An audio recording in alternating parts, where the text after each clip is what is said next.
Live from WBFF in Baltimore, this is Fox 45 Early Edition. Good Friday morning, and thanks for being here with us on this Friday, September 23rd. I'm Taylor Stewart, but let's jump right in with meteorologist Justin Chambers with your forecast today. Justin, first full day of fall. It is. I'm excited about it. And it's chilly, too, this morning. Oh, my gosh. I just realized you're wearing purple for Purple Friday, That's and I'm right. wearing fall for fall colors. Yeah, that's okay. Well, we'll get you on that Purple Friday train eventually. Taylor, good morning, and good morning to everybody. Let's take a look outside right now. Looking good and overall feeling good, too. A bit breezy already this morning. Our temperatures have dropped into the low and mid-50s for Owings Mills and Cockeysville, 54 in Towson, 57 in Baltimore City right now. So the weather story looks like this. A chilly Friday morning. It's going to be windy today, but plenty of sunshine. Definitely a cooler afternoon, and then we get those fall temps throughout the weekend. Morning drive may need the heaters on, maybe not the windows down this morning, with numbers staying in the 50s for the next couple of hours. Back with your full forecast coming up in just a few minutes from right now. Taylor? All right, let's check the traffic here at the Lens Solar Traffic Network. As you can see, those drive times are super quick. 8 o'clock, 8 minutes, 6 minutes, 9 minutes there. Green all the way around. In a city in crisis, a recent report by the city's inspector general revealed the Druid Sexual Health Clinic failed to correct issues discovered at the facility 2 years ago. Pictures show a dead rat found during a failed inspection months ago, still sitting inside a storage room. Mayor Brandon Scott addressed concerns about the clinic's failures to fix the problems on the radio. No, I understand that. And yeah. And that also makes until they get these things mitigated, right? Yes, right. We have that problem with places over and over again, what we call frequent flyers, which is why this has the attention that it has. What I'll say is that they did work, right? But that when you're talking about a building that is in that condition, and you know how long it's been in a condition like that, C4, we know that a lot of that is going to be a deep work that has to happen. It's going to take a long time. Fox 45 News questioned the health department about the clinic. It responded in a statement saying it's working to fix the problems as best it can. Making headlines this morning, a conviction in a 2019 murder case. The evidence included a suspect's saliva. A jury convicted 32-year-old Ricky Charles on first-degree murder in the death of Melissa West. In 2019, investigators found West's body in front of her home in Dundalk. Police say Charles and West got into a dispute while driving. Charles followed her home, then shot and killed her. But police say he spit on her before running away. Sentencing is scheduled for January. Turning now to a classroom in crisis. We're a month into the school year, and some parents are worried about safety at schools. A Baltimore City father says he'll never send his son back to a city school after he was beaten on Monday. Hassan Giordano says his son, Malik, was concussed after being viciously beaten Monday morning at school. Giordano says when he went to school to find out what happened, he was given a transfer paper and told his son should switch schools. We need solutions. I mean, you can't keep having these incidents, covering them up, sweeping them over, and then there's no parent in Baltimore City, I can tell you right now, that feels safe sending their kids to city schools. Now, Fox 45 News reached out to Baltimore City Public Schools asking what happened. A spokesperson said, quote, out of respect for the privacy of rights of our students, city school doesn't comment on student enrollment or disciplinary matters. This is just the latest example of violence within Baltimore City schools. Now, earlier this month, 17-year-old Jeremiah Broaden was shot and killed at Mervo High School. Now, police say the suspect, another 17-year-old who attends a different city school. Days later, a 15-year-old was shot outside Carver High School. He survived. But there were also several large fights last year, including one at Mervo, that ended with 2 students stabbed and another arrested. The parent of a 9-year-old boy with special needs is filing a lawsuit against his teacher and the school system. This parent says a teacher grabbed the boy, pinned him to the ground in the hallway. This is back in 2019. But meanwhile, in Baltimore County, a mother demanding action after her 10-year-old son is hit by a car as he heads home from school. The accident happened outside of Dundalk Elementary School. Tiffany Pruitt's son, Desmond, says he looked both ways before crossing.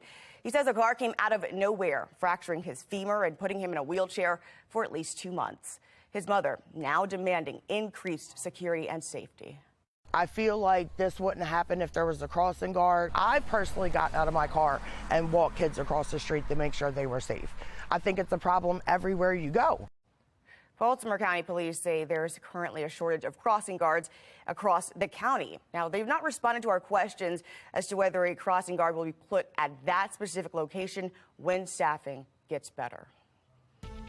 Fox 45 News has got your back for all back-to-school matters. We are committed to investigating any problems your kids run into this year, from teacher shortages to a lack of bus drivers. Go ahead and call our news tip line. That's 410-467-5595. You can also go ahead and send us an email at foxbaltimore.com, or our chime-in pictures for your videos and pictures using that Fox 45 News app. Looking ahead this morning, college football week. Our big noon kickoff is on Fox 45 this Saturday, and coverage, of course, starts at 10 a.m. Maryland will take on Michigan at noon, followed by the Fox College Football Extra at 3:30. Oregon will take on Washington State at 4, and Kansas State is at Oklahoma at 8. Fox 45 News will air after the game wraps up. And also on Saturday, the CW will air HBCU games throughout this season. Now, this is courtesy of the Black College Sports Broadcasting Network. This week, Virginia Union will be taking on Fayetteville State. Kickoff there at 3 p.m. Oh, but you know what time it is this Sunday. The Ravens will take on the New England Patriots at Gillette Stadium. Now, you can watch the game right here on Fox 45. Of course, kickoff is out. Your insurance could get more expensive as healthcare costs are on the rise. Coming up, new concerns and how this could impact your wallet. Plus, it's the first day of autumn, starting off pretty chilly. Meteorologist Justin Chambers breaking down the weekend forecast just ahead.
4:39 is your time right now on your Weather Authority forecast. It is chilly this morning, looking out over the inner harbor. Nothing to get in your way except maybe throwing on a jacket. Look at some of these numbers statewide in the 50s across the board, and some of us even in the lower 50s. So you're out the doorcast, yeah, definitely grab a jacket, at least for the morning time, and you'll need your sunglasses for sure because we'll have plenty of sunshine this afternoon. We'll take a closer look at that forecast for the first weekend of the new season coming up in a few.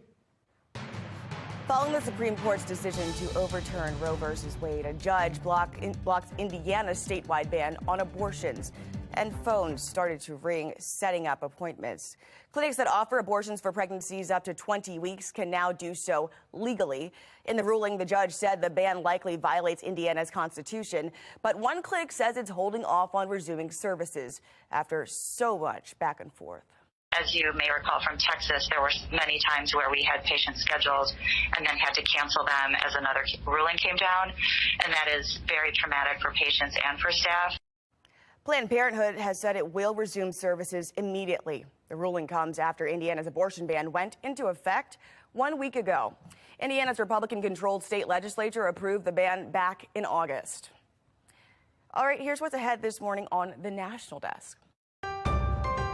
I'm Jan Jeffcoat. This morning on the National Desk, America's News Now, the escalating war in Ukraine with new threats from President Putin. A retired lieutenant from the U.S. Army joins us to discuss the current state of the conflict. This morning on the National Desk, America's News Now, weekday mornings. You can always go ahead and watch the National Desk on our sister station, CW Baltimore, weekdays 6 a.m. to 9 a.m. Protesters making their voices heard at Johns Hopkins University. Why they say a university police department is not the right move. I'm Angela Brown in Washington, D.C. After months of near record high inflation, why your health care costs may now just start going up.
A new warning from healthcare insiders. Your company healthcare insurance may go way up if it hasn't already. The National Desk's Angela Brown explains why. Now, here's the deal. Insurers set multi-year agreements with hospital systems and providers, so rising medical costs like labor may not be reflected in your health insurance now, but experts say that may soon change. Pain at every level of the healthcare ladder. Management consulting firm Kaufman Hall says 53% of hospitals are expected to lose money this year. Medical Economics reporting 7 in 10 employers expect moderate to significant increases in the cost of health benefits over the next 3 years. Rising costs that could trickle down to you, the employee, setting up a loss situation across the board. Yeah, the only clear winner that we continue to see is these large insurers that are left. Paul Siegert is the managing partner at PCS Advisors, a health benefits consulting firm tracking rising costs, the impact of a possible recession, and a tight labor market. He says employers may not want or even be able to shift higher costs to employees. And then the other option that they've used to mitigate increases over the years has been downgrading the coverage itself, making these deductibles larger each year, these max out-of-pockets larger, these co-pays, the co-insurance. Well, that hasn't worked out well across the system. We have 100 million Americans in medical debt today. How much your company's health insurance could go up may depend on the size of the company. But it's not unlikely that a small employer could see a 10, 12, 20% increase in their healthcare premiums, while a large employer who traditionally may have seen a 6% increase per year might see 8, 9, 10% increases. Aon, a global professional service firm, says the average cost for U.S. employers that pay their employees health care will increase by 6.5% to more than $13,800 per employee in 2023. In Washington, D.C., I'm Angela Brown. In other news headlines, the USDA is committing $300 million to recruit and help farmers make the switch to organic. Demand for organic foods is now outstripping the supply in the U.S., with fewer farmers willing to change their ways. According to the Organic Trade Organization, that's because farmers face a lot of barriers, including a 3-year period where they can't use synthetic substances or claim organic status. The new USDA funds will help recruit new organic farmers, helping improve in crop insurance options and expand organic supply chains. All right, let's jump right into our first day of fall forecast with meteorologist Justin Chambers. A look at the weather. How are you doing? How is the weather? Well, it feels great to me. I love it. A lot of people have been complaining to me already this morning. Oh, it's cold. Oh, I don't want it to be. I'm one of them. All right, well, I didn't like it. I don't know what to do. Okay. I'm just going to report the weather, and everybody else can. I apologize. No, you know what? I'm not going to apologize. I'm not going to apologize because temperatures are what they are. Here's a look right now from our Towson camera. Good morning to you. Overall, looking very nice this morning, and temperatures are officially at 57 in Towson. That dew point at 42 degrees, but the wind out of the northwest at about 10 to 15 miles an hour. Wind maybe rattling your shutters a little bit last night. This is what's going on our HD radar. That cold front is well to the east of us, and we've got dry conditions back behind that. Ridge of high pressure going to be settling in and bringing us plenty of sunshine as we head toward the afternoon. But overall, as you rise and shine with us over the next couple of hours, definitely a warm beverage type morning. Maybe get that pumpkin spice latte going with numbers in the 50s for the next couple of hours. Sun comes up at 6:55 and to bed tonight at 7:02. So pretty close to 12 hours of day and night as well. High of 69 today. We got to the 80s yesterday. This will definitely be one of the coolest days we've had in a while. Those temperatures well below average. Typically upper 70s is where we are for September 23rd. So numbers across Carroll and Baltimore counties, mainly in the mid-60s for Westminster and Eldersburg today, 64 in Reisterstown and Cockeysville, 65 Perry Hall and White Marsh, and in the upper 60s for Dundalk, Middle River, and Essex. And up and down the 95 corridor, you can see the temperatures have cooled quite a bit. 60s for Philly and Baltimore down through D.C., only 60 in New York City today, and we're at 64 in Cumberland later this afternoon. Taking a look at our future scan. So we're staying dry this weekend for the most part. There is some rain that we're tracking, a lot of sunshine, and the wind that will be with us here later today. Now, tomorrow, less wind. It will start to warm up. We're going to wake up pretty chilly tomorrow morning, and then by tomorrow afternoon, we're back to the 70s, and we get those 80s back on Sunday, so we'll see more of that return flows. This is what we call the southerly flow. This is coming ahead of another cold front, so by about 3, 4 o'clock in the afternoon, you'll see a lot more cloud cover, and the rain showers come in about 7, 8 o'clock on Sunday evening, so it will be a little bit wet to end the weekend, and then all of that is pushing out of here by Monday, as we will be drier into next week. Halloween just 38 days away. Our updated holiday countdown. We're 7 weeks from Veterans Day, just inside of 9 weeks for Thanksgiving, with Hanukkah at 87 days and Christmas in just 93 days from right now. Here's your 7-day forecast. 60s today, but back to the mid-70s tomorrow. 81 on Sunday. Got that Ravens helmet there. Of course, we got the Ravens game here on Fox 45 Sunday afternoon. And we'll keep those temperatures in the 70s into Monday and Tuesday of next week. Back to you. All right, let's check the Len Stoller Traffic Network for your drive times. For a check on the mass. Oh, all green here, looking clear. Everything is moving this morning, but let's go ahead and check on mass transit with Mark Jones with the MTA. Good morning, Mark. Well, good morning, Taylor. Good morning, everyone out there on the MARC train system, dealing with a couple cancellations on the Camden line. Camden trains 840 and 841 not running due to CSX transportation freight train congestion. Beware of that and allow extra time out there, or use the Penn line instead to make up for that service there. If your ride is on light rail link, on-time service is what you'll find in both directions. And Metro Subway link looking good for the start. No delays reported between Owings Mills and Hopkins Station. For the MTA Transit team, I'm Mark Jones. Leaders at the United Nations saying more needs to be done to crack down on Russia. Still ahead, how the world is reacting to the country's nuclear threats. Will some Americans have to lose their jobs as a trade-off for lower inflation? I'm Atrell Nashar with more of what the Federal Reserve says is necessary pain.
Inflation frustration this morning. The Federal Reserve is hiking interest rates again this week, saying the full effects of their decisions are hard to predict.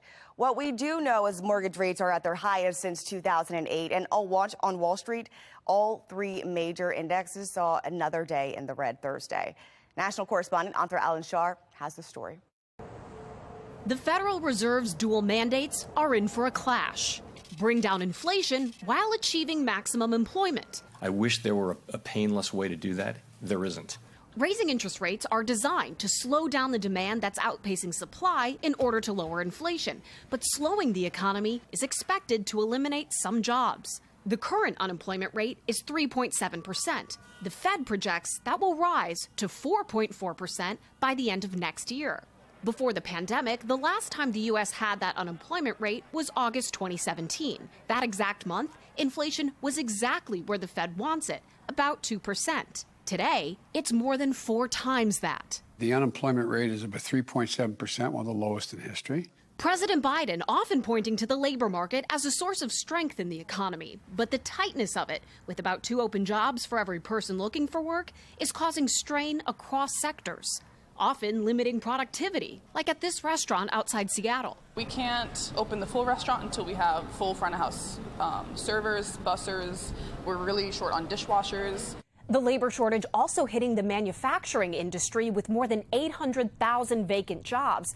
But some economists say job cuts this time could look different if employers can't lay off people they were never able to hire in the first place. We can't find enough workers, right? And so I think that's going to mean that we're starting off any downturn, if we have one, in a much more positive place than we would have been otherwise. Even Powell acknowledges no one knows if the Fed's process will lead to a recession and how bad one could be. JP Morgan Chase CEO Jamie Dimon telling lawmakers his biggest fear. The most important thing is to avoid stagflation. Stagflation is the most damaging to every part of society, every industry. Meaning high inflation, high unemployment, and slowed growth, a scenario even harder to fix than the present. In Washington, I'm Atrell Nashar reporting.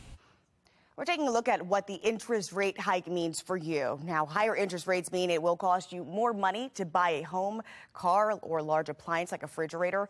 Big buyers aren't the only ones feeling the sting. The interest rates for you and your credit cards will also go up. Many Americans are relying on their credit cards more to buy the basic items because of the record high inflation. Now, some good news is if you're looking to save money, the returns from high-yield savings accounts are rising. You can also earn more on bonds and other fixed income investments. Some Democrats are calling former President Trump's claims that he could declassify documents with his mind laughable. If you're the president of the United States, you can declassify just by saying it's declassified, even by thinking about it.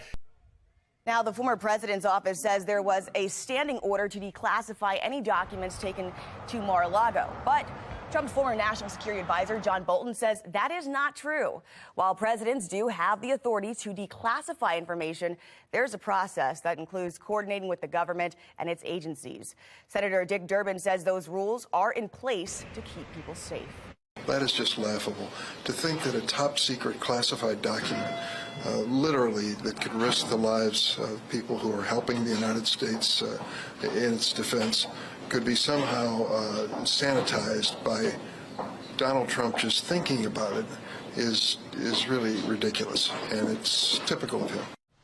The Department of Justice won an appeal late Wednesday night, allowing it to continue its probe of documents seized from President Trump's home. It's now working to assess any risks those may have posed to national security and if Trump should face criminal charges. Making headlines this morning, a live look now from Capitol Hill as top Democrats in Congress are speaking out against the growing number of bans on books in school libraries. New resolutions in the House and Senate call on local governments to protect the right of students to learn. That's according to a new report from Politico. The American Library Association reported more than 1,500 unique book titles are targeted, most addressing gender, identity, and race. Advocates say efforts to ban or restrict certain books are on track to break records this year. Some Republicans and conservative groups argue the books contain pornographic material. Democrats argue banning books violates the First Amendment. Protests shut down at Johns Hopkins Town Hall over a controversial plan to form a campus police force. Coming up, we'll hear both sides of that debate and what we can expect for future town halls moving forward. Maryland is the only state that doesn't allow mail-in ballots to be counted before Election Day, but that could change today. I'm Olivia Danson. Coming up next, I'll explain why there's a push for the change. Well, it's time to pull the duvet out of the closet. Let's get those warmer blankets on with temperatures that are chilly this morning. We'll break down what we can expect for your first weekend of fall coming up on Fox 45 Early Edition. Live from WBFF in Baltimore, this is Fox 45 Early Edition. Well, good morning on this Friday, Purple Friday, September 23rd. I'm Tom Rogers. I'm Megan Gilland, and I think the word chilly has been thrown out this morning. Yeah, and bitter meteorologist, too. I mean, you could throw those out there because he was getting a little fired up this morning when people were saying it's cold. And you're like, it's not cold. It is not chilly. cold. You're right. Yeah, however, any people want to interpret it. It feels amazing. Relatively compared to what we had, it feels colder. Definitely cooler this morning than yesterday, guys. Numbers in the 50s this morning. As you step outside, we definitely are feeling that fall chill that is in the air. That's what I was talking about earlier this week. Our Towson camera looking good, nice and calm. However, it is breezy and even a bit windy this morning. Here's some of your numbers right now. 53 in Bel Air, 55 in Baltimore City. We're at 52 in Columbia, so some of us close to the 40s. Out for a run or a jog in the next couple of hours. It will be cool. Numbers staying in the lower 50s here through the 6 and 7 o'clock hour. We're only going to top out in the mid to upper 60s today. Remember, we've been in the 80s for basically most of this week, and these numbers will be well below average, for this afternoon. Coming up in a few minutes, we'll take a look at how those numbers warm back up for the second half of the weekend and a closer look at the rain that's also on the way. Tom? All right, thank you, Justin. Taking a look at your Lens Solar Traffic Network, and you see this is 95 right at Joppa Road here. It says one vehicle involved here, but it's on the right-hand side. There's only one lane getting by on the left. So if you're traveling 95 northbound out of Baltimore headed up towards Bel Air, you're going to encounter a few mile backup here because of this. It is 5:01, and we start off in a city in crisis this morning. Residents and school officials at odds over the formation of a university police force at Johns Hopkins University. A community meeting about the proposed Johns Hopkins Police Department was forced to move online after protesters caused chaos last night.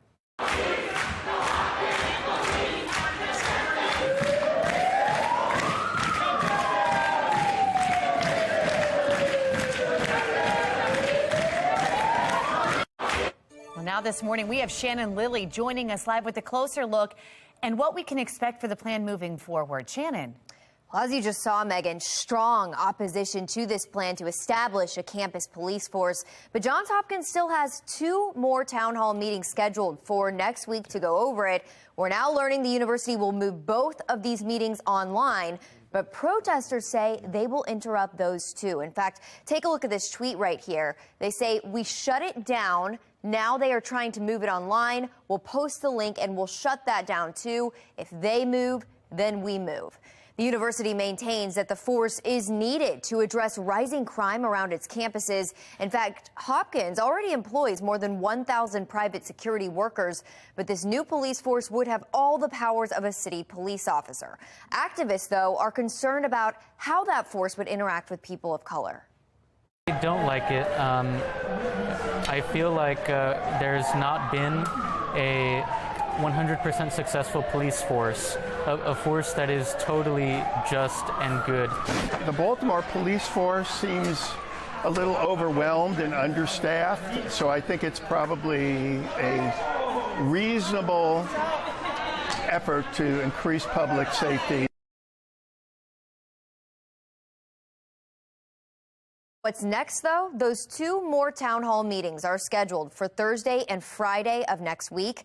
After that, City Council will have a 30-day period to review and comment on the plan before it is finalized. Now, if Hopkins is finally successful, City Police actually tell us that it'll have very little impact on its department because its officers will still be assisting in investigating crimes on campus. Reporting live in the studio, I'm Shannon Lilly. Tom? Well, it's not the first time the university has faced this opposition. Just 2 years ago, Hopkins shelved the plan to establish a police force amid campus protests. You remember where 8 students ended up locking themselves into the student center at one point?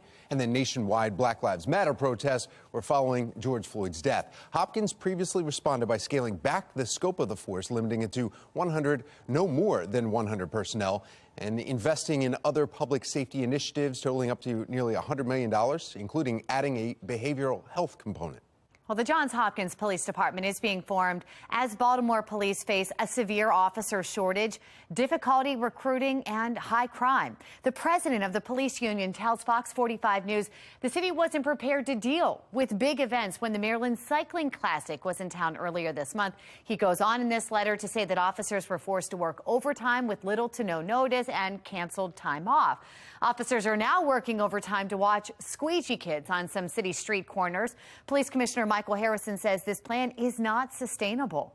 It is not sustainable because our manpower doesn't allow us to do that, because there's so many other serious things that we have to respond to and that we have to be in places to prevent. And so we can't sustain this indefinitely. Well, last week, police confirmed to Fox 45 News there is no end date for the added patrols.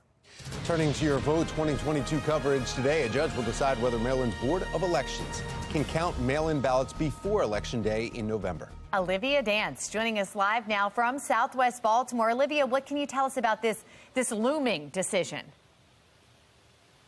Good morning, Megan and Tom. And currently, Maryland is the only state that doesn't allow mail-in ballots to be counted before Election Day. But as you mentioned, that could change today. Now, the judge's looming decision comes after the primary election, where there was a flood of mail-in ballots. Because of that, some results were delayed, and now there's a push to change the law. But of course, not everyone is on board, including Republican nominee for governor Dan Cox. It is our position that the Constitution allows the legislature to make these rules, and particularly midstream in the middle of an election, it just undermines the confidence of the voters whom we have faith in Maryland. Cox claims the court has no say in the matter, as the Constitution assigns elections law to the legislative branch. He's filing a motion to block the early counting of mail-in ballots, and a large number of mail-in ballots are also expected for the November election. And some counties in Maryland say that if the ballots aren't counted early, then voters could have to wait until January for results. For now, reporting live in Baltimore, I'm Olivia Dance, Fox 45, Early Edition. All right, Olivia, thank you. It's 5:06, and Hurricane Fiona right now barreling towards Canada. Yeah, and Taylor Stewart is live in our live center this morning with what could be the country's strongest storm. Taylor? That's right, but before we even get into that, let's walk through where we are right now. This morning it's reaching Bermuda. You can see the eye of that storm as it begins to head northward. We're also expecting to see high tides in parts of North Carolina, so we'll keep an eye on that today. But Hurricane Florida is heading toward Canada's east coast. It places it right in its path, while those in its path are struggling to recover. Forecasters say Hurricane Fiona is likely to hit the coast of Nova Scotia by Saturday morning, and winds, they say, could spread out for more than hundreds of miles. Every Nova Scotian should be preparing today and bracing for impact. And before reaching Canada, Fiona is on path to brush past Bermuda, as we saw. Meanwhile, in Puerto Rico, Americans say picking up what's left while waiting for help to arrive just not easy. President Joe Biden says the federal government will pay for 100% of debris removal on the island. And in just a few minutes, we will have an update on a new tropical depression. Meteorologist Justin Chambers is back in a few minutes with an update on the storm. That's the latest from the Live Center. Megan, Tom, back to you. All right, Taylor, thank you. One of Maryland's most wanted captured, and it's all thanks to our viewers. Still ahead this morning, the tip that cracked the case of a felon wanted for a workplace stabbing.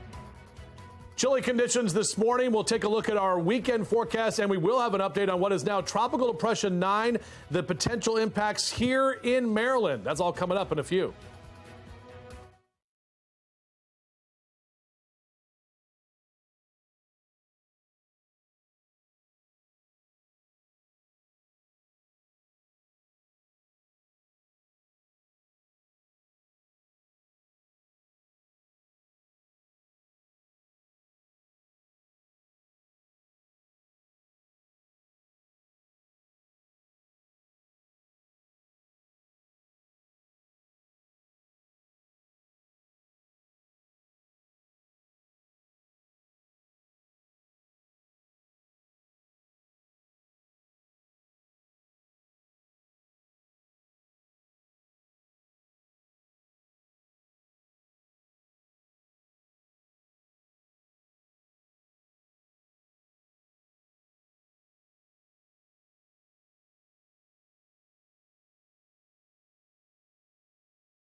Welcome back, everybody. 5:10 is your time right now on our Weather Authority forecast. Beautiful shot here this morning over downtown Baltimore. Yes, it is definitely chilly. If you haven't cracked those windows open yet, or if you haven't stepped outside, these are what you're going to be walking into. Numbers mainly in the low to mid 50s. So definitely grab at least a light jacket and make sure the kids have that before they head out. Your morning drive, you may need the heaters and bun warmers on in the seats if you got them. Temperatures are staying in the 50s over the next couple of hours. Back with that full forecast for you coming up in just a few minutes from right now. Back to you guys. All right, Justin, thank you. An hours-long standoff ends with the arrest of a man wanted for attempted murder.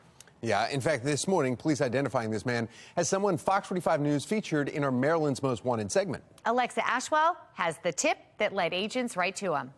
Investigators say a viewer recognized Ricardo Cure Jr. on Maryland's Most Wanted and led agents to a home in Cherry Hill where he had been staying. This leading to a more than 2-hour-long standoff with police. Cure was eventually arrested after officials say he attempted to escape out of a back door. The fugitive is accused of stabbing a coworker following an argument in Canton's industrial district back in April. He's now in custody and facing attempted murder charges. Now the search is on for this man, wanted on rape charges. The connection, investigators say, to an attempted human trafficking case. That's tonight on Maryland's Most Wanted. Well, now the search is on for the man wanted on rape charges. Investigators saying the connection is to an attempted human trafficking case. Coming up at 8:15, Alexa Ashwell will join us this morning for Maryland's Most Wanted. Parts of Ukraine could join Russia. Ahead this morning from our live center, we are tracking the voting that is happening right now. Fox 45 News test results of West Baltimore people in the neighborhood after recent contamination was found in their water.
We know.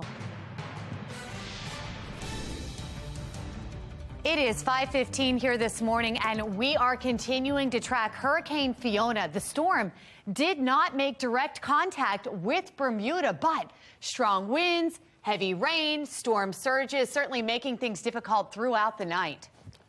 Now, when the storm hit Puerto Rico earlier this week, it did make direct contact, destroying homes, flooding communities.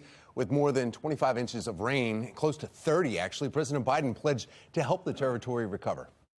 We're all in this together, I promise you, Gov. We don't view this as some distant problem. But too many homes and businesses are still without power, without clean drinking water.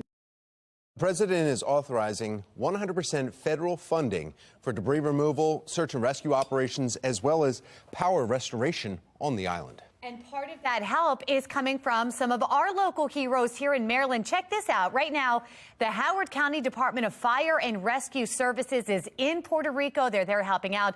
This picture right here, this was taken as they were leaving BWI Thurgood Marshall earlier this week. And at this point, there's no word on when they're returning. They're just there indefinitely helping out. And a lot of rescue crews we're hearing they arrive and there's absolutely they have no idea what they're going to experience, so they're setting up tents actually to live in on. Some of those volunteers are headed down there. Let's go ahead and bring in meteorologist Justin Chambers, who has been tracking this storm system and really now a new storm that could impact us here at home, Justin. Yeah, that's exactly right, Megan. Tom, good morning to both of you. Fiona is back down now to a Category 3 hurricane with 125-mile-an-hour winds. There's a very well-defined eye. That little blip right there is Bermuda, so it is moving west of Bermuda, but just pounding that island at this time. And it is tracking up toward Canada, as we talked about a little bit earlier this hour. That is expected to maintain hurricane strength as it makes its way toward Nova Scotia. But the new storm that just came out, this is brand new information from the National Hurricane Center. This is what I was talking about earlier this week. It is now Tropical Depression 9.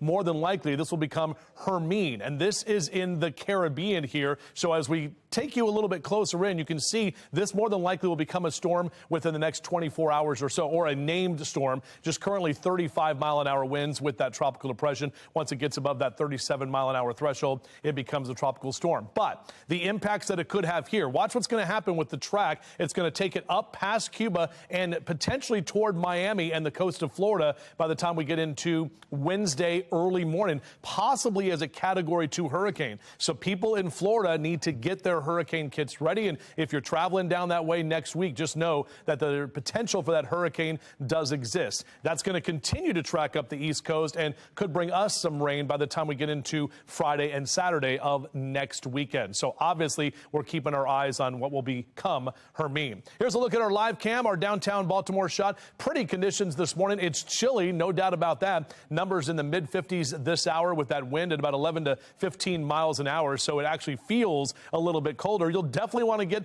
the jackets on for the kids this morning. Beep, beep, as they get out to the bus stop. We're talking about 53 by 7 a.m. and probably keep the jackets with them later this afternoon. Temperatures mainly in the mid to upper 60s here, 69 by about 3 o'clock later today. And it will be windy as well for your Friday. Now, Saturday looks a little bit nicer, mid 70s. We're going to wake up even colder tomorrow morning. Got the Ravens game Sunday here on Fox 45. They're playing in New England. 81, though, here at home. And then we're back to the 70s into the middle of next week. Let's get an update on mass transit. Mark Jones with the MTA. Good morning, Mark. Well, good morning, Justin. Good morning, everyone out there on the MARC train system dealing with two cancellations on the Camden line. Camden trains 840 and 841 canceled due to freight train congestion. Out there on Light Rail Link, you'll find on-time service from end to end. No delays or issues. And Metro Subway Link looking good in both directions between Owings Mills and Hopkins Station for your commute. For the MTA Transit team, I'm Mark Jones. Thank you, Mark. Adnan Syed's lawyer now saying he's the exception and not the rule when it comes to vacating a conviction. Just ahead, the questions this morning about a possible retrial. Concerns about juvenile crime on the rise again. Next, why some think this growing trend is pointing to problems within the juvenile court system. 5:19 is the time.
Well, now to a city in crisis. Renewed concern this morning about kids and crime after an attempted robbery at gunpoint at Barks Animal Shelter.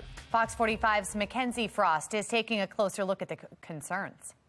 Some critics would say not enough is being done. We know, according to the Baltimore Police Incident Report, that 2 children are apparently involved in this attempted armed robbery of a Barks employee. And this is just the latest example of Baltimore's youngest residents getting involved in crime. A rainy reopening for the Baltimore Animal Rescue and Care Shelter. Barks back open for adoptions, but with an added layer of security. An incident report from the Baltimore police says kids as young as 11 years old are the ones who tried to rob an animal shelter employee at gunpoint. So far, no arrests have been made. But these kids, just the latest in a growing, troubling trend: youth violence, children being victims or perpetrators in the city's crime crisis. A 15-year-old squeegee kid charged with killing 48-year-old Timothy Reynolds at the intersection of Light and Conway Streets in July. A month later, a 9-year-old gunned down a 15-year-old girl at her own home. That 9-year-old too young to face charges in Maryland due to the new laws enacted this year. The juvenile justice system in Maryland right now is severely broken. Sean Kennedy from the Maryland Public Policy Institute says the uptick in crime among teens and sometimes younger shows the reason why the public needs to know what's going on inside the juvenile court system. The public is basically in the dark about what's going on. In Annapolis last year, a sweeping juvenile justice package soared through the General Assembly. Led by Baltimore City Senator Jill Carter, the plan: kids under 10 cannot be charged with a crime at all. After the 15-year-old was killed, Carter says she stands by her legislation, writing in a statement the plan is based on best practices, adding, quote, nothing in the law would prevent a 9-year-old child alleged to have committed a heinous act from receiving developmentally appropriate intervention or rehabilitation programs, services, and treatment. But Baltimore City Delegate Dahlia Attar backed a different bill to shine some light on the juvenile system. Delving deep into that information. Her bill would have created a database of all crimes involving kids for the public while still shielding their names. The legislation getting support from the police department and City Councilman Isaac Yitzi Schleifer. When it comes to the non-transparent juvenile system, we have no idea what happens other than that we see the same violent juveniles are reoffending. The bill stalling in committee, failing to get enough traction to bring information into the public's view. Attar used to work in a juvenile detention center, and she has seen firsthand the importance of implementing consequences. Where we had juveniles that would start off with a minor crime, and once they're in the system, they'd come back for something else that's even worse and worse. And then unfortunately, many of these juveniles end up becoming adults and committing crimes as well. According to data from BPD, 10 kids under the age of 18 have been charged with murder this year alone. Clearly, the focus in the leadership of the city and really in the leadership of the state in the General Assembly has been sort of some of the softer approaches that are consistent with, again, juvenile delinquency, not with, hardcore violent crimes, which is really what we're talking about here. Street robberies, carjackings, shootings, and murders. Jason Johnson, former deputy BPD commissioner, says all arms of government need to work together to ensure accountability becomes reality. If we arrest kids, 15, 16-year-olds, for committing a robbery or a carjacking, for example, and they're right back out on the street, they're going to commit more. I mean, we see it happen all the time. So there really does need to be some real accountability. From an Inner Harbor homicide where a 15-year-old was arrested to a high school parking lot where a 17-year-old football player was killed after school and another 17-year-old faces charges for his death. And now, kids under 14 apparently trying to rob an animal shelter employee. While leaders mull how to handle the youth violence, it's not stopping. I reached out to Delegate Attar to see if she has any plans to reintroduce that piece of legislation in Annapolis when lawmakers return next year, but I didn't hear back. In Baltimore, Mackenzie Frost, Fox 45 News. All right, Mackenzie, thank you. Parents expressing frustration and concern as violence breaks out in some schools. This morning, the recent attack that one parent says happened at a Baltimore City school and the response we're getting from the district. Police are looking for the suspects responsible of abducting and killing a man earlier this week. I'm Olivia Danson. Coming up next, I'll break down the timeline, plus I'll tell you what we know so far.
Live from WBFF in Baltimore, this is Fox 45 Early Edition.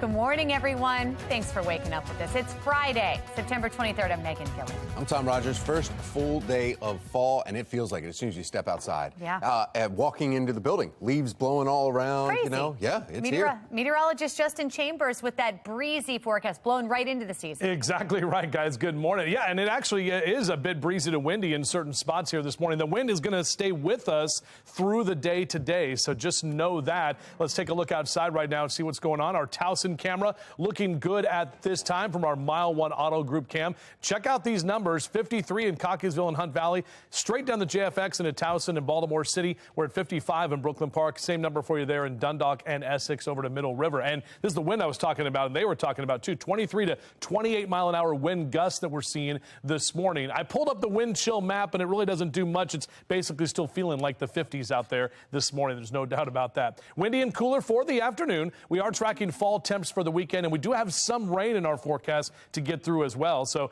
Mr. Bo says get that heater flow going. Numbers into the 50s here through the next couple of hours on your drive. Speaking of the drive, how's it looking on the roads right now, Tom? Well, one issue, really, 95 northbound right here in the Lens Solar Traffic Network camera. You see the camera here. It says one vehicle involved. That's the only thing. But you can see this is at Joppa Road, and it's backed up as soon as you start hitting 43 right there. As soon as you cross 43 and White Marsh, you'll start hitting the brake lights. So, yeah, major backup here. One lane getting by on the left. Now they just opened two, so that's some good progress right here. Also developing this morning, search is on for a killer after a body was discovered in a burning car in Baltimore City. But police say that this all started with an abduction miles away near Arundel Mills. Olivia Dance is joining us live this morning with the latest in this murder mystery and how one witness was able to help police. Olivia. And Megan and Tom, police are still looking for the suspects responsible, and the man's body was found in Leakin Park, which is just a few miles away from where I'm standing right now. But investigators connected the dots to a scene about 30 minutes away from the park in Hanover, and residents in the neighborhood are shocked and scared. I've never had carjacking or nothing like that in these areas. Yeah, I'm very, very scared. Well, it all began on Wednesday night in a parking garage near Anne Arundel Mills Mall. A witness told officers she saw a man stab someone. The male victim was then forced into a car at gunpoint by two men. That car then sped away. That's when, just hours later, Baltimore City firefighters were called to extinguish a car fire inside Leakin Park. When they arrived, they found a man dead inside the trunk. The victim was a 39-year-old man who had been shot at least once, and police confirmed he was the man stabbed and abducted in the parking garage. Anyone with information on this incident is asked to call Anne Arundel or Baltimore Police, and you can find the numbers for those tip lines on our website at foxbaltimore.com. For now, reporting live in Baltimore, I'm Olivia Dance, Fox 45 Early Edition. Thank you, Olivia. This morning, the results are in for Fox 45 News' independent tests of the drinking water. Yeah, that's right. 2 weeks ago, Baltimore City leaders declared an E. coli water contamination was over. We have Shannon Lilly joining us live here in studio with what we found. Shannon. Well, Megan, we can tell you that it's certainly good news for concerned residents in the Harlem Park neighborhood. But before we get to that, a little background on this. You'll remember Denise Knight right here. Like many of her neighbors, were skeptical of drinking the water even after Mayor Scott gave the all clear. So we reached out to several Maryland Department of Environment approved testing labs to test Knight's water. Fountain Valley Analytical Lab and Atlantic Blue Water Services were selected for the job. And our Keith Daniels on the phone with Knight with the results. Take a listen. You have no presence, according to these tests, of E. coli or any other harmful bacteria in your water. What's your reaction to that? Hallelujah. Thank you. Thank you. The results in this particular case is less than 1.0, most probable number of bacteria per 100 milliliters, or a passing test. I'm feeling a great relief that there's no E. coli or anything else in my water line. So, good job. Let's just keep on top of this so we won't have to do this again. Certainly a relief, but we reached out to the mayor's office for comment, and we have not heard back. Reporting live in the studio, I'm Shannon Lilly. Megan? All right, some good news. Shannon, thank you. 5:34, and we have continuing coverage this morning. Adnan Syed's lawyer is now talking about the process of working to get his case back in court and actually reconsidered. Erica Suter told WYPR that she worked with prosecutors to take a second look, filing a joint motion to retest DNA evidence last March, ultimately leading to the state's motion to vacate. She says that Syed's case is more the exception than the norm because the American justice system generally wants to uphold convictions. Our legal system wants to maintain its verdicts, and there are reasonable reasons for that. But then when you come to some cases where it is so clear that somebody didn't have a fair shot and a fair opportunity, that priority toward finality needs to give way to justice. Now, Baltimore City State's Attorney Marilyn Mosby has not yet said whether Syed will face a trial. Her office has 30 days to respond. A 10-year-old hit by a car right outside of a school. This morning, the growing calls for increased safety and crossing guards. Plus, the first day of autumn starting off chilly. Meteorologist Justin Chambers breaking down our weekend forecast. It is 5:36 on Fox 45 Early Edition.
Just about 5:39 on your Friday morning, Purple Friday at that, as we look out over our Towson cam. That wind is definitely with us this morning and bringing in those cooler temperatures as well. So you're out the door cast, definitely grab the sunglasses and probably a jacket here this morning as you make your way out, especially getting the kids out to the bus stop over the next couple of hours. Out for a run or a jog, great refreshing morning with numbers in the 50s for the next couple of hours. Actually cool. We'll take a closer look at what we can expect for the weekend ahead. It's all coming up in just a little bit.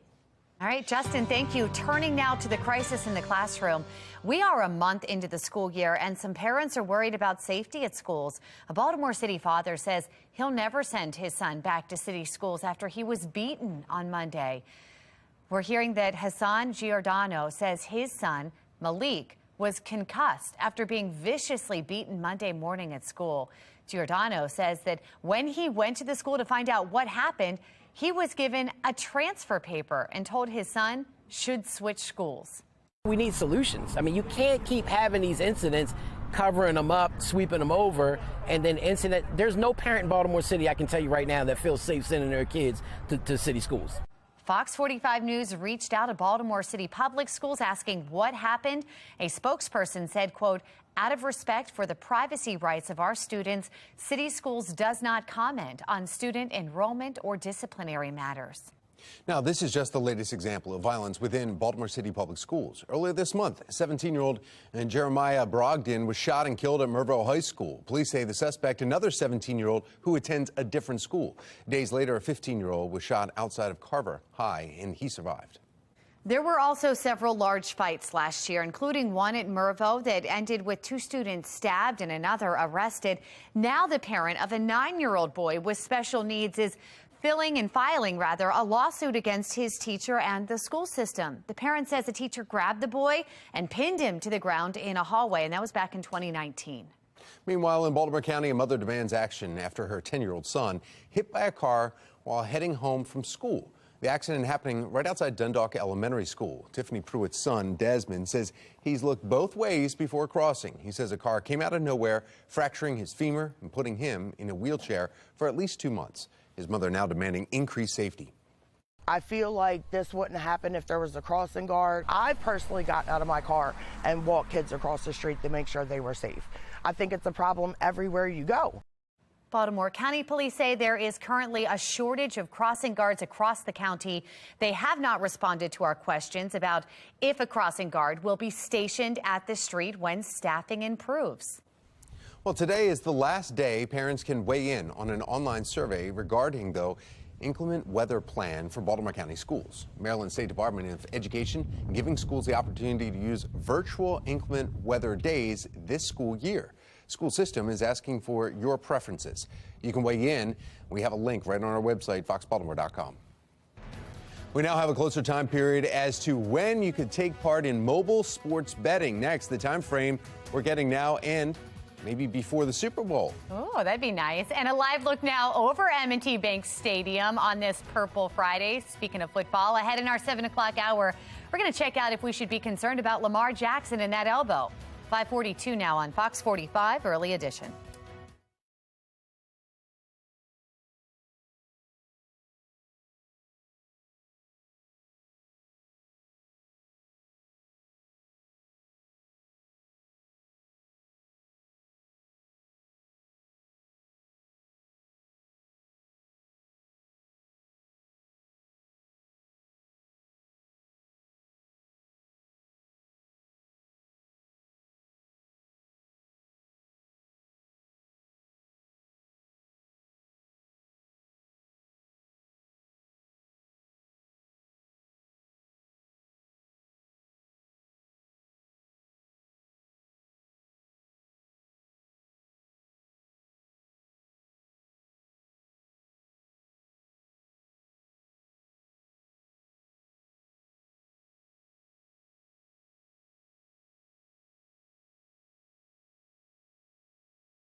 Fox 45 News, winner of 17 2022 Regional Emmy Awards, more than all other Baltimore news stations combined. It is 5:45. Looking ahead this morning, college football week 4. Here we go. Big noon kickoff is on Fox 45 this Saturday. Coverage starts at 10 a.m. Maryland will be taking on Michigan at noon, followed by the Fox College Football Extra at 3:30. Oregon will take on Washington State at 4, and then Kansas State at Oklahoma at 8. Fox 45 News will air after those games finish. Also on Saturday, the CW will be airing HBCU games throughout the season. This is courtesy of the Black College Sports Broadcasting Network. This week, Virginia Union will be taking on Fayetteville State. Kickoff is at 3. And then on Sunday, you know it, the Ravens will be taking on New England Patriots at Gillette Stadium, and you can watch the game right here on Fox 45. Kickoff is at 1. Turning now to baseball, an exciting weekend ahead at Camden Yards. That's right, the Orioles are celebrating Fan Appreciation Week, and you can join in on the fun. The O's heading into their second game in the 4-game series against the Houston Astros here tonight, and this kicks off this weekend. Yeah, attending one of the games this weekend could mean autographed items from your favorite players, promo items, prizes, and live DJ performances. They were giving away some stuff, too. Sounds awesome. The Orioles are coming off an emotional win last night, by the way, against the Astros, as former Oriole Trey Mancini there made his return to Camden Yards. Just weird to see him in another jersey still. Mancini actually getting hugs from his former teammates and a standing ovation from the crowd when he stepped up to bat for the first time since being traded. I love that about our city, that you can still see him as a person. But the Orioles were able to keep their emotions in check and pull off the victory. That's awesome, too, beating the Astros 2-0. O's just 4 back of that final wild card spot. They're going to face off again tonight. First pitch, 7:05. Did you see the highlight, though, that we showed when he struck out? That's the highlight we showed. Trey Mancini. Is that when the standing ovation happened? Yeah, and you wonder if they gave him a Welcome to the Show Gunnar Henderson T-shirt. They were giving them away last night. That was pretty cool, though. Mobile Spets betting may be available in Maryland as soon as late November or early December. This is after a state regulatory agency adjusted its application process Thursday. They will now approve the application as they are submitted instead of waiting for the 45-day applicant window to end.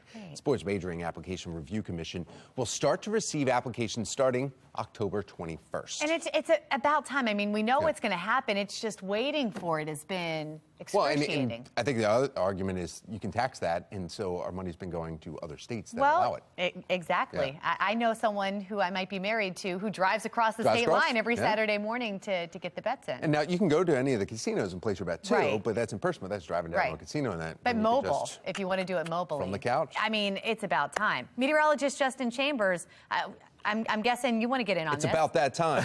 It's about that time. But yeah, I mean, it became legal when I lived in Tennessee, and I was like, well, this is convenient. Boop, boop, boop. And then I was like, this is really, I mean, I won like the first week, and I was like, cool. And I was like, gets you. I was like, stop. I was like, no, I'm from Vegas. Like, I know you just got to walk away when you're ahead. But no, I think it would be very cool, especially with the fact that we've got some great teams here as we look out over the stadiums here, talking sports. Yeah, Camden still lit up tonight after that win last night. Actually, I'm going to be heading out there tonight for the game. So if you see me out there, wave and say hi. Oh, and bring a pullover too, because it's going to be chilly. My sister and brother-in-law actually are coming down from Massachusetts. Yes, they're Red Sox fans, but they're here just to see Camden and see me and all that good stuff. So it should be fun. 55 your temp right now at BWI. Northwest wind about 11 to 15 miles an hour. It is breezy this morning, so you're definitely feeling that when you make your way out over the next 12 hours. So this is interesting. I have this graphic up right here, and it just auto-populates. This is a little inside baseball for you.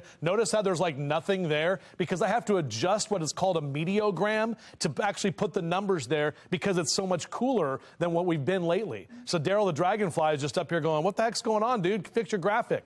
Anyway, temperatures are only going to get into the 60s this afternoon, and golfers on your forecast, it's probably at least a 2-club wind later today. Not only this morning, but into the afternoon as well. 57 by 9 a.m., 64 into the noon hour, and we'll top out in those mid to upper 60s for our highs. I was kind of flirting back and forth with that 70-degree reading, but most of the models are coming in that we're going to stay in the 60s. So we'll go for 69 for our high. Temperatures well below average. Sun coming up at 6:55 this morning. and goes to bed tonight at 7:02. Check out the numbers in your neighborhood. Westminster, Eldersburg, Reisterstown, mid-60s today. Over to Cockeysville and Hunt Valley, Perry Hall and White Marsh at 65. Close to 70 in Dundalk, down through Middle River and Essex. And up and down the 95 corridor, we're keeping those temps in the mid to upper 60s. Even down the ocean, looking at 66 in Ocean City. Here's a look at your O's cast. And yeah, the Stros are back tonight, as we just talked about. First pitch at 64 degrees, and as I mentioned, those temps are continuing to drop as we head into the evening tonight, so it will be a chilly night at the ballpark. Here's a look at your future scan.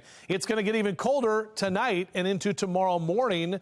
So here's a look at that. We have that ridge of high pressure that's coming in, the northwesterly flow, and all of that cooler air. But we warm back up tomorrow afternoon. We're right back to the mid-70s. Sunday is going to be even warmer still with a little bit more cloud cover. Temps will get back to the lower 80s, and we are tracking some rain late Sunday afternoon into the evening time. That's going to be our next weather maker as it rolls through. All right, here's that 7-day forecast for you. Breezy and cooler today. As I mentioned, we wake up to about 50 degrees tomorrow. A lot of us will be in the 40s, and we've got the Ravens game on FOX45 Sunday afternoon. So if you're watching the game, again, watch for some of that rain late in the afternoon into the evening time. 70s by next week. Protesters making their voices heard at Johns Hopkins University. Again, why they see the University Police Department is the wrong move. I'm Scott Thuman in Denora, Pennsylvania, where the political world is watching one Senate race that could determine who has control of Washington. That story coming up.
.554 and In Your Vote 2022 coverage. 2 years ago, a senator from Pennsylvania made major headlines when he announced he wasn't going to run again.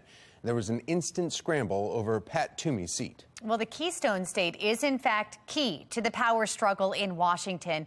Sinclair's chief political correspondent, Scott Thuman, is there to see how the race is shaping up. Despite the feel of quiet here in tiny Donora, Pennsylvania, it is the stage, like many towns across this state, for an epic battle that could ultimately decide who has control in Washington.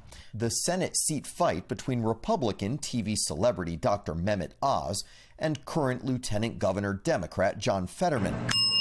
At the Early Bird Diner, this group meeting here every Thursday says they mostly just want someone in D.C. to hear them. Years ago, they used to listen to the people, and they would talk to the people, but they don't even do that anymore.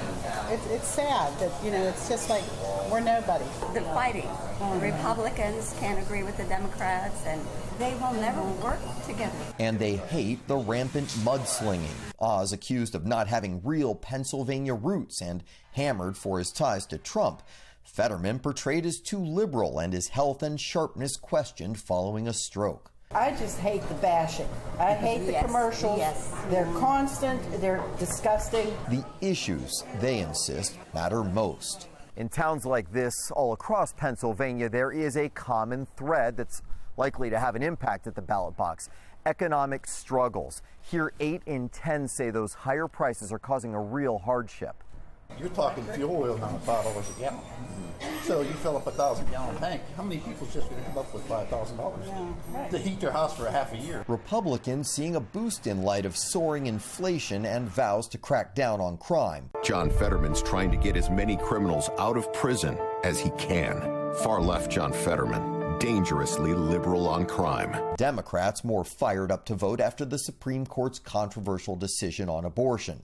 And now Mehmet Oz is so extreme, he wants to make abortion a crime in Pennsylvania.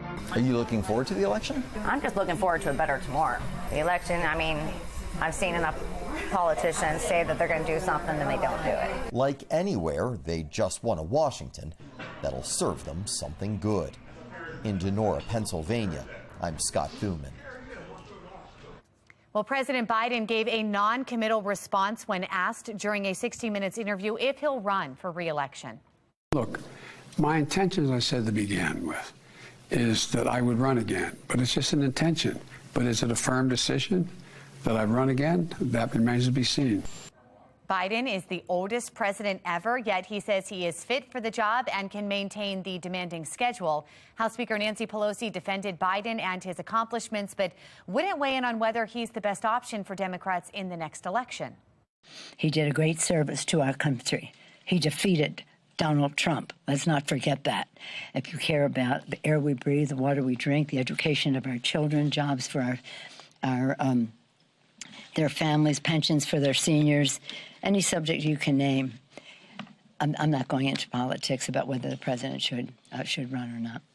Well, the president's vague intentions are creating a bit of a limbo for Democratic hopefuls who don't want to overstep but need to get their campaigns moving if 2024 is an option.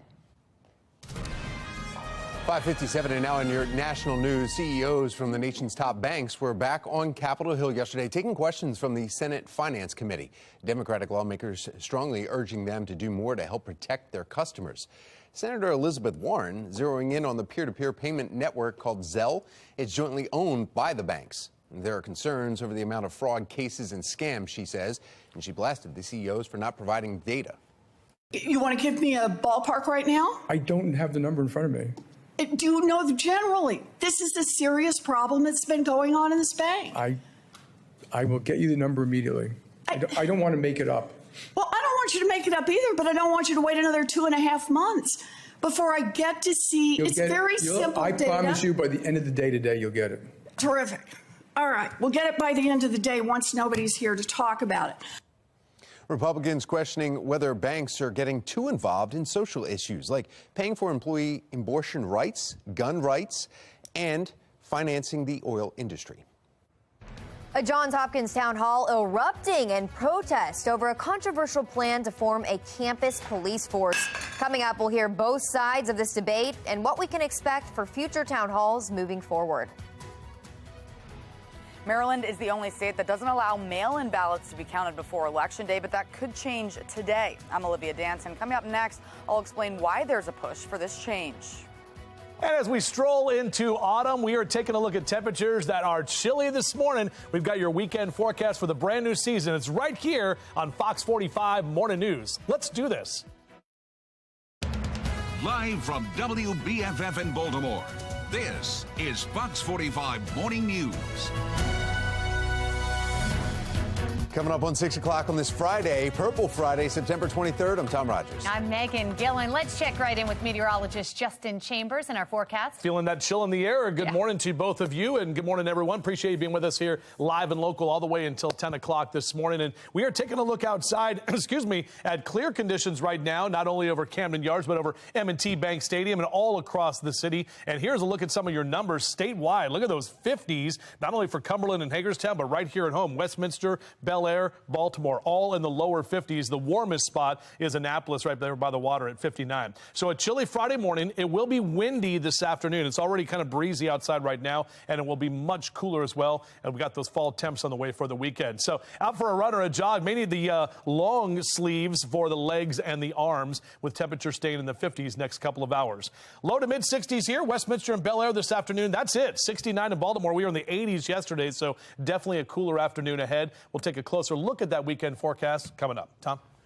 All right, thank you, Justin. Taking a look at your Lens Solar Traffic Network, and we've been talking about this accident here. It said one vehicle involved, but this has been going on for a few hours now. Northbound 95 right at Joppa here. You're backed up, as you can see, all the way to the 695 there. As the traffic, you'll start hitting your brakes right when you cross 43. There's also another accident right at O'Donnell Street. This is 895 south at ramp 7. The ramp is actually closed because of police activity there. One vehicle looks like it's spun the wrong way. 6:01, and we start off in a city in crisis this morning. Residents and school officials at odds over the formation of a university police force at Johns Hopkins University. Yeah, community meeting about the proposed Johns Hopkins Police Department forced to go online after protesters caused chaos last night.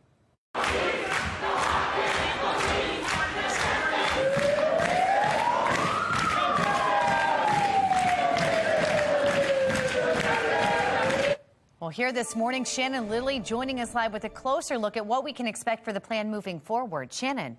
As you just saw, Megan, strong opposition to this plan to establish a campus police force. But Johns Hopkins still has 2 more town hall meetings scheduled for next week to go over it. And we're now learning that the university will move both of those meetings online, but protesters say they're going to interrupt those too. In fact, take a look at this tweet here being made by the Coalition Against Policing by Hopkins.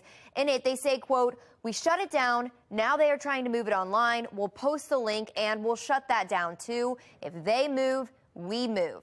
Now to a look at yesterday's town hall in protest. The university maintains that the police force is needed to address rising crime around its campuses.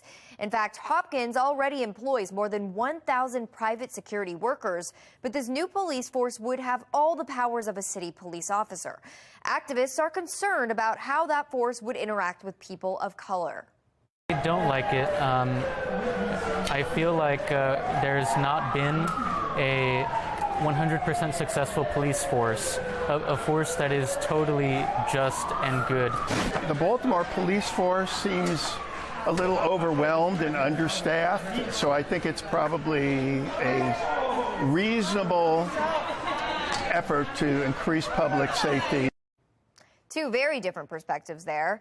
Now, as for what's next, though, those 2 more town hall meetings are scheduled for Thursday and Friday of next week. After that, City Council will have a 30-day period to review and comment on the plan before it is finalized. Now, this is important. If Hopkins is finally successful, City Police actually predict that it will have little impact on its department because its officers will still assist in investigating crimes right there on campus. Reporting live, I'm Shannon Lilly. Tom? Thank you, Shannon. It's not the first time, though, this university has faced this opposition. You remember 2 years ago, 8 students chained themselves to the Student Center in protest. Hopkins shelved the plan to establish a police force amid nationwide protests with Black Lives Matter following George Floyd's death. Hopkins previously responded by scaling back the scope of the force, limiting it to no more than 100 personnel, and investing in other public safety initiatives, including adding a behavioral health component. Well, the Johns Hopkins Police Department is being formed as Baltimore police face a severe officer shortage, difficulty recruiting, and high crime. The president of the police union telling Fox 45 News the city wasn't prepared to deal with big events when the Maryland Cycling Classic was in town earlier this month. He went on to say in this letter here that officers were forced to work overtime with little to no notice and canceled time off. Officers are now working overtime to watch squeegee kids on street corners. Police Commissioner Michael Harrison says this plan just is not sustainable. It is not sustainable because our manpower doesn't allow us to do that, because there's so many other serious things that we have to respond to and that we have to be in places to prevent. And so we can't sustain this indefinitely. Last week, police confirmed to Fox 45 News there is no end date for the added patrols. Turning to your vote 2022 coverage today, a judge will decide whether Maryland's Board of Elections can count mail-in ballots before Election Day in November. Olivia Dance joining us live now from Southwest Baltimore. Olivia, what do you know about this looming decision? Good morning. And currently, Maryland is the only state that doesn't allow mail-in ballots to be counted before Election Day. But as you mentioned, that could change today. The judge's looming decision comes after the primary election, where there was a flood of mail-in votes. Because of that, some results were delayed, and now there's a push to change the law. But of course, not everyone is on board, including Republican nominee for governor Dan Cox. It is our position that the Constitution allows the legislature to make these rules, and particularly midstream in the middle of an election. It just undermines the confidence of the voters whom we have faith in Maryland. Cox claims the court has no say in the matter, as the Constitution assigns elections law to the legislative branch. He's filing a motion to block the early counting of mail-in ballots, and a large number of mail-in ballots are also expected for the November election. And some counties in the state say that if those ballots aren't counted early, then voters could have to wait until January for results. For now, reporting live in Baltimore, I'm Olivia Dance, Fox 45 Morning News. All right, Olivia, thank you. Hurricane Fiona barreling towards Canada this morning. Yeah, Taylor Stewart is in our live center now with what could be the country's strongest storm. Taylor? That's right. It is a storm now. Fiona, a Category 3 storm with 125-mile-per-hour winds. It's right above north of Bermuda, 100 miles northwest of that, but it's heading towards Canada, currently 165 miles towards Nova Scotia. Now, in its place, places are bracing for its path, and they're struggling to recover. Forecasters say the storm is likely to hit Canada on Saturday morning, but those winds could spread out hundreds of miles. Every Nova Scotian should be preparing today and bracing for impact. Meanwhile, today back in Puerto Rico, Americans say it's not easy picking up what's left while waiting for help to arrive. President Joe Biden says the federal government will pay for 100% of debris removal on the island. Now, as we showed you, we've got crews here from the Baltimore area headed towards Puerto Rico to help as they can. But that's the latest for now. Megan and Tom, back to you. Thank you, Taylor. Questions this morning about documents seized at the home of former President Trump. Just ahead, the dispute over what's classified and what is not. Get the blankets ready and get the warmer clothes ready for the cooler temperatures. We're going to break down what we can expect for your first weekend of autumn coming up.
6:10 is your time right now. We've got a nice morning glow, an autumn glow here from our live cam as we open our big live window there over the Inner Harbor. And not too bad this morning, chilly as you make your way out. But if you think it's chilly now, just wait until tomorrow morning. No. We'll talk about that coming up in a few.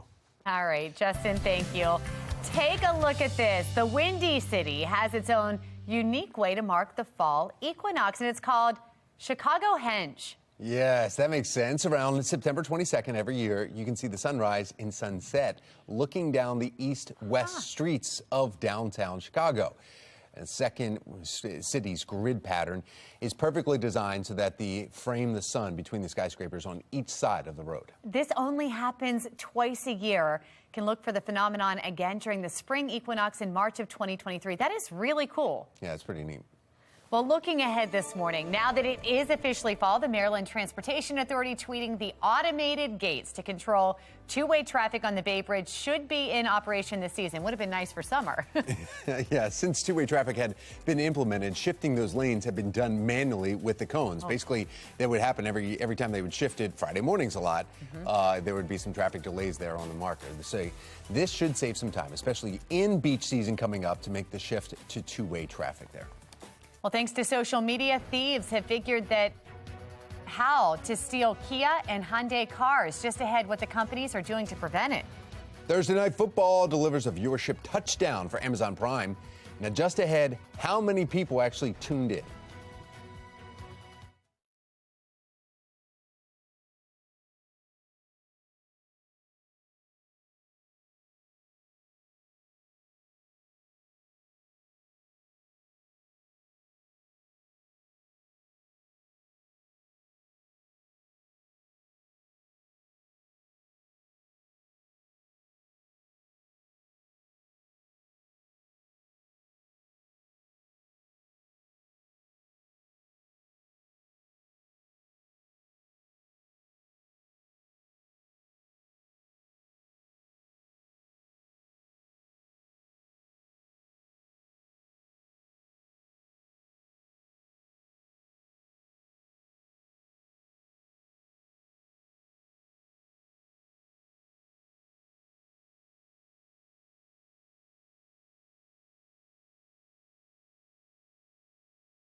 Talk to you.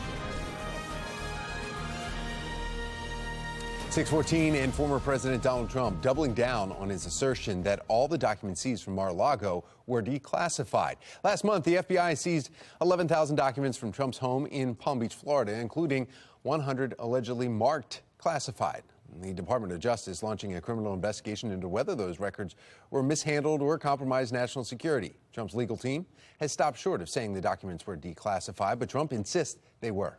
If you're the president of the United States, you can declassify just by saying it's declassified, even by thinking about it, because you're sending it to Mar-a-Lago or to wherever you're sending it. And There doesn't have to be a process.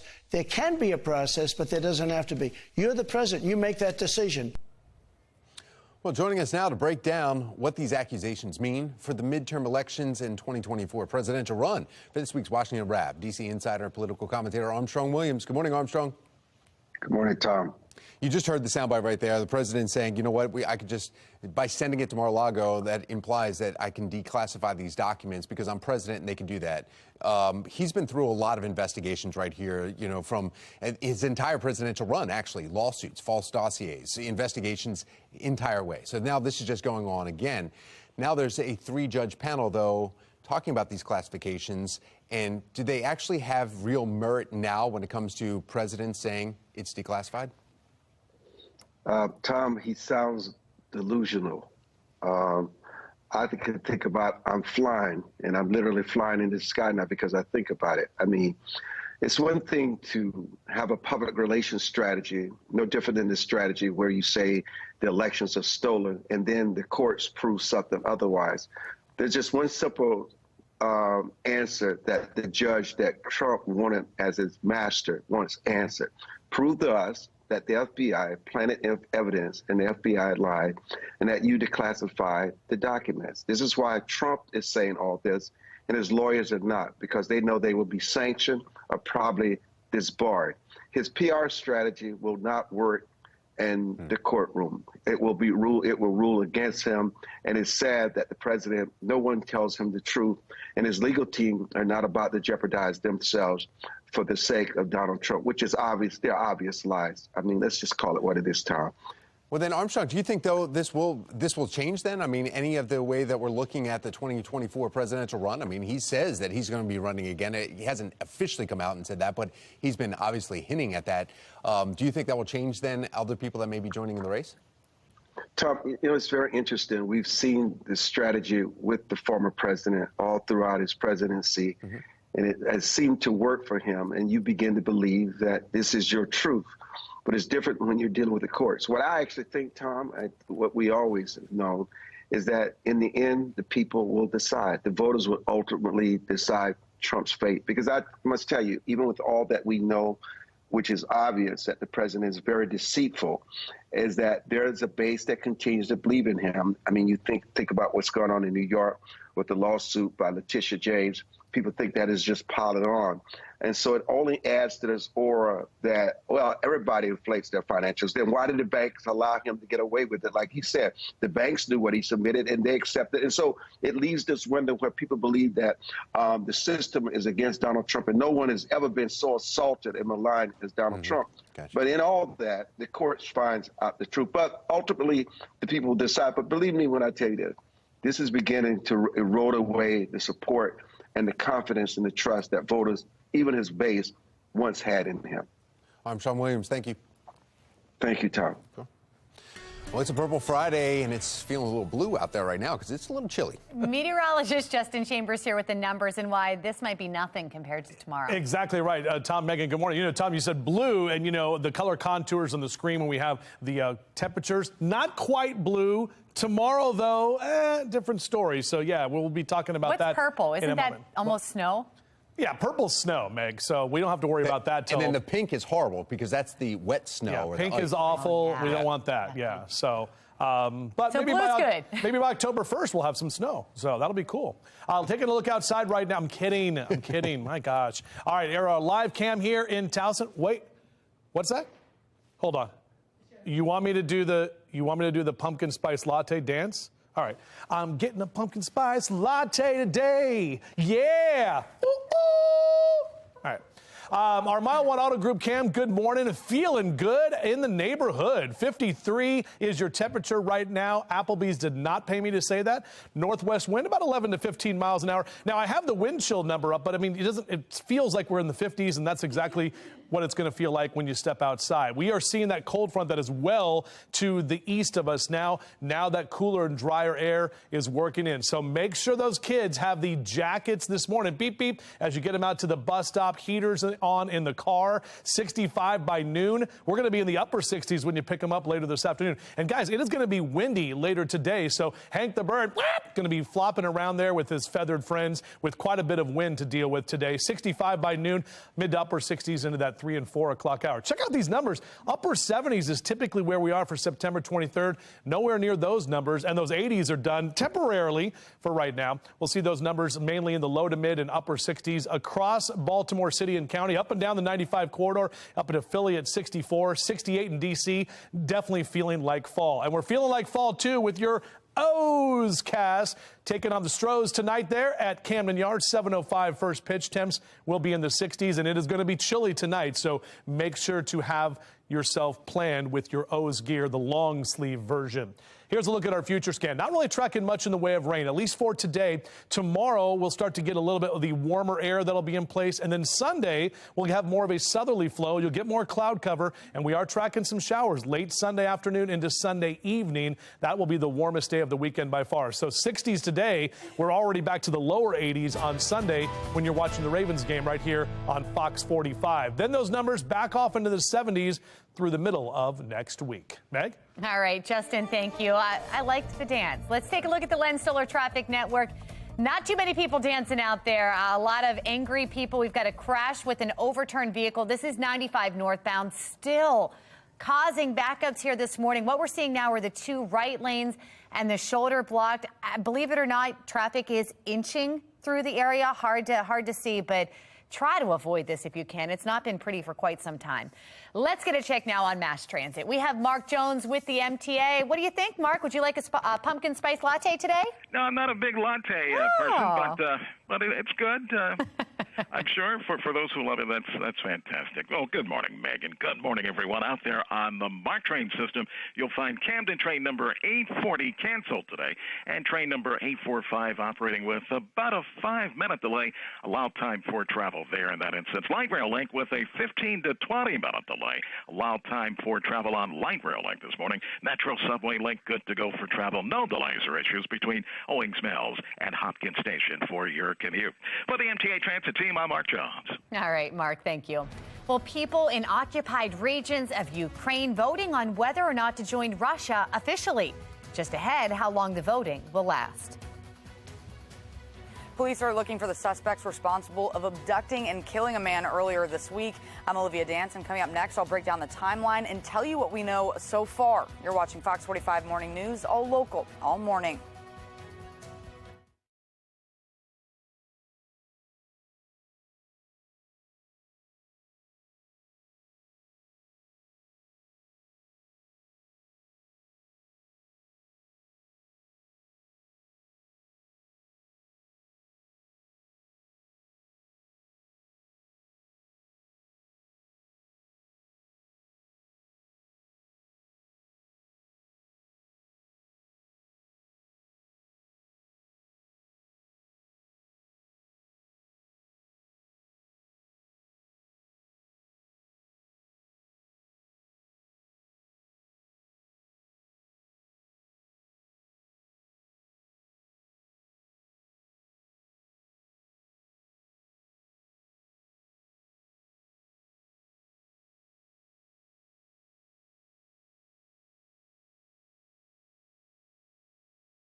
6:25 and in your consumer news this Friday morning, Kia and Hyundai. Their cars are among the top 20 most popular targets for thieves, stolen at nearly twice the rate the rest of the auto industry. According to the Insurance Institute of Highway Safety, South Korean car manufacturers were slower to introduce the chip keys. And the keys communicate with another chip in the ignition switch and will not allow the engine to start if they don't match. Hyundai and Kia say that they're now working to provide steering wheel locks at no charge to car owners. The first Thursday Night Football on Amazon Prime was apparently a big hit. What? According to Nielsen's ratings, about 13 million tuned in to watch Kansas City beat Los Angeles Chargers last week. Game also pulled in a record number of subscribers to the service. Wow. Vice President of Prime Video says signups during the game beat out Prime Day, Cyber Monday, and Black Friday. Oh, so this is going to be a thing now. Oh, yeah. So I'm going to have to deal with that glitching. Well, yeah. Did you have it last night, too? I did last night again. The glitching, it was good on ours. the words matched up for me, but Justin said he had trouble with that. But apparently, I mean, the numbers speak. Yeah. All right, it's going to be much cooler today. Meteorologist Justin Chambers will let you know your first weekend of fall forecast just ahead. And the results are in. Coming up, what we're learning from our own independent tests of the water in the area that was contaminated. You're watching Fox 45 Morning News, all local, all morning.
Live from WBFF in Baltimore, this is Fox 45 Morning News.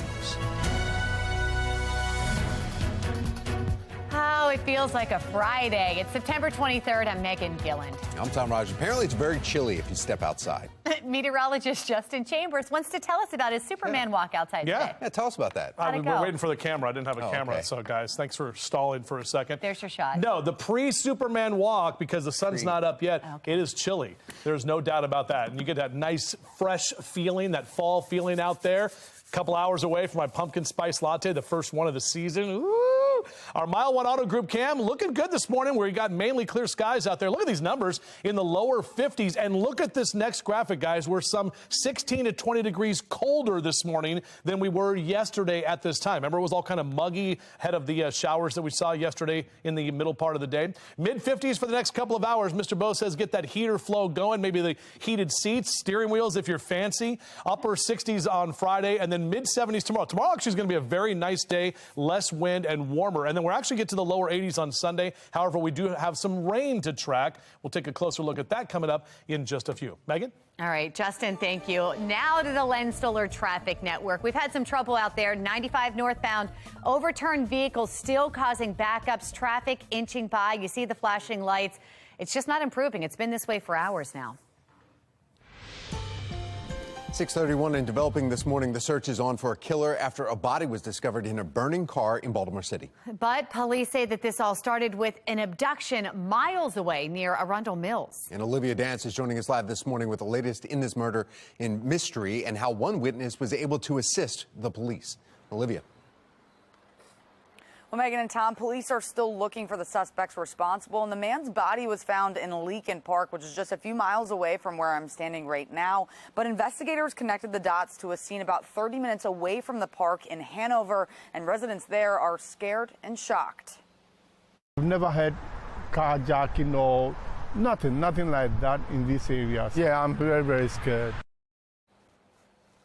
It all began on Wednesday night in a parking garage near Anne Arundel Mills Mall. A witness told officers she saw a man stab someone. The male victim was then forced into a car at gunpoint by two men. That car then sped away. That's when just hours later, Baltimore City firefighters were called to extinguish a car fire inside Leakin Park. When they arrived, they found a man dead inside the trunk. The victim was a 39-year-old man who had been shot at least once. Police confirmed he was the man stabbed and abducted in the parking garage, and anyone with information is asked to call Anne Arundel and Baltimore police. You can find the numbers for those tip lines on our website at foxbaltimore.com.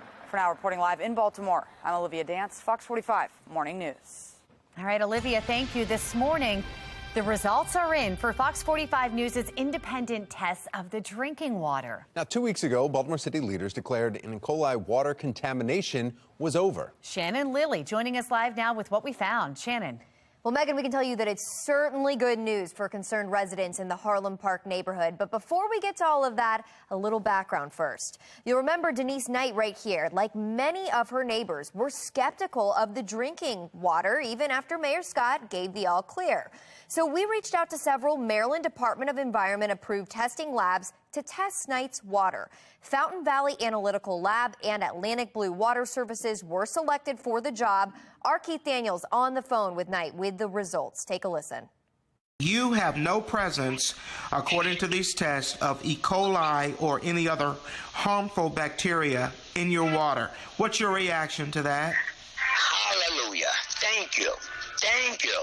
The results in this particular case is less than 1.0 most probable number of bacteria per 100 milliliters, or a passing test. I'm feeling a great relief that there's no E. coli or anything else in my water line. So, good job. Let's just keep on top of this so we won't have to do this again. Certainly a relief, but we did reach out to the mayor's office for comment on this. We have not heard back. Reporting live in the studio, I'm Shannon Lilly. Megan? All right, Shannon, thank you. We do have continuing coverage here this morning. Adnan Syed's lawyer now talking about the process of working to get his case back into court and reconsidered. Yeah, Erica Suter told WYPR that she worked with prosecutors to take a second look, filing a joint motion to retest DNA evidence last March, ultimately leading, though, to the state's motion to vacate. She says Syed's case is more the exception than the norm because the American justice system generally wants to uphold convictions. Our legal system wants to maintain its verdicts, and there are reasonable reasons for that. But then when you come to some cases where it is so clear that somebody didn't have a fair shot and a fair opportunity, that priority toward finality needs to give way to justice. Baltimore City State's Attorney Marilyn Mosby has not yet said whether Syed will face a retrial. Their office has 30 days to submit one. Making it official, the Russian-controlled vote is happening now in parts of occupied Ukraine. We have Taylor Stewart in our live center this morning. Taylor, what's happening right now? Well, right now, the Kremlin is staging elections in Russian-occupied territories across Ukraine. But I want to show you guys first this tweet we have pulled up from the AP. Just in the last 30 minutes, a team of UN humanitarian rights experts say an internal investigation has shown that there's possible war crimes with Russia. But we can show you what we've seen on the ground here. Let's take a look. Folks who are in the Kyiv region have been trying to fight back, trying to make sure they can push off the... We're having an issue with our smart board here. We will update you with this story in just a few minutes here. Back to you guys. All right, thank you, Taylor. NASA is just days away from slamming a spacecraft into an asteroid 7 million miles from Earth. Did you hear that? Smashing something into an asteroid 7 million miles away from Earth. Made movies out of this. What is their plan ahead of this mission, though? But was it Independence Day? A chilly start to your new season, and we could be seeing some rain in the forecast. Meteorologist Justin Chambers with the timeline. Armageddon. 6:37. Armageddon. Yeah. All local, all morning. Weather Window, presented by the National Weather Desk. Holy mackerel! They're actually striped bass. An unexpected sight along the Rhode Island coast, hundreds of striped bass right at the shoreline, and just above, seagulls looking for their next meal. And this pair was really trying to get into that hanging basket, but all that spinning just didn't work. He finally gave up and left. Want to see your weather photos and videos on TV? Click Chime In on this station's website to share.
Sure. 6:39. NASA provides more information surrounding a test mission next week. Now, it sounds like the plot of a movie, Armageddon, as we were just saying. Monday, the agency will crash the DART spacecraft into a 500-foot wide asteroid. The dimorphous asteroid poses no danger to Earth, but researchers want to see if the direct impact could alter its course. They want to know if the technique could be used in future to prevent a possible major collision with a different asteroid. That's all Hollywood and movies. They have to make it exciting and We find the asteroid only 18 days before it's going to impact, and everybody runs around with their hair on fire. That's not the way to do planetary defense. We have the technology now to do this and find these objects years, decades, even a century before they pose an impact threat to the Earth. And again, important to note, Armageddon-like situation, not Independence Day, like I mentioned with aliens. So we've got that going in our favor, too. Cameras and telescopes, by the way, will watch the crash, but it's going to take months to find out if it actually changed the orbit. The planetary defense test costs around $325 million. You don't want to miss that shot. No. You don't want to miss a thing, do you? 19 minutes in front of 7 o'clock here on your Weather Authority forecast. Looking out over the Inner Harbor this morning on this chilly fall morning. Yeah, looking good. We're actually breezy, and we're going to keep the wind with us throughout the day today, folks. So just be aware, if you already have some of those Halloween decorations up, the big inflatable ones, might want to take them down because the wind will be with us throughout the afternoon. We'll have a closer look at that forecast coming up. All right, thank you, Justin. It's Funny Friday. Looking ahead in our 8 o'clock hour. That's right, Ted Carpenter. I don't know if he's going by Ted now, but he'll be in studio to tell us more about his show at the National Harbor. And season 8 of The Masked Singer kicked off this week. Just ahead, we're going to take a look at what contestants got sent home the first round. 6:41 now on Fox 45 Morning News. All local, all morning.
Now, in your morning rush this morning, a town hall erupts in protest at Johns Hopkins University as students and community members push back against the development of a new campus police force. Again, we've seen this before. Shannon Lilly is joining us live this morning, though. Shannon, will the next 2 town halls, though, go on as planned?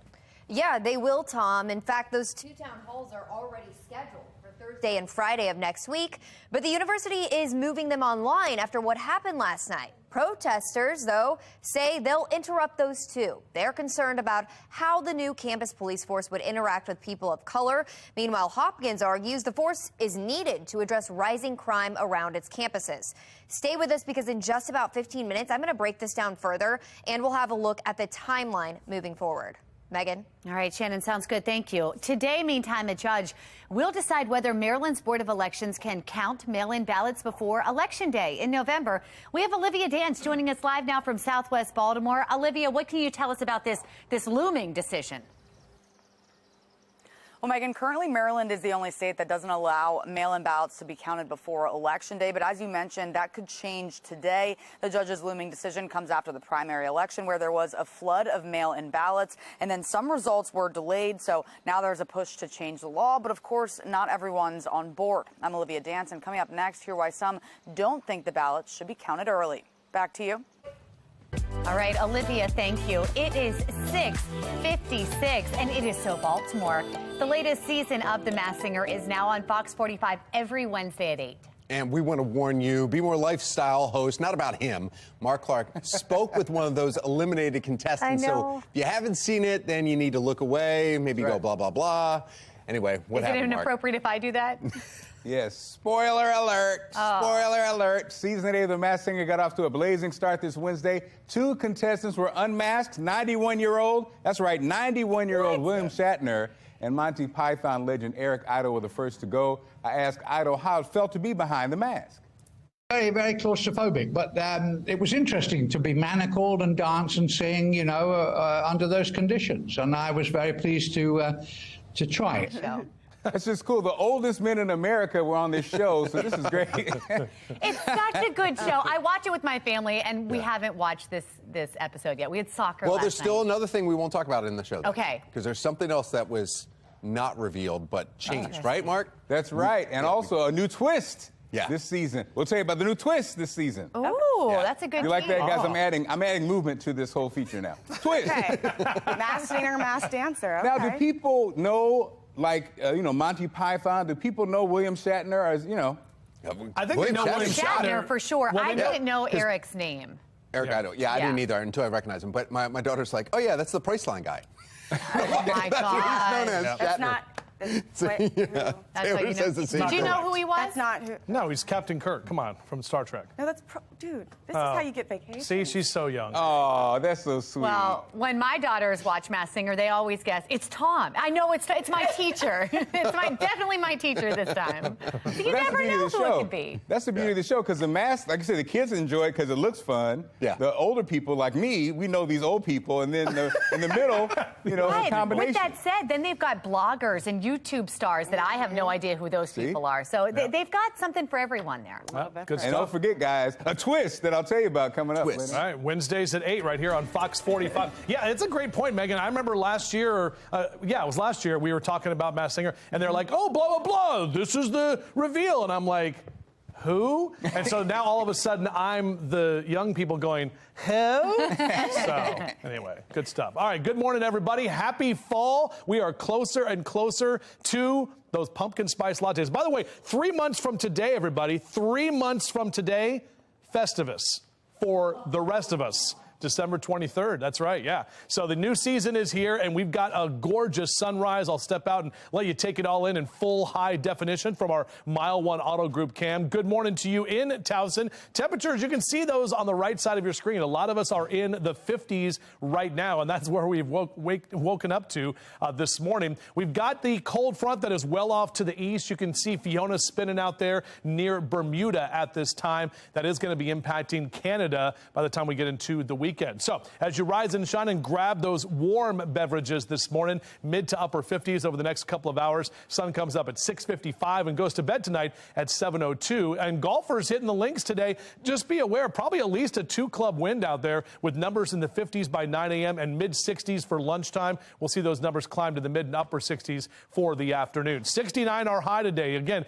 a lot of us don't even make it out of the 60s at all with a windy afternoon as well. So about 10 degrees below average for this time of year. And look at these numbers across your neighborhood. Perry Hall and White Marsh, mid-60s today. Up into Cockeysville, Hereford Zone at 62. Westminster at 64. Can't wait to go to the North Carroll Business Alliance Gala tomorrow night. Some weird reason they want me to be the guest speaker. So I'm going to be there doing a speech talking about small business. So hope to see y'all out there in North Carroll County tomorroot evening. 65 Ellicott City, 67 in Columbia, 66 your temp in Odenton this afternoon. afternoon. Numbers up in Hartford and Cecil counties also in the low to mid 60s for today. So definitely a chilly afternoon. And you can see we've got a lot of sunshine. Tomorrow we will get a little bit warmer. You'll see a few more clouds rolling in. And then Sunday actually going to warm back up into the lower 80s. We're actually tracking another weather maker. That's going to bring some rain late Sunday night into early Monday morning before we get into the first part of next week. This is Fiona right here. Currently 125-mile-an-hour winds, Category 3 storm. This storm is going to track up toward Canada. We've got a new storm, Tropical Depression 9. This is in the eastern Caribbean. This will more than likely become Tropical Storm Hermine. It's going to make a right turn and head toward the coast of Florida by next week as a Category 2 storm and could impact us here by next weekend, just in the form of some rain showers as it moves up the East Coast. But obviously, we're keeping our eyes on that. Hurricane season got active very quickly. There's that Ravens helmet. Now, of course, the Ravens are on the road, but you can watch that game right here at FOX45 Sunday afternoon with great temperatures, 81, and then temperatures back to the 70s through the middle of next week. A tense exchange on Capitol Hill over funding oil and gas. I'm Kayla Gaskins with that story straight ahead. And it is fall gardening season just ahead, ways you can add some color to your yard. But first, let's bring some coffee to your kitchen. It's time for a coffee break.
.654 now to your assignment, America. Food banks are now becoming the latest victims of inflation. In August, the prices for food increased 13.5% just compared to last year. That is the largest year-to-year increase since 1979. And unfortunately, those higher prices mean there's more need and less donations.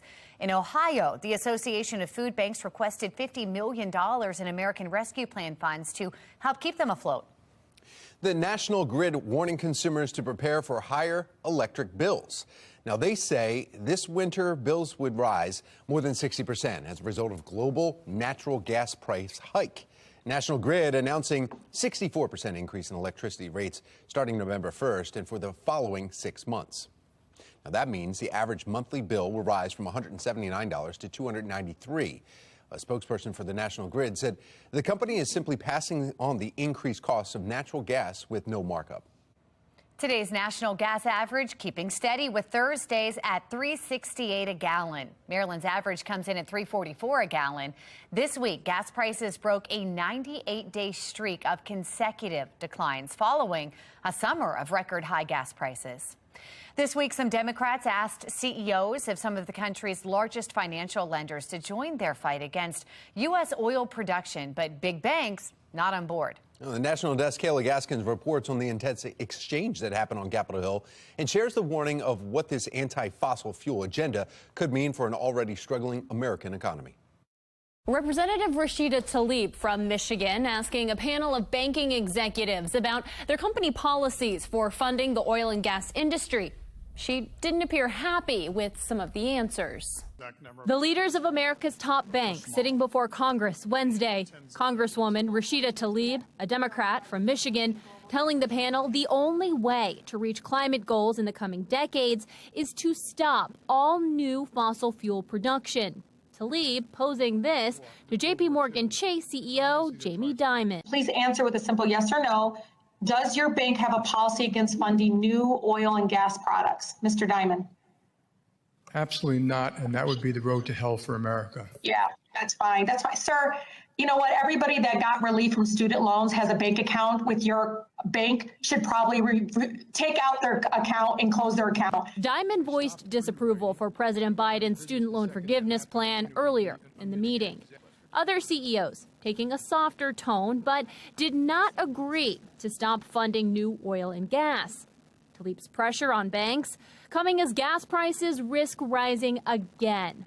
Energy experts have pointed out pulling away from fossil fuels too soon risks America's energy security, causing fears of black or brownouts on the hottest days this past summer. As we've lost baseload generation, coal plants and gas plants, we have no renewable energy to backfill it, and therefore we don't have enough capacity. So rates are increasing and the potential with rolling brownouts. The lack of fossil fuels fueling an energy crisis in Europe. Countries cut back on their own production, causing them to lean heavily on Russia. And as Russia's war with Ukraine drags on, Europe's scrambling to have enough energy at attainable consumer prices to get through this winter.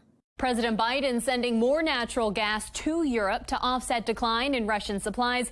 U.S. gas companies requesting permits to build new pipelines for the task. I'm Kayla Gaskins reporting. I don't like the idea of shutting out the effort for me to get some information from those who know about it. A Johns Hopkins town hall shut down following protests against the plan to bring in a university police force. Just ahead this morning, why school officials say it's needed, but students worry for their safety. Maryland is the only state that doesn't allow mail-in ballots to be counted before Election Day, but that could change today. I'm Olivia Danson. Coming up next, I'll explain why there's a push for this change. As we're walking into the brand new season, we're taking a look at chilly temperatures this morning. How will it shape up for our first weekend of the new season? We'll break it down on Fox 45 Morning News. Let's go. Live from WBFF in Baltimore, this is Fox 45 Morning News. Just about 7 o'clock, 6:59 here on this Friday morning, September 23rd. I'm Tom Rogers. I'm Megan Gillen. We've got meteorologist Justin Chambers with our forecast. Yeah, chilly temperatures this morning, guys. Waking up this morning, you're like, whoa, hey, this is fall for sure. With those numbers out there that are mainly in the 50s, you can see those on the right side of your screen as we take you outside right now. Beautiful shot there over the Inner Harbor. Just a couple of clouds kind of loitering at this time. Let's check those numbers. Lower 50s for Cockeysville and Hunt Valley. We're right at the 50-degree mark there in Owings Mills. 51 in Bel Air, and Glen Burnie, you're waking up at 53 this hour. It will be windy and cooler for the afternoon. That wind's going to stay with us, and then we're tracking fall temperatures for the weekend. We're also tracking some rain. Mr. Bo says we're good to go, though, with maybe the heater on in your car this morning as you head out. Next to the couple of hours, we'll keep those low to mid-50s. We're back with your full forecast coming up in just a few minutes from right now. How's it looking on the roads, Tom? Looking great right now, Justin, because the Lens Solar Traffic Network is showing the cameras moving. This is where we had multiple accidents there, 95 northbound, one right at 43. The other one, though, the big one, was at Joppa Road. That's the camera you're looking at there. That was blocked for hours. It is now moving along, and we just went from red to yellow on the traffic, and that will eventually turn green here for us. 7 o'clock, and we start off in a city in crisis this morning. Residents and school officials at odds over the formation of a university police force at Johns Hopkins University. And we've heard this before, but a community meeting about the proposed Johns Hopkins Police Department forced to move online after protesters caused some chaos last night.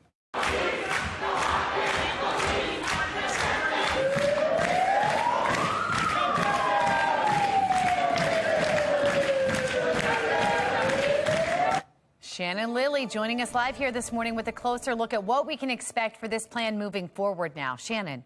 As you just saw, Megan, strong opposition to this plan to establish a campus police force. But Johns Hopkins still has 2 more town hall meetings scheduled for next week to go over it. So now we're learning that the university will move both of these meetings online. But protesters say they're still going to interrupt those too. In fact, take a look at this tweet right here from the Coalition Against Policing by Hopkins. In it, they say, quote, "We shut it down. Now they're trying to move it online. We'll post the link and we'll shut down that too. If they move, we move." Now to a look at last night's town hall in protest. The university maintains that the campus police force is needed to address rising crime around its campuses. In fact, Hopkins already employs more than 1,000 private security workers. But this new force would have all the powers of a city police officer. Activists, though, are concerned about how that force would interact with people of color. I don't like it. I feel like there's not been a 100% successful police force, a force that is totally just and good. The Baltimore police force seems a little overwhelmed and understaffed, so I think it's probably a reasonable effort to increase public safety. 2 very different perspectives there. But take a look as for what's next, though. Those 2 more town hall meetings are scheduled for Thursday and Friday of next week. After that, City Council will have a 30-day period to review and comment on the plan before it's finalized. Now, this is important, though. If Hopkins is finally successful, City Police are telling us that they predict it'll actually have little impact on its department because its officers will still assist in investigating crimes on campus. Reporting live in the studio, I'm Shannon Lilly. Tom? All right, thank you, Shannon. It's not the first time at all the university has faced this opposition. You remember just 2 years ago, Hopkins shelved the plan to establish a police force amid campus protests where 8 students, some of them getting arrested, locked themselves into the student center by chains at one point, and then nationwide Black Lives Matter protests following George Floyd's death. Well, Hopkins previously responded by scaling back the scope of that force, limiting it to no more than 100 personnel, and investing in other public safety initiatives, including adding a behavioral health component. Well, the Johns Hopkins Police Department is being formed as Baltimore police face a severe officer shortage, difficulty recruiting, and high crime. The president of the police union tells FOX45 News the city wasn't prepared to deal with big events when the Maryland Cycling Classic was in town earlier this month. He goes on in this letter to say that officers were forced to work overtime with little to no notice and canceled time off. Officers are now working overtime to watch squeegee kids on street corners. Police Commissioner Michael Harrison says this plan is not sustainable. It is not sustainable because our manpower doesn't allow us to do that, because there's so many other serious things that we have to respond to and that we have to be in places to prevent. And so we can't sustain this indefinitely. Last week, police confirmed to FOX45 News there is no end date for the added patrols. Well, turning now to your Vote 2022 coverage today, a judge will decide whether Maryland's Board of Elections can start counting mail-in ballots before Election Day come November. Olivia Dance joining us live from Southwest Baltimore. Olivia, what can you tell us about the decision coming up? Well, Megan and Tom, currently Maryland is the only state that doesn't allow mail-in ballots to be counted before Election Day. But as you mentioned, that could change today. The judge's looming decision comes after the primary election, where there was a flood of mail-in ballots. And because of that, some results were delayed, and now there's a push to change the law. But of course, not everyone is on board, including Republican nominee for governor Dan Cox. It is our position that the Constitution allows the legislature to make these rules, and particularly midstream in the middle of an election, it just undermines the confidence of the voters whom we have faith in Maryland. Cox claims the court has no say in the matter as the Constitution assigns elections law to the legislative branch. He's filing a motion to block the early counting of mail-in ballots, and a large number of mail-in ballots are also expected for the November election. And some counties in the state are saying that if the ballots aren't counted early, then some voters could have to wait until January for results. For now, reporting live in Baltimore, I'm Olivia Dance, Fox 45 Morning News. Thank you, Olivia. Former President Donald Trump hosting a fundraiser for Republican gubernatorial candidate Dan Cox. According to the flyer for the event, the fundraiser will be held October 17th at Trump's Mar-a-Lago resort. Cox has lagged behind in fundraising compared with his Democratic opponent, Wes Moore. 7:06 in trending this morning. A warm welcome for former Oriole Trey Mancini as he returned to Camden Yards for the first time since becoming a Houston Astro. He is a human, too. Yeah, here we go. There, standing ovation right there. Mancini receiving that from the crowd when he stepped into the box. Orioles ended up, though, winning last night's game. Watch this, though. This is his highlight. Oh, struck him out. Yeah, they ended up winning, though, last night. And Fox 45 News caught up with him ahead of the game to talk about his big return. You know, you kind of want to just treat it as just another road trip as much as you can, but it was funny coming in, you know, landing at BWI, coming up 295 into the city, a drive that I made 1,000 times probably, you know, for a lot of different reasons. And yeah, it's so familiar, but yeah, you got to remember that you're here as a visitor now. And apparently as a loser last night, too. I know, it's a shame. American League wildcard race looks right now. Toronto, Seattle, and Tampa Bay hold those top three spots. The O's desperately trying to close that gap, though. After the win over Houston, they're 4 games back with 13 now left to play. The Orioles play the Astros again today. First pitch, 7:05, and there's a whole lot of fan stuff going on there. And the man who has believed in them for months now, meteorologist Justin Chambers here. What do you think? You still feeling confident? I feel like I'm taking Jimmy's torch. Do you know what I mean? Because he was always like the big, you know, O's and Ravens guy, and I'm like, well, I'm going to just take that on. But you know, we need Tampa Bay and Seattle to lose. They both won, and we won, which is great, but we didn't gain anything in that wild card spot. But it was nice to, you know, beat one of the best teams in baseball here at home. And yes, it is going to be chilly tonight for that first pitch at 7:05, 64, 62 in the 5th inning, and in the upper 50s by the 9th inning. And we will have a strong north and northwesterly wind throughout most of the game tonight. So it's going to be pretty chilly out there. But yeah, great stuff for Fan Appreciation Weekend. This is the final weekend of home games as they're going to be on the road all next week. And then they're back here against Toronto the first week of October. So we'll take a closer look at your forecast for whatever weekend activities you have coming up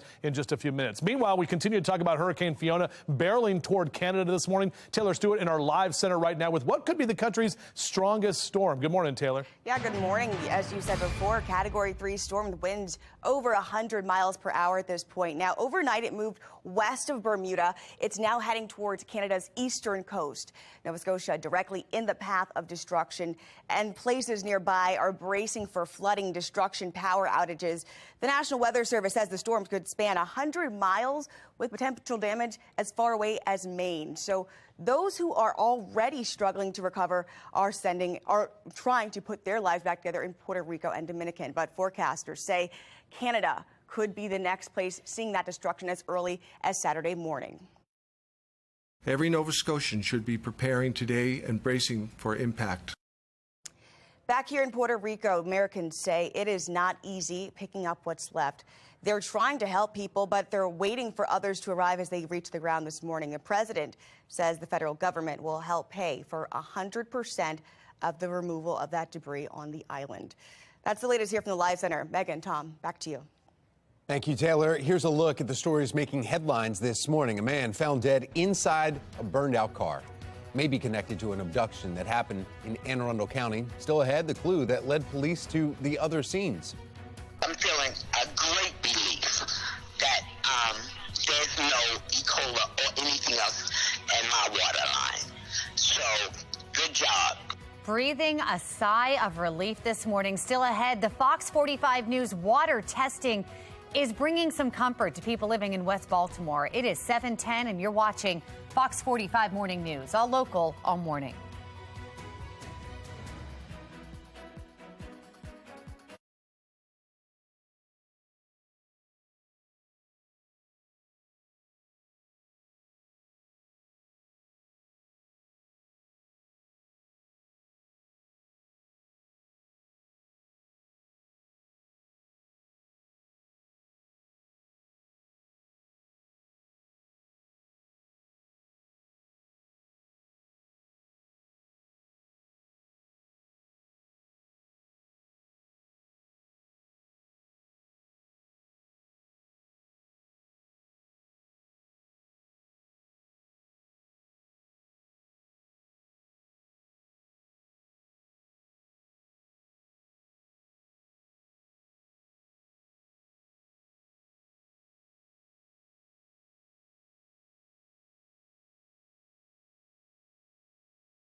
Fox 45 News, winner of 17 2022 Regional Emmy Awards, more than all other Baltimore news stations combined. It is 7:13. We are in the heat of Birdland sports. The Ravens looking to redeem themselves this weekend. The Orioles in a must-win situation for any hopes of a postseason. This morning, sports agent Doug Eldridge, founder of DLE Agency and Achilles PR, joining us live to weigh in on what needs to happen here. Doug, you ready for this? I am. This is exciting times in Baltimore, isn't it? It sure is. We're going to start with the Ravens here this morning, if that's good with you. They're going to be in New England this weekend. We saw Lamar nursing that elbow this week. What do you think? Is he ready? Well, if there's any franchise in the league that tends to always have their players ready, it's the Ravens. I think it's much ado about nothing. Pardon the expression, in terms of the sleeve. Anytime you have a little bit of swollen ligaments, tendons, soft tissues, that's just a precautionary measure. Okay.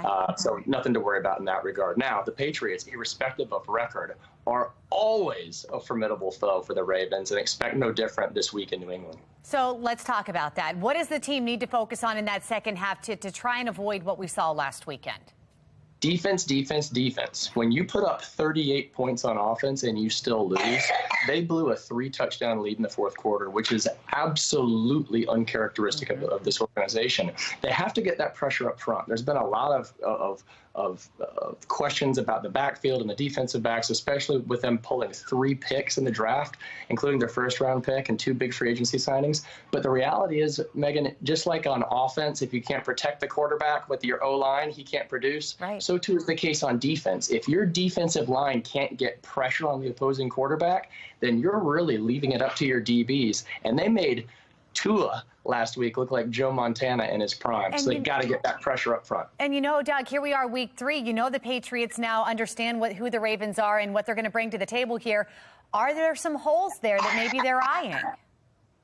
Well, yeah, a couple of things have to happen, right? You have to have that consistent production across the offensive spectrum. Take it off of Lamar's shoulders. Of course he wants to step up and be that game changer and the game decider. That's who he is, and you want that in your quarterback. But it's up to the team to utilize all of those offensive weapons to take the pressure off. We need big production from the running backs who are getting healthy. We need big production from that all-star tight end core, which is quietly the part of the team that I'm most excited about. I think they're going to be the difference maker down the stretch for this organization, giving Lamar those short and medium range options over the middle.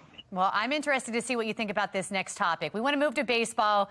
We're saying there's a chance. What do the Orioles need to do to get a hold of that last wild card spot? I mean, we know they got to win. What do you think it's going to take to do that?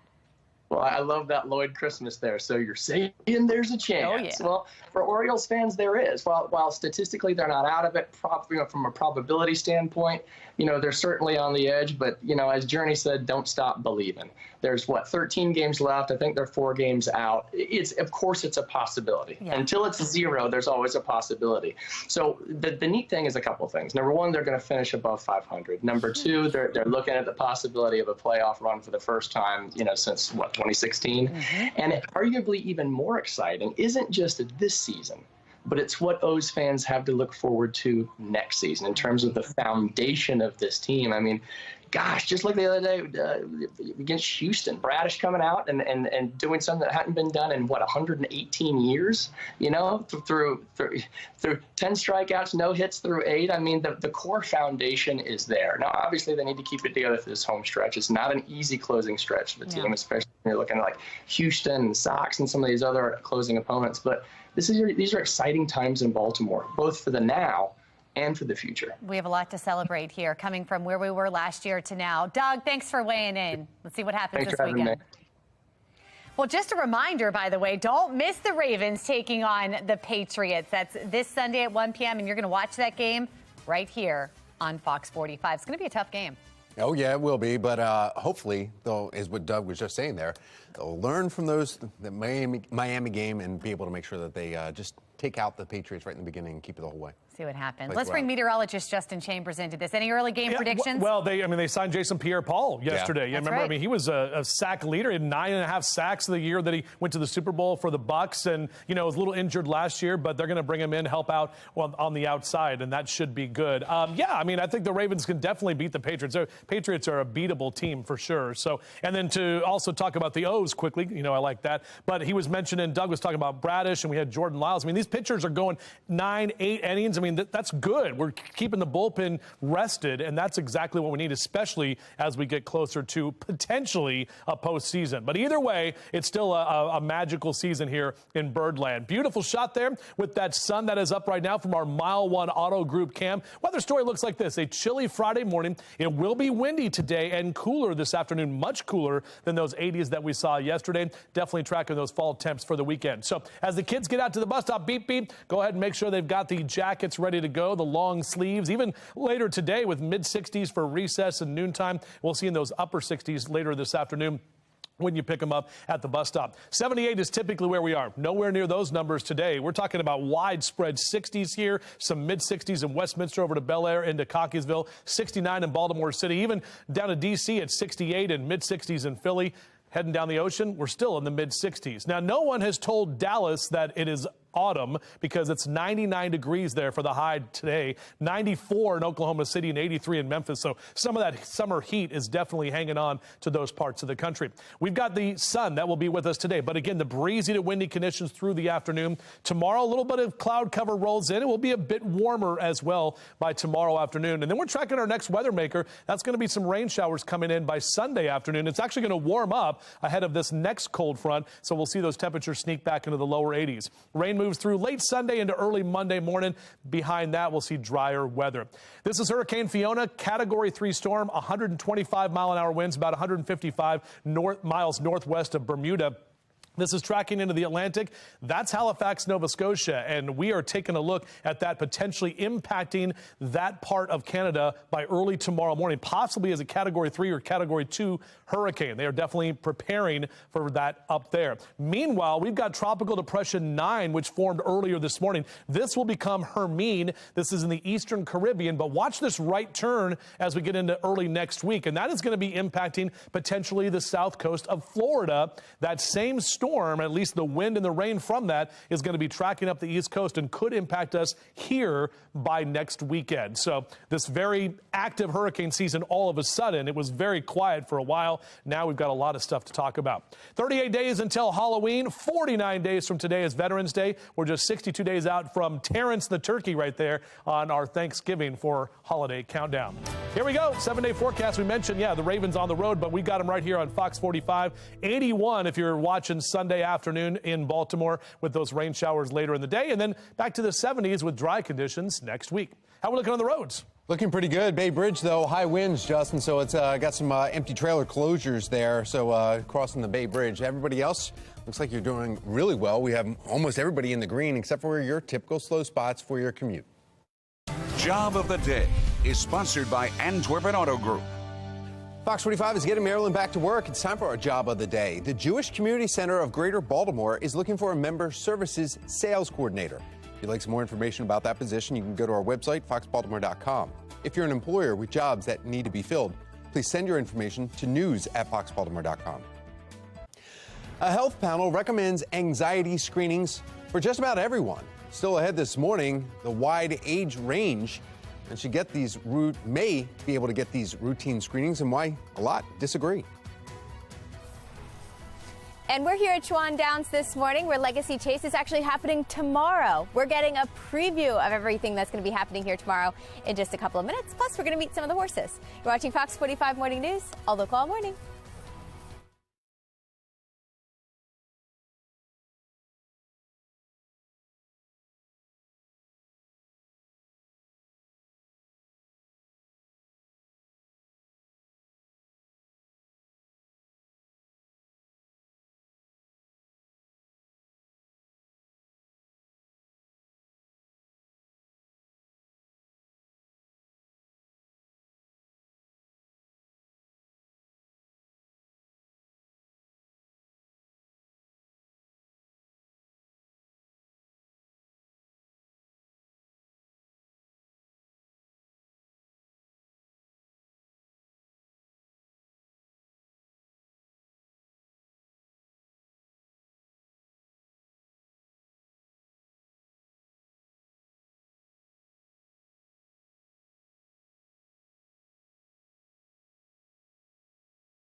It's 7:24. The Legacy Chase is bringing elite horses and gifted riders right here to our area. Yeah, putting together top-tier purses on a beautiful track. This morning for our hometown hotspot, Amy Aronson. Well, wait a second. Maybe she's about to pop back up. And Shawan does. There she is. All right, we had you there for a second. We took you back down. But, man, what a great venue, Amy. Yeah, beautiful morning out here. We were saying it's suddenly fall, and it's going to be a perfect day tomorrow for Legacy Chase happening here. I'm here with Mark Lund telling us all about the festivities. We're standing where all the action happens, right? We're on the track here. Yep. So tomorrow it's going to look much different. It's going to be very busy. Yes. So gates open at 10 o'clock. Tickets are still for sale. You can go to thelegacychase.org. Parking passes start at $60. You can get as many of your friends and family into your car for that $60. Oh, that's great. Load them in here. Come here. Yeah. Pack up a picnic or come. We'll have a food truck. We'll have a beer garden with some of our local craft beer partners here. And yeah, it's going to be a great day. We had so many entrants that we're now doing 8 races as opposed to the original 7. So it's going to be a great day. Like you said, the weather is perfect. Yeah. Great time to get all of your fall fashion out. Yeah, why not? Yeah, and should be It's the season. Yep. And we've got the stars of the day here. Some of the horses are joining us this morning, warming up for what's going to be a busy weekend. And people can see a whole variety of horses that are going to be out here competing and racing. Correct. We'll have steeplechase races, timber races. It's a great day for not just horse enthusiasts, but families. You can't beat a day out here in Hunt Valley with great weather. Yeah, why not? Well, we look forward to learning more as the morning goes on. But if you all want more information right now, I know he said you can get it on their website, but you can also head over to our website, foxbaltimore.com/newslinks, and get all the details there. And yeah, guys, it's suddenly fall out here. It's beautiful this morning. It's going to be very similar tomorrow. If you're looking for something to do, why not come out to the racetrack? Yes, but Amy, who does he think we should put our money on? Let's get to the chase here. Ooh, why don't we save that? Why don't we save that question for later this morning? Later on this morning, the next hit, I think you're going to be showing us some of the jumps. You're going to be on the horse showing us some of the jumps, right? Oh, yeah. We'll see about that. That's for the next I'll leave one. that to the experts. All right. Well, as Amy was mentioning there, definitely fall-like out there this morning. Still ahead, how low the temperatures could drop tonight. The results are in. Coming up, what we're learning from our own independent tests of the water in the area that was contaminated. It is 7:27. You're watching Fox 45 Morning News, all local, all morning.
Live from WBFF in Baltimore, this is Fox 45 Morning News.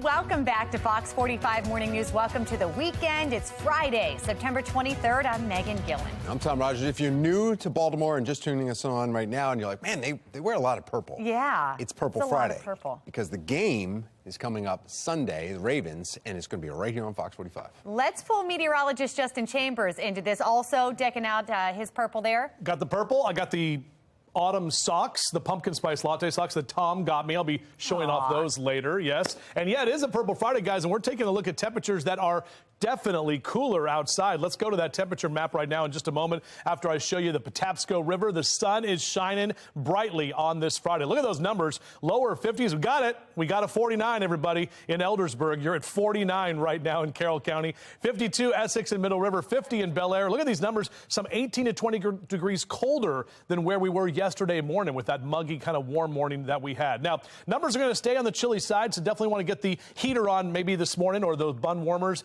for your morning drive. We're only going to top out at 69 today. Now, we're back to the mid-70s tomorrow. Should be a fantastic fall Saturday, and then temperatures even warmer on Sunday as we're back to the lower 80s, but we got some rain to track as well. And we'll take a closer look at that, plus that big hurricane over my shoulder. A little closer look at that as well in just a few. Tom?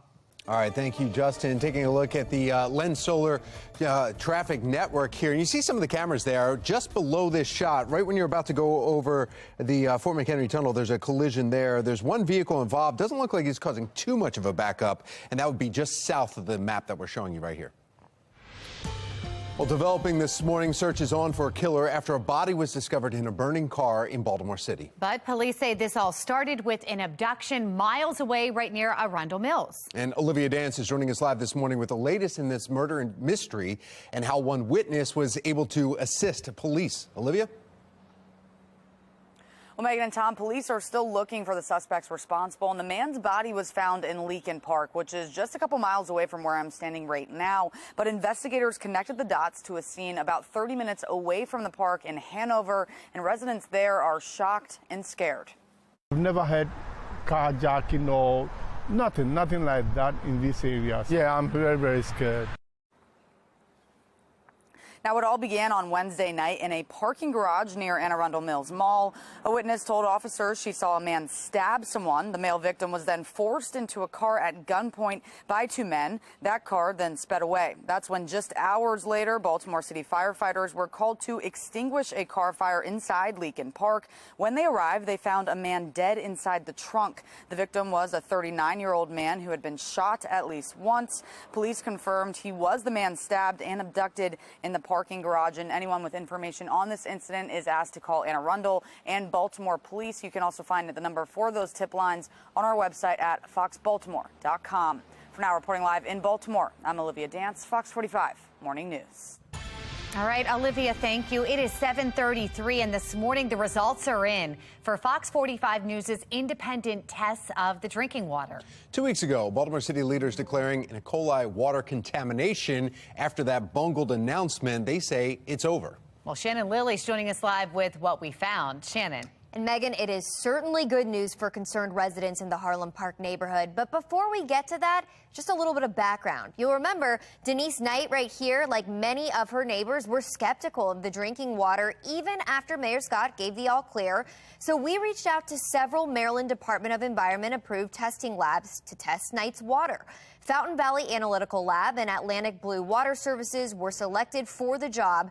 Our Keith Daniels on the phone with Knight with the results. Take a listen to that.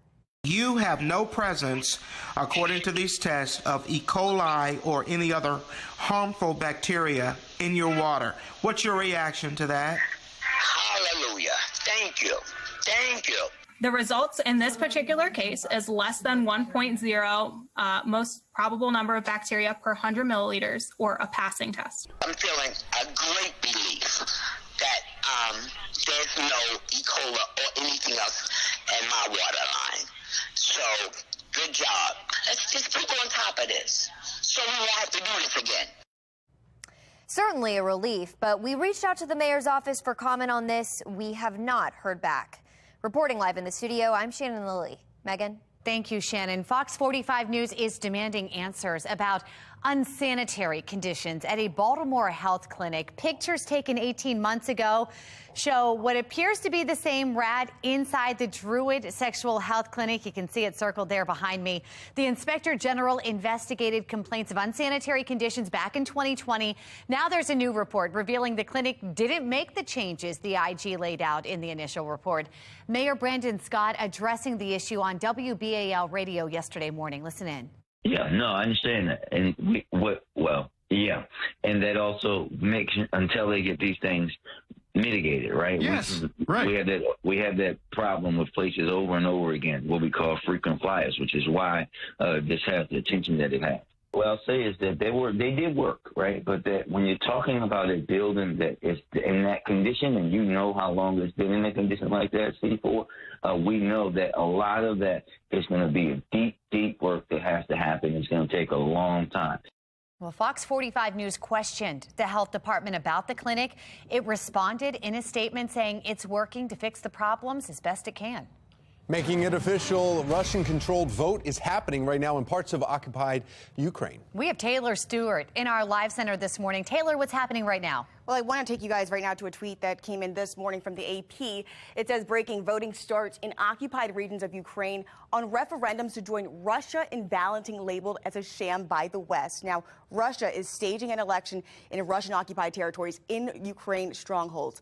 Analysts say it's a move from Vladimir Putin and the Kremlin. It's the latest one to achieve annexation of larger areas. Now, given the appearance of this widespread participation, they've asked that residents in Kyiv vote, but they've been working hard leading up to this voting to prevent it from happening. Now, they've even worked with special operation forces to blow up warehouses that have held ballots and buildings where Russian officials were preparing to hold votes. Some say they're opposed to being in the draft in Russia's early onslaught in Ukraine. They denounced the illegitimate sham by the West and denounced the illegitimate sham of this vote. They say those plans will there's an issue. Referendums on, let's go straight to what we're hearing from those on the ground. Instead, we will keep you updated here on the latest that's happening in Ukraine. That's the latest from the Live Center. Megan, Tom. All right, thank you, Taylor. Outrage at a meeting pushing for a police department within Johns Hopkins. The concerns this morning coming from students and why the university thinks it's necessary. And it's feeling like autumn. Still ahead this morning. We're going to take a look at our next chance for some rain. Time now 7:37. You're watching Fox 45 Morning News, all local, all morning.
7:40. Looking ahead this morning, college football week 4. Can't believe it. Big noon kickoff, by the way, is on Fox 45 this Saturday. Coverage starts at 10 a.m. Yeah, Maryland will be taking on Michigan. That kickoff at noon, followed by the Fox College Football Extra at 3:30. Oregon will be taking on Washington State at 4, and then Kansas State at Oklahoma at 8. Fox 45 News will air after the games finish. Some good games there. Also on Saturday, the CW will be airing HBCU games throughout the season. This is courtesy of the Black College Sports Broadcasting Network this week. Virginia Union will be taking on Fayetteville State. Kickoff is at 3. Then Sunday, come on now, Purple Friday, the Ravens will be taking on New England Patriots at Gillette Stadium. You can watch the game right here on Fox 45 kickoff, 1 o'clock. Turning now to baseball, an exciting weekend ahead at Camden Yards. Yeah, fan appreciation weekend here, too. So there's free stuff, some swag, and you can join in on all the fun. So here's where we are. The O's heading into their second game in the 4-game series against the Houston Astros tonight. This kicks off the weekend of fun. Attending one of the games this weekend could mean autographed items from your favorite players, promo items, prizes, live DJ performances. Last night, they were giving away some Gunnar Henderson Welcome to the Show t-shirts. That'd be pretty nice. Yeah. Mobile sports betting may be available now in Maryland as soon as late November or early December. This after a state regulatory agency adjusted its application process Thursday. They will now approve the applications as they are submitted instead of waiting for the 45-day applicant window to end. Sports Wagering Application Review Commission will start to receive applications starting October 21st. NASA is planning its next test mission. Still ahead this morning, a plan to crash into an asteroid and how this can help with future missions. Amazing. And for the first time, a health panel calling for routine anxiety screening in adults. Next, the wide age range and some of the caveats to this proposal. 7:42 now. You're watching Fox 45 Morning News, all local, all morning.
7:45, and following years of this pandemic, government shutdowns, add in working from home while teaching your children due to the mandated at-home schooling, mental health professionals say they're seeing a major jump in anxiety and want to create a widespread screening process for your primary care provider. Well, joining us now, psychiatrist at the University of Maryland School of Medicine, Dr. Hinda Dubin.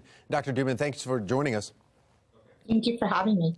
Now, this comes out, Dr. Anthony Fauci Wednesday he admitted finally, because he's been asked over the few years, will this mentally impact people? And he said no. Wednesday, now he's saying yes, the draconian measures actually did make a major influence on mental health, collateral mental health. And he said, and that's going to be an issue, but we can get out of that. There's a board that's now trying to come together and say, okay, we need to screen everyone about anxiety because we're seeing higher rates of suicide and depression among all ages.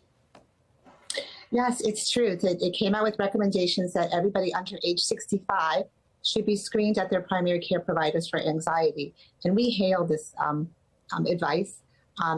Anxiety can be a very debilitating illness, but if you don't ask for it, you don't diagnose it. Well, I know the pediatricians already do this when they see them to a certain extent. So it's the Bright Future chart that comes out. So they have age-appropriate questions that they go through there. They start questioning them. They don't say the words anxiety for younger kids, but they start bringing it up, and it's especially important that their parents are there to help them with those answers there. So that's already in place. Would this be something, though, do you think here, because it's still kind of in the ground stages here, would this be something, though, that physicians would have to ask at a certain amount of time? Oh, did we lose Dr. Dubin? Can you still hear me, doctor? No, all right. I guess we lost her right there. We'll see if we can try and get back to Dr. Dubin here to get a little bit more on those information, because there's a lot of questions surrounding that. In the meantime, we want to find out, do we have Justin? You guys want to go to weather now? Can we talk to Justin Chambers? Is he out on one of his fall crisp walks, or is he back? Not yet, Tom. I've got to get out there now, the Superman walk, because the sun is now up. I did the pre-Superman walk earlier this morning, and it was like, so it felt good. I'm not complaining at all. I know a lot of other people are complaining, but that's what happens. People are never happy, no matter what. Either it's too hot, too cold, too hot. It doesn't matter. Either way, our Towson camera, good morning to you.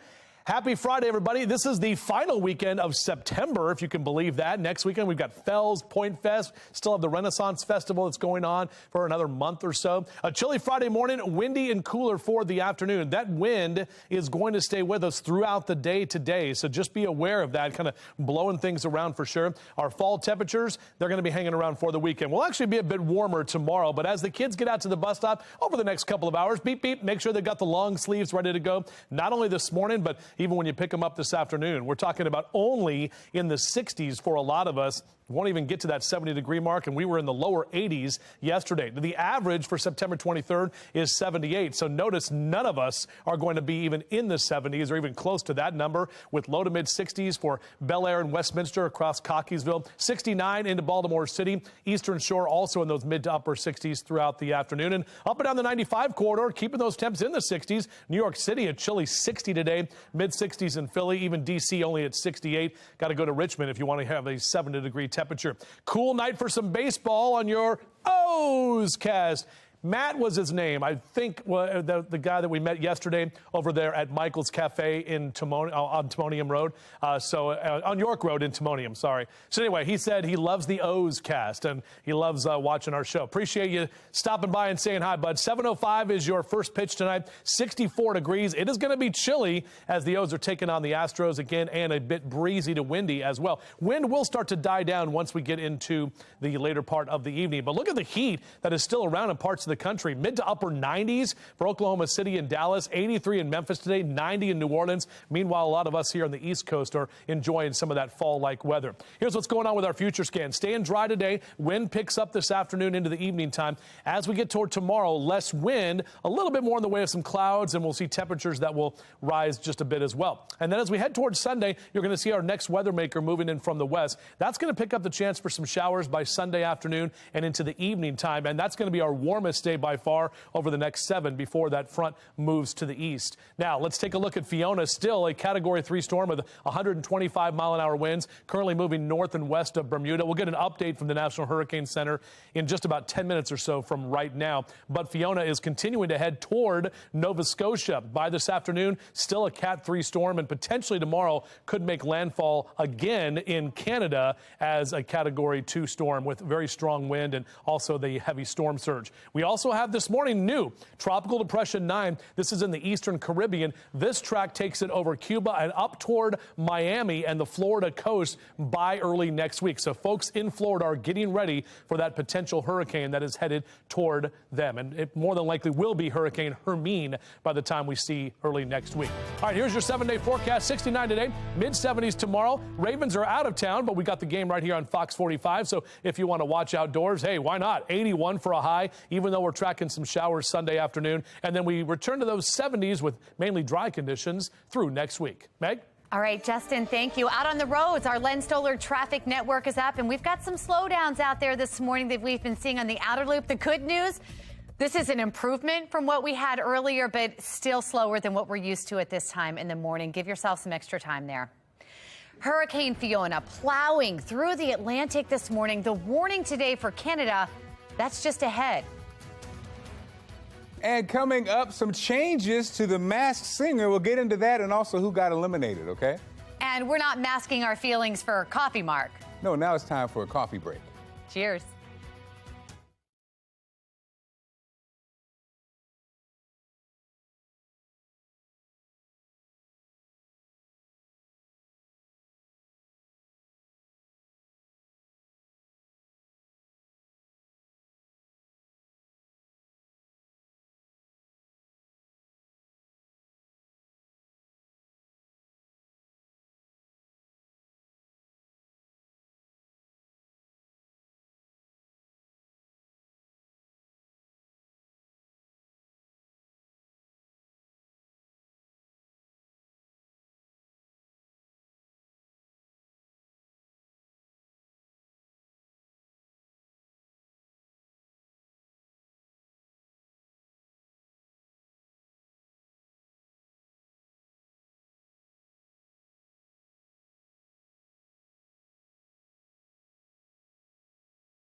7:54 on a Friday morning. It's So Baltimore. The latest season of The Masked Singer is now on Fox 45 every Wednesday at 8 o'clock. And we want to warn you, Be More lifestyle host Mark Clark spoke with one of the eliminated contestants. So if you haven't seen it yet, this is the warning, Mark, right? That's right. Spoiler alert, because don't you hate that when that happens and you find out what you're not supposed to find out? Well, okay, looks like we have some new changes here, some additional twists to the new season. There'll be twice as many unmaskings each episode, all right? And Eric Idle was eliminated for the first show along with William Shatner, and he told me why getting eliminated didn't really bother him that much. Well, it's perfect, because I could leave and come back to France. Yeah, so this season, in addition to, they're going to have in a sense, two people will be eliminated each night.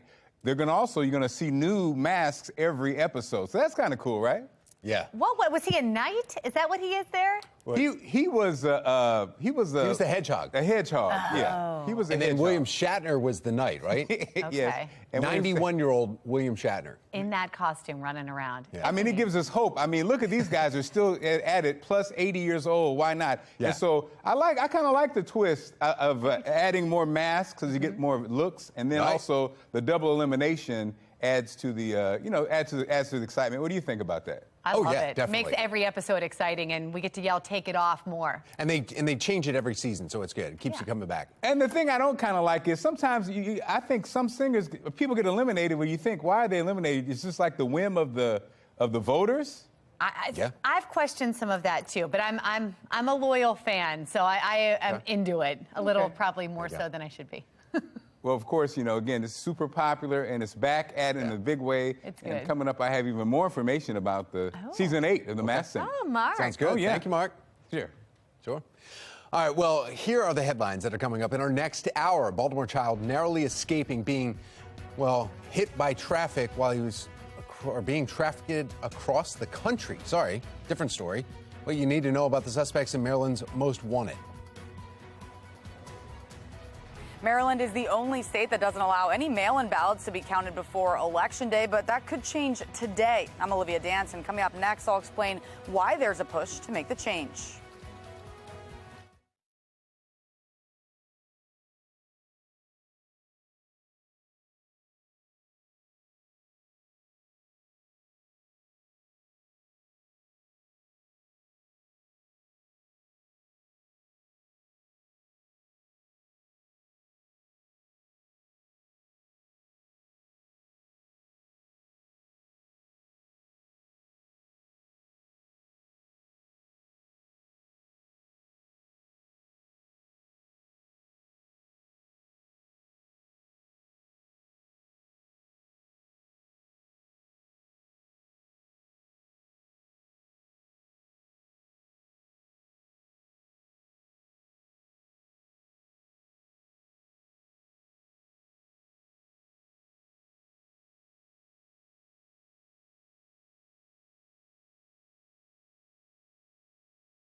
Live from WBFF in Baltimore, this is Fox 45 Morning News. Good morning, everyone. Thanks for waking up with us. It's Friday, September 23rd. I'm Megan Gilland. And I'm Taylor Stewart. So it is Friday. It is supposed to be Purple Friday. It's the first day of fall. I got all of my gear messed up today. But you know what? You're going to be on the air Sunday morning when it's actually game day. Right. So you're going to be representing. And we're wearing purple that day. There you go. Okay, but let's take a look at the weather for now. First day of fall, Justin, and it's already feeling like it. Yeah, feeling good out there this morning. No. Taylor and Megan, no? You don't think so? Does it feel like No, it winter? was cold to me. I mean, I don't really have jackets yet, so. Okay, gotcha. No worries. Well, temperatures are in the 50s right now as you step outside. Definitely need a long sleeve or at least a light jacket as you head out. You can see right now over the river, the Patapsco River, out toward the Chesapeake, and you can see the Key Bridge right there. Plenty of sunshine, and it is breezy to windy. Look at that, 45 your number in Cumberland right now, 52 in Hagerstown and Westminster, 51 in Bel Air, and 53 in Baltimore. So your yard and gardening cast, yeah, not a bad day to get out there and rake some of those leaves maybe. Mid to upper 60s is all we will see today, about 10 degrees below average. And these numbers across the board are going to only stay in the 60s for the afternoon. And if you think it's chilly this morning, just wait until tomorrow morning where we'll have some widespread 40-degree temperatures. Closer look at that coming up in a few. Meg? All right, Justin, thank you. We start off in a city in crisis this morning. Residents and school officials at odds over the formation of a university police force at Johns Hopkins University. A community meeting about the proposed Johns Hopkins Police Department was forced to move online after protesters caused chaos last night.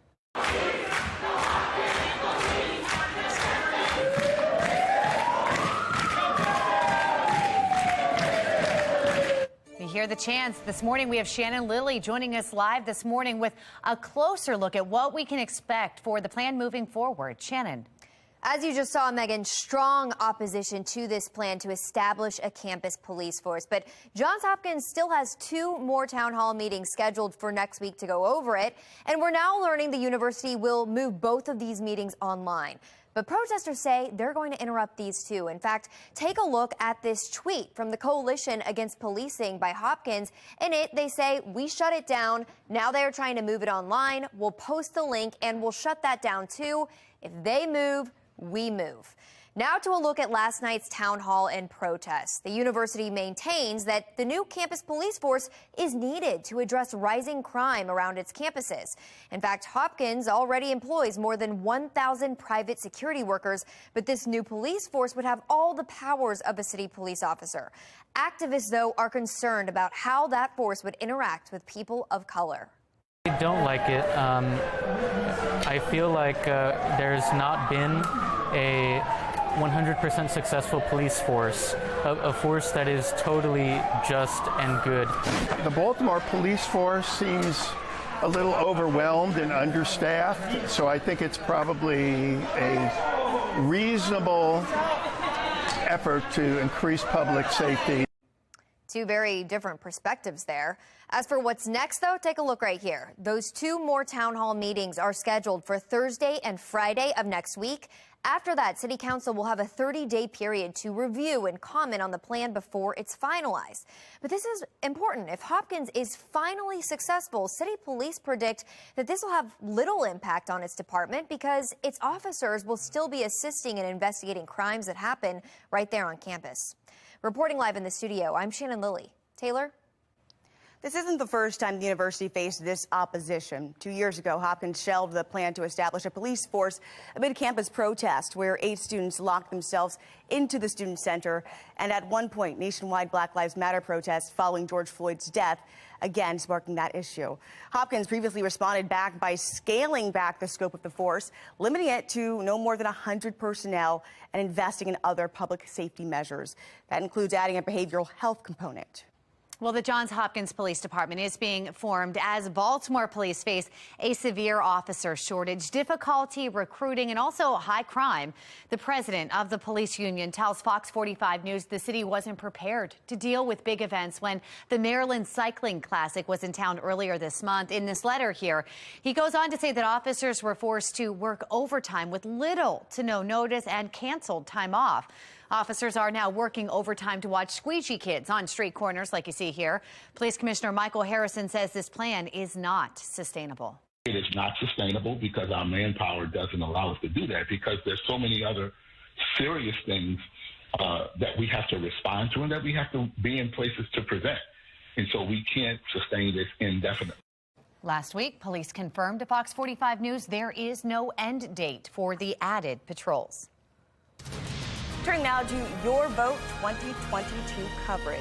Today, a judge will decide whether Maryland's Board of Elections can count mail-in ballots before Election Day in November. We have Olivia Dance joining us live now from Southwest Baltimore. Olivia, what can you tell us about this looming decision?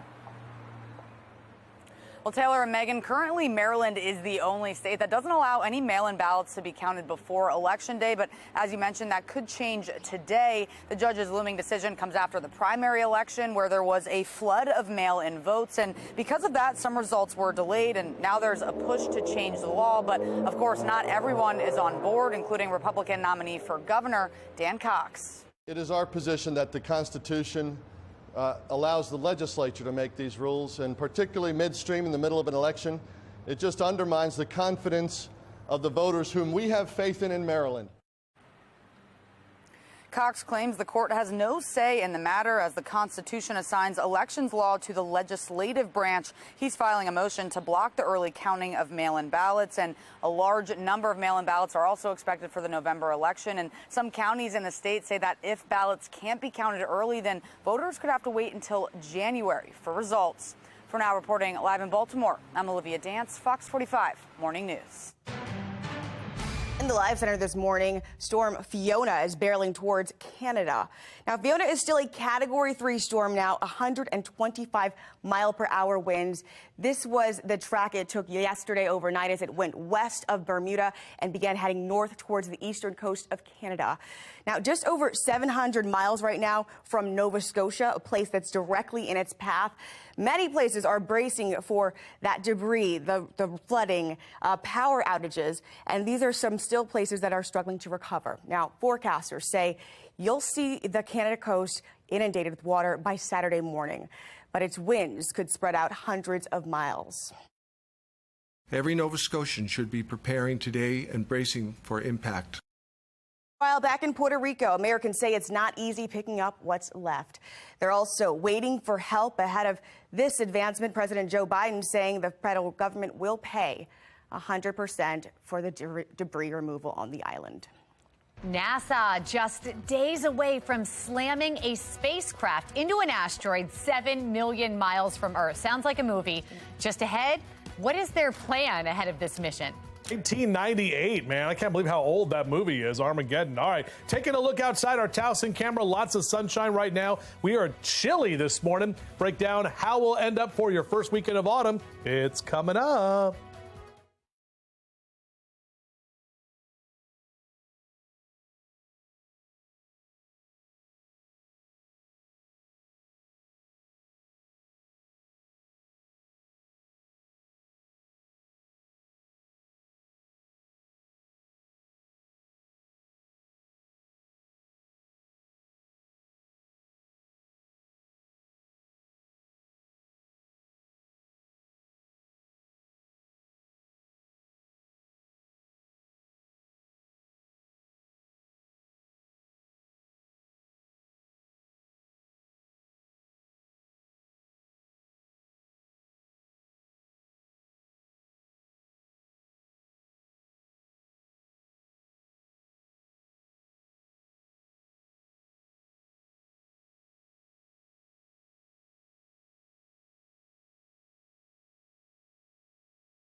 8:10 and developing now. NASA providing more information surrounding that test mission next week. It sounds like the plot of the movie Armageddon on Monday. The agency will crash the draft spacecraft into a 500-foot wide asteroid. Now, that asteroid poses no danger to the Earth, but researchers want to see if a direct impact could alter the course. They want to know if the technique could be used in the future to prevent a major collision. That's all Hollywood and movies. They have to make it exciting, and we find the asteroid only 18 days before it's going to impact, and everybody runs around with their hair on fire.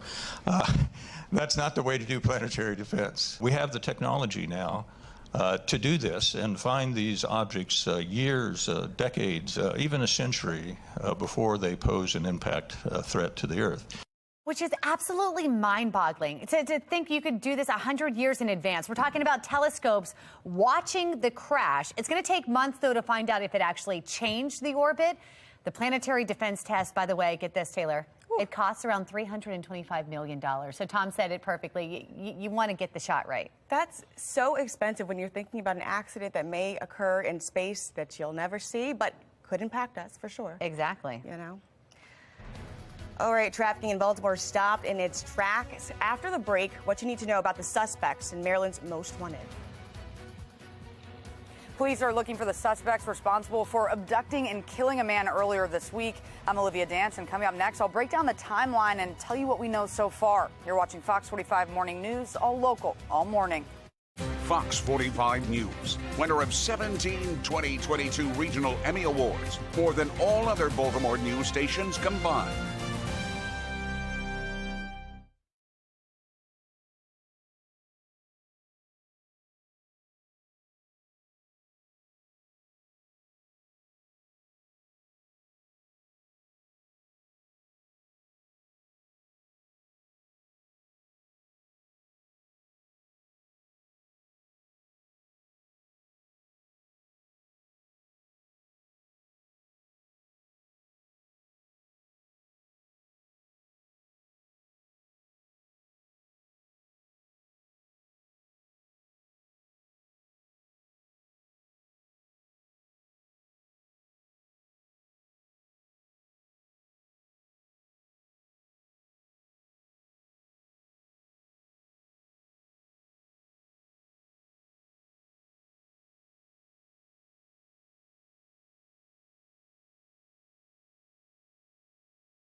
(8:14), a Baltimore child narrowly escapes being trafficked across the country. It's a disturbing case involving a woman who is accused of grooming the child and her husband, who right now remains on the run.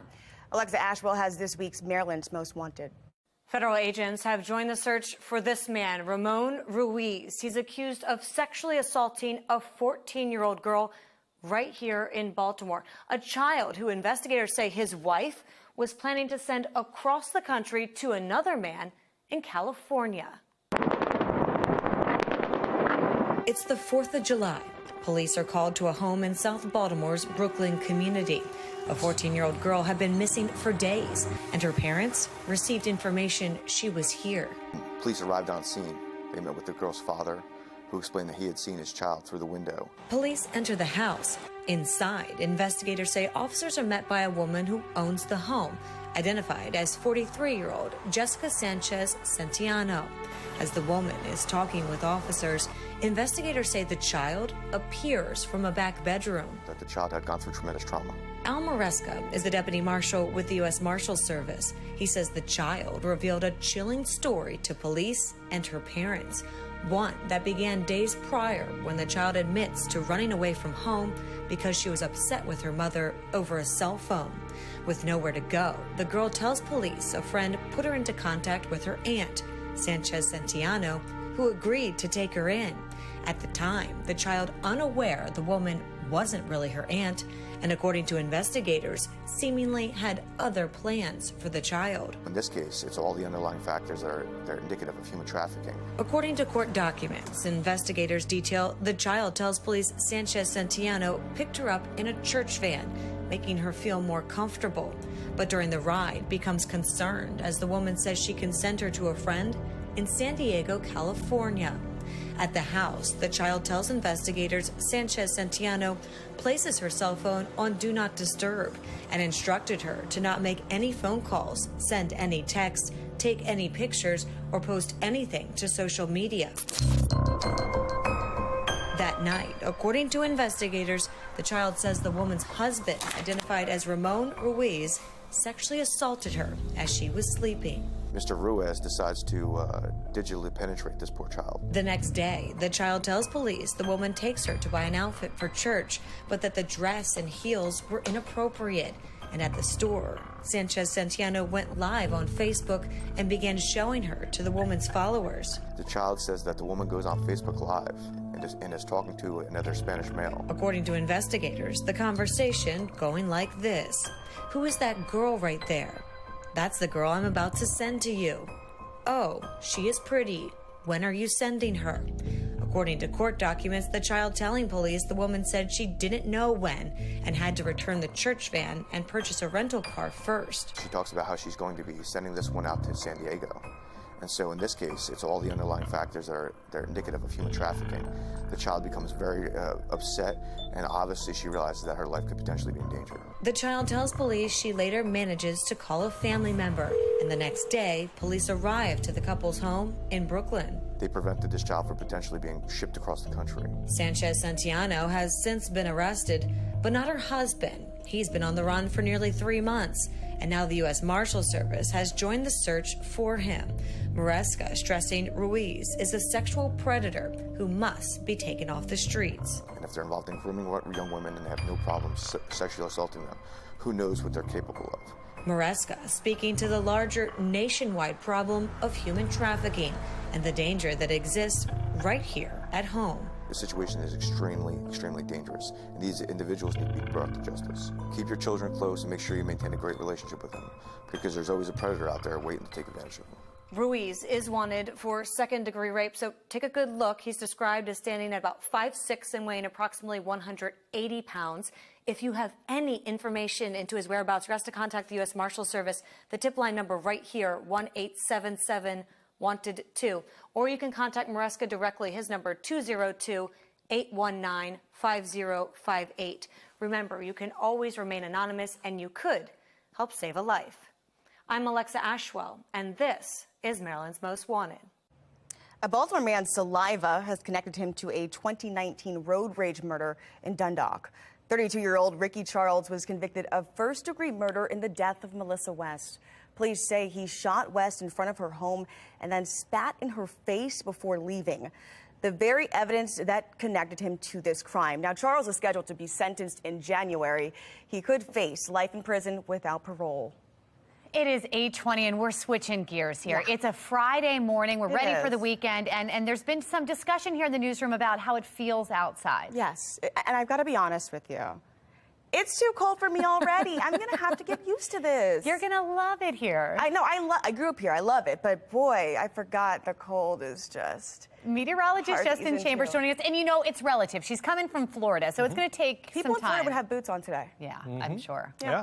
Yeah, definitely a chilly start this morning, ladies. We saw temperatures that are in the 50s. Even some of us dip down into the upper 40s. It's going to be even colder tomorrow morning, but we're not quite done with the warmth because we're going to warm up a little bit later this weekend. Definitely feeling like fall for sure. Right behind that cold front, that wind is sweeping in that cooler and drier air, looking out over the inner harbor, out toward the Key Bridge right now. Check out our numbers statewide. 49 in Cumberland, lower 50s for Hagerstown and Westminster over to Bel Air, 54 in Baltimore City right now. And we take a look at the wind gusts, too. Some of us seeing some 20 and 25-mile-an-hour wind gusts from the north and the northwest, especially from Baltimore down through Annapolis at this hour. So the wind is going to stay with us here throughout the day. This hour, we're in the 50s over there at the Bromo Seltzer Tower. Numbers by noon in the mid-60s. Probably a little breezy for lunch outdoors today. Got to hang on to your napkins and hats out there. And numbers in that 3 o'clock hour up into the upper 60s. So those 80s are done for now. 69 for our high today. Those temperatures well below average for this time of year.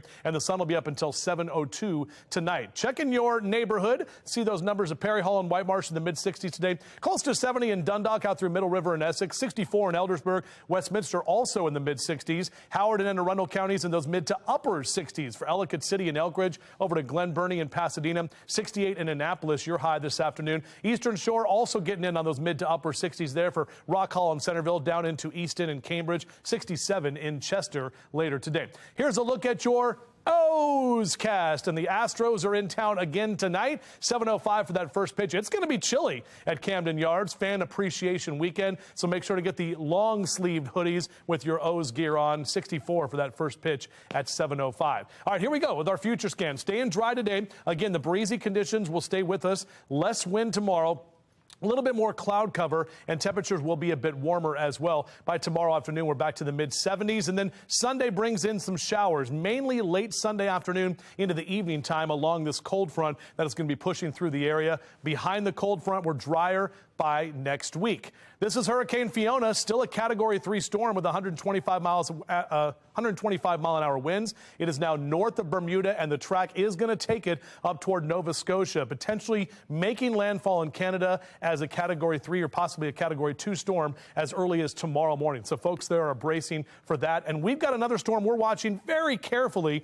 Tropical Depression 9 will more than likely become Tropical Storm Hermine by early next week. Could be hitting the coast of Miami and areas there in South Florida. And then that same system could actually bring us some rain and wind by next Friday. So we'll keep our eyes on that here in the Weather Authority Storm Center. 69 today, mid-70s tomorrow, lower 80s on Sunday. Got the Ravens game here on Sunday afternoon on FOX45. You know they're up in Foxborough. And then we'll have those temperatures back down to the 70s through the middle of next week. Meg? Justin, thank you. Now to the Lens Solar Traffic Network. We're hearing about a crash on the inner loop now near 295. Apparently 2 right lanes and the right shoulder are blocked. And look, my goodness, look at the red now indicated on that map. All right, just because it's fall doesn't mean you should pack away your gardening gloves yet. Just ahead, we've got some tips on how to keep your fall flowers alive. And Legacy Chase is coming up tomorrow, and we're actually here at Swan Downs this morning, taking a look down at the beautiful track. We're talking to a former jockey next, and we're going to get the scoop on what it's like to race here. Plus, he's got the inside scoop on who you should place your bets on for the races tomorrow. You're watching Fox 45 Morning News, all local, all morning.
826 in your hometown hotspot, the Legacy Chase is raising the bar for the steeplechase in Maryland. Amy Aronson is live at Sean Downton with more. Can we see what's happening this weekend? Amy, give us some insight. Yeah, we're actually here with a former jockey right now. James Steerhoff is joining us. You used to race down on this track here, so you know it well. Yep. For everybody that's going to be racing down there this weekend, what makes it unique? What's the experience like? Well, we're lucky to have this course. It's really known for being a fabulous place to kick off the fall season. So our turf is some of the best around. We've got 80 horses coming on site on Saturday for the races. So it's really just known for that. We'll have some of the best timber horses and best hurdle horses in the country prepping here for bigger races in the fall, but we've also got some pretty big races ourselves. Tomorrow, $160,000 of purses. So we'll have hurdle races, timber races, and 2 flat races. Cool, and the weather, you said perfect. You had a little rain yesterday, and now it's clear. Couldn't be better. The horses like it a little bit on the cooler side, so it'll be good for everybody tomorrow. Perfect. Definitely. Yeah, that makes a lot of sense. Earlier, Megan and Tom were asking about who should they place their bets on. You're an expert in this. Any advice for everyone watching back home and saying who's going to be the one to watch this year?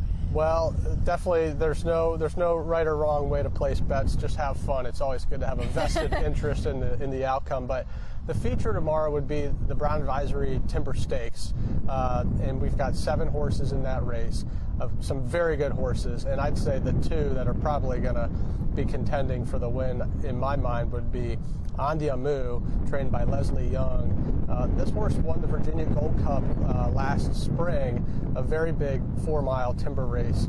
And, you know, he's going to not have an easy go. Storm Team, a horse that's trained locally here by Jack Fisher, ridden by Graham Waters, is a very serious horse in his own right, knows the course well, has won over $250,000 in his lifetime. So these are pretty professional horses, and it's going to be a good race. Okay, great. Well, hopefully you all were taking notes, and if you want more information on coming out this weekend, head over to our website, foxbaltimore.com/newslinks.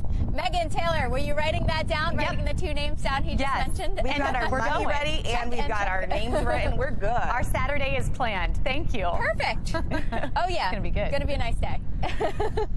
Well, switching gears, people in occupied regions of Ukraine voting on whether or not to join Russia officially. Just ahead, how long that voting will last.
Live from WBFF in Baltimore, this is Fox 45 Morning News.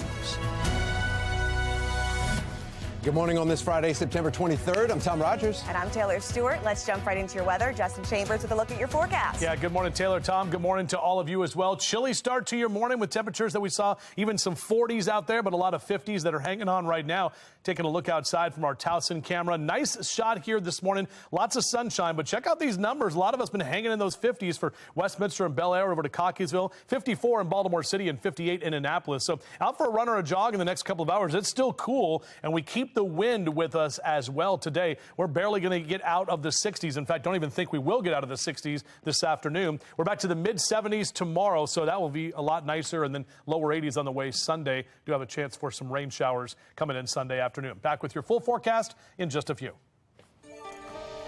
Now let's check your traffic. Thanks to the Len Stoller Traffic Network.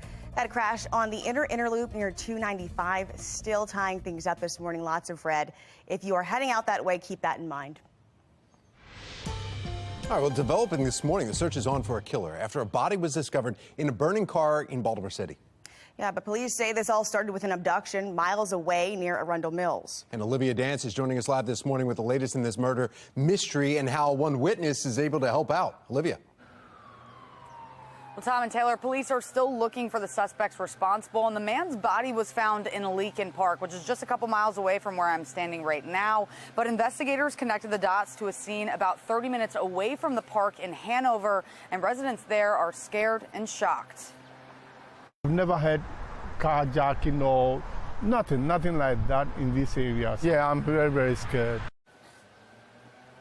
It all began on Wednesday night in a parking garage near Anne Arundel Mills Mall. A witness told officers she saw a man stab someone. The male victim was then forced into a car at gunpoint by two men. That car then sped away. That's when just hours later, Baltimore City firefighters were called to extinguish a car fire inside Leakin Park. When they arrived, they found a man dead inside the trunk. The victim was a 39-year-old man who had been shot at least once. And police confirmed he was the man stabbed and abducted in the parking garage. Anyone with information about the incident is asked to call Anne Arundel or Baltimore police. And you can find the number for those tip lines on our website at foxbaltimore.com. For now, reporting live in Baltimore, I'm Olivia Dance, Fox 45 Morning News. Switching gears now, the results are in for Fox 45's news independent test of the drinking water. Yeah, 2 weeks ago, Baltimore City leaders declaring an E. coli water contamination was over after that bungled response when they first discovered it. Well, Shannon Lilly joins us live with what we learned. Shannon, how are the results looking? Well, Taylor, we can certainly tell you that it's good news for these concerned residents in the Harlem Park neighborhood. But before we get to that, just a little bit of background here. You'll remember Denise Knight right here, like many of her neighbors, were skeptical of drinking the water, even after Mayor Scott gave the all clear. So we reached out to several Maryland Department of Environment approved testing labs to test Knight's water. Fountain Valley Analytical Lab and Atlantic Blue Water Services were selected for the job. Our Keith Daniels on the phone with Knight with the results. Take a listen. You have no presence, according to these tests, of E. coli or any other harmful bacteria in your water. What's your reaction to that? Hallelujah. Thank you. Thank you. The results in this particular case is less than 1.0, most probable number of bacteria per 100 milliliters, or a passing test. I'm feeling a great relief that there's no E. coli or anything else in my water line. So, good job. Let's just keep on top of this so we won't have to do this again. Certainly a relief, but we did reach out to the mayor's office for comment. At this point, we have not heard back. Reporting live in the studio, I'm Shannon Lilly. Taylor? In the Live Center this morning, making it official. The Russian-controlled vote is happening right now in parts of occupied Ukraine. And the Kremlin is staging elections in Russian territories across the region. We want to show you this tweet, though, first, coming out from the AP. It says, a team of UN human rights experts says an internal investigation has turned up evidence of war crimes in Ukraine following Russia's invasion. Now, leading up to this vote, folks in Kyiv have worked hard to prevent it from happening altogether. Ukrainians, sometimes working with special operation forces, they've blown up warehouses and holding ballots and other buildings where the vote was supposed to be held. Humanitarian rights analysts say this vote could result in the annex of an area larger than Portugal. But the plans for the staged referendum are part of Russia's international plan to gain more land, but they've received widespread condemnation. This morning, that report you saw earlier from the AP, a team of human rights experts are looking into the crimes that they've seen occur during this war. They focused on 4 strongholds in the region. We'll keep you updated with the latest that comes out of this voting process. But for now, we'll send it back to you, Tom. You want to give me a ballpark right now? I don't have the number in front of me. Do you know generally this is a serious problem that's been going on in this bank? I will get you the number immediately. I don't want to make it up. CEOs from the nation's top banks under fire, but why? Plus, the first day of autumn is starting off chilly. Meteorologist Justin Chambers breaking down the weekend forecast.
.40 is your time right now, 20 minutes in front of 9 o'clock. Looking out over the Inner Harbor, you can see the Key Bridge and lots of sunshine. Camera shaking a little bit as that wind is going to stay with us for the rest of the afternoon. And you can see in your yard and gardening cast, numbers don't improve too much, mainly mid to upper 60s later today. Back with your full forecast. We'll do that for you in just a few.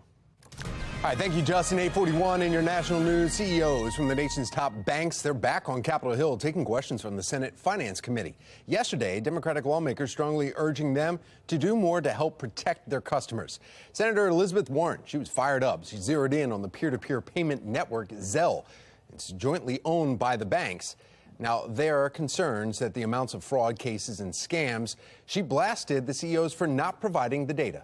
You want to give me a ballpark right now? I don't have the number in front of me. Do you know generally this is a serious problem that's been going on in this bank? I will get you the number immediately. I don't want to make it up. Well, I don't want you to make it up either, but I don't want you to wait another 2.5 months before I get to see. It's very simple data. I promise you by the end of the day today, you'll get it. Terrific. All right. We'll get it by the end of the day once nobody's here to talk about it. Now, Republicans questioned whether banks are getting too involved in social issues like paying for employee abortion costs, gun rights, and financing the oil industry. The Windy City has a unique way to mark the start of the fall equinox. Just ahead, how they took advantage of the view. Thursday Night Football, my goodness, it's delivering a viewership touchdown from Amazon Prime. Just ahead, how many people were actually tuning in on Thursday nights?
Oh, 8:45 right now, and he's back by popular demand, always bringing the controversy to like a boy band member. Yes.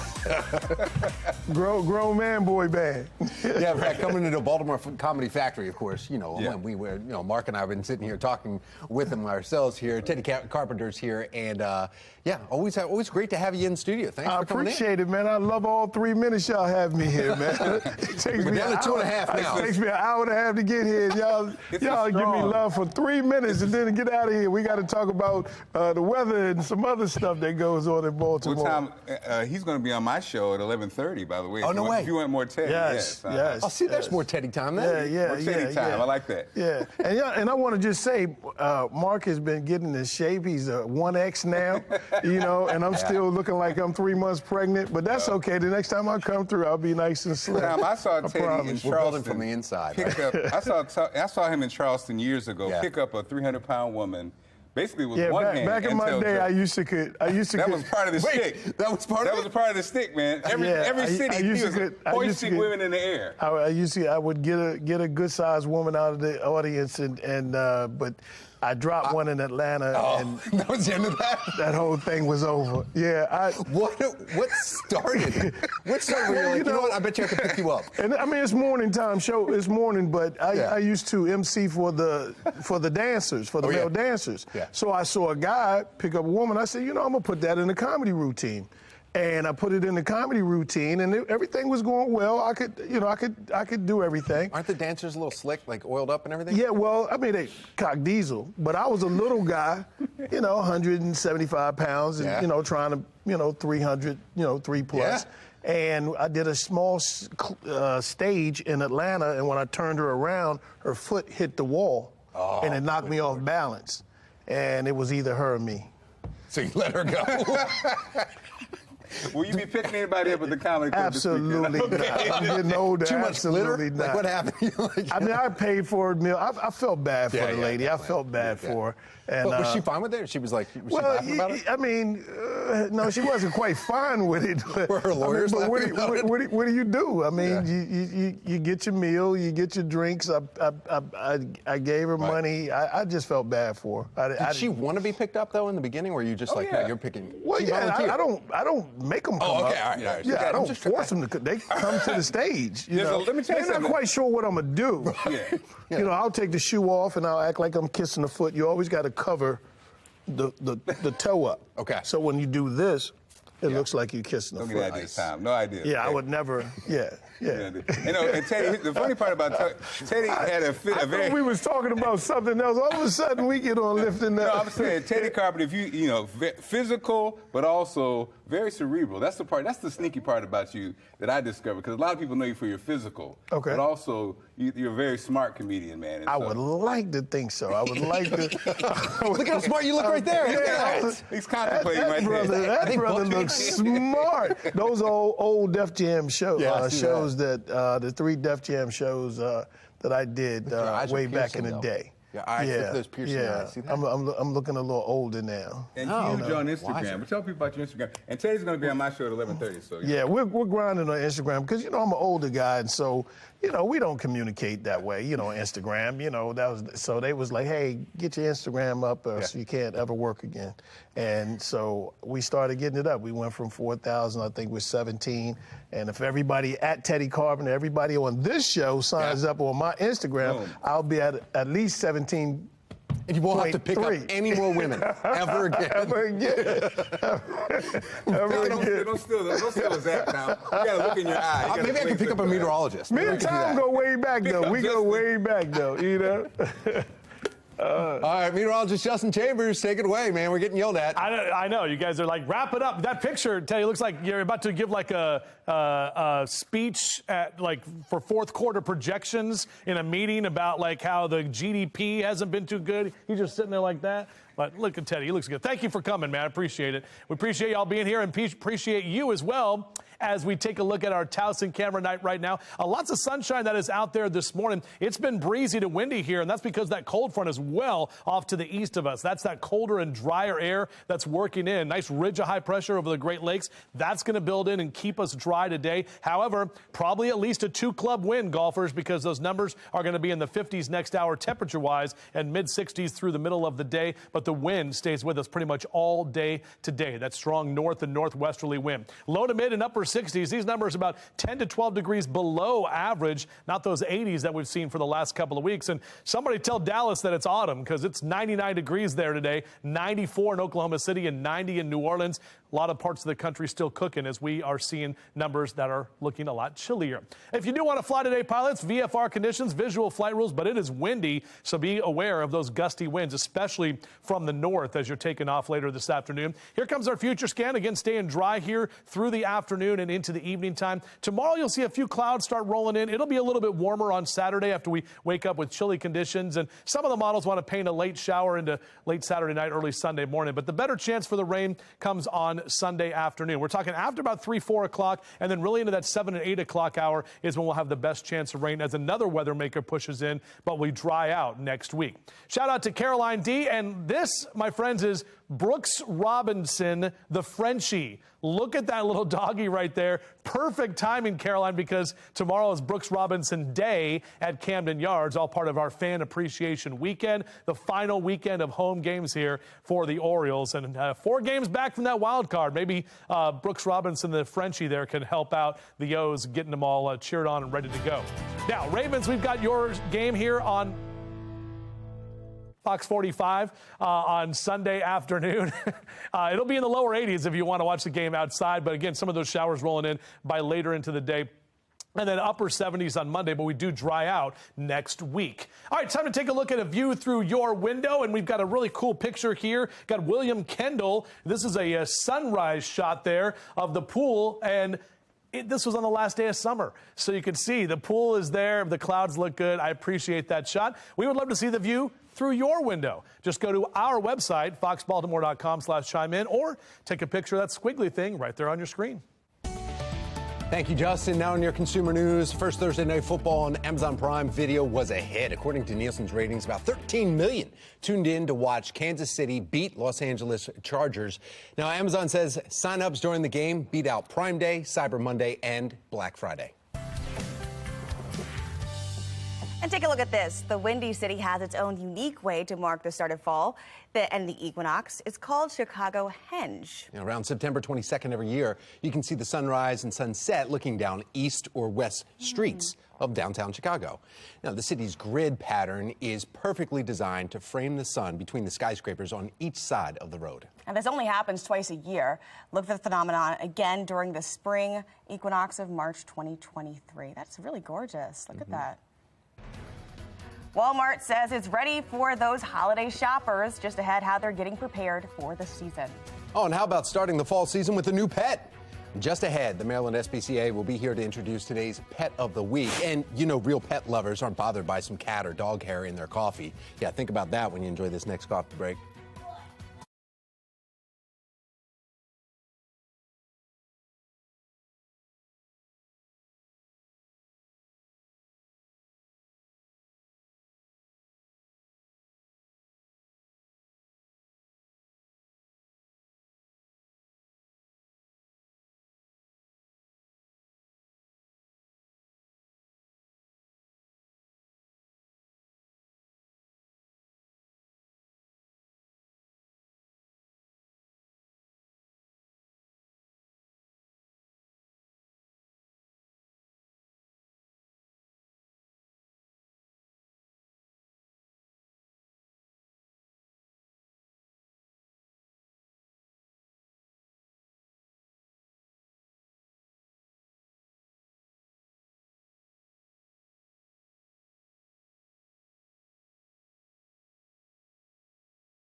$8:56 and topping your morning business report. Halloween still a month away, but Walmart is already thinking about Christmas for some time now, too. The store will start rolling out their holiday sales as early as next month. Walmart executives, easy. He still hasn't had his PSL yet. It's because shoppers start making their holiday plans in October. Now, Walmart will start offering deeper deals on popular gift categories such as toys, home decor, electronics, and beauty products. Twitter says it has fixed a security issue that prevented some users from logging out. Yeah, the social media giant says some accounts would stay logged in on multiple devices after the user reset their passwords. Twitter says it was able to log some of those users out and has contacted those who might have been affected. It's not clear how many people, though, have been impacted by this. Facebook's parent company, Meta, is quietly planning to slash its staff in an effort to cut costs by 10%. Now, according to the Wall Street Journal, the company reported its costs and expenses went up by over $20 billion year over year in its second quarter of 2022. That would be quite firing then, right? Google's parent company, Alphabet, is also reportedly looking to cut costs through layoffs. Speaking of Google, the search engine testing a new feature that will allow users to scrub personal information from their web searches. Justin, you listening? The Remove Result button enables users to request pages containing their phone numbers, home addresses, bank accounts, and medical records be removed from appearing in those searches. Smart. Google says the tool is meant to allow users to control their personal information. Hertz, the rental car company, is announcing plans to buy 175,000 electric vehicles from General Motors. New cars will be added to the company's fleet of rental cars over the next 5 years. News following earlier announcements that Hertz would buy 100,000 Teslas and 65,000 EVs from the Volvo spin-off brand Polestar. Well, tired of wasting time looking for your phone or your keys? Genevieve Gorder, she's here with a simple solution in today's America's Steals and Deals. The following segment is sponsored by Knocking.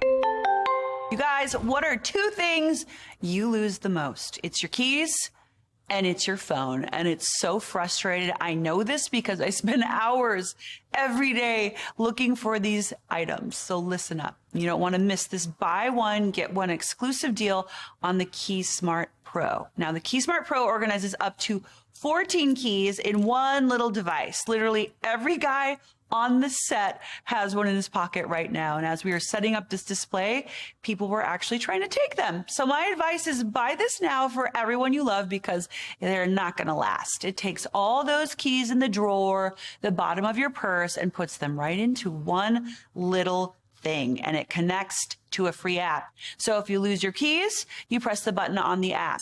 You lose your phone, you press the button on the keychain. Even if your phone is on silent, you can find it. It's a win-win. They find each other, guys. You know how many hours this saves us? For me, like probably 6 hours a day. I bet you have someone in your life that needs one of these. My family literally impersonates me by putting on a pair of sunglasses and saying, "Where's my phone? Where's my keys?" And now with this buy one, get one free deal, it's the perfect time to get one for you, someone you love, in all of these great colors. Remember, this is a buy one, get one free. Do not wait. Go to asadeals.com. Live from WBFF in Baltimore, this is Fox 45 Good Day Baltimore. Well, 9 o'clock on this Friday, September 23rd. That's right. It's a Purple Friday. I'm Tom Rogers. I feel like it's game time. It is. Getting there. All right. Meteorologist Justin Chambers. I know the Ravens are heading up to New England. Yeah. We're expecting it to be cold there, too. In the 70s. It looked like Frank the Tank. Right, that's what I was trying. I was trying to do Frank the Tank. Great that you got that reference. And it's actually going to be in the 70s in wherever they are, Foxborough or whatever, somewhere in Massachusetts. New England. Yeah, Gillette Stadium, where they have razors for everybody, and the restroom, I think. Our Towson camera right now, looking good. It's breezy this morning. That wind is shaking around our camera just a little bit, and temperatures continue to be in the lower to mid 50s. They haven't really warmed up, guys. We're talking about 52 in Cockeysville, 51 in Bel Air and Owings Mills, 53 in Woodlawn. Good morning to you. Look at that. Some 19 to 22 degrees colder than where we were yesterday morning because we had that warm air ahead of that rain that rolled through. So out for a run or a jog in the next couple of hours, upper 50s and lower 60s, and we're tracking those temperatures that will stay mainly in the 60s today, some 10 to 12 degrees below average for this time of year. We'll take a closer look at the weekend forecast, including for watching the Ravens game right here on Fox 45, as well as an update on Hurricane Fiona and the other activity in the Atlantic. Tom, what's going on the roads? Activity out there? A little bit, but not too bad right now. Taking a look at your Lens Solar Traffic Network, you can see the one issue right here where there's 2 lanes were blocked in the inner loop right near 295. It's still tying things up a little bit. Not much, though, because there was a lot of red and yellow. Now you can see it's barely anything here. So that's some good news there in your traffic conditions.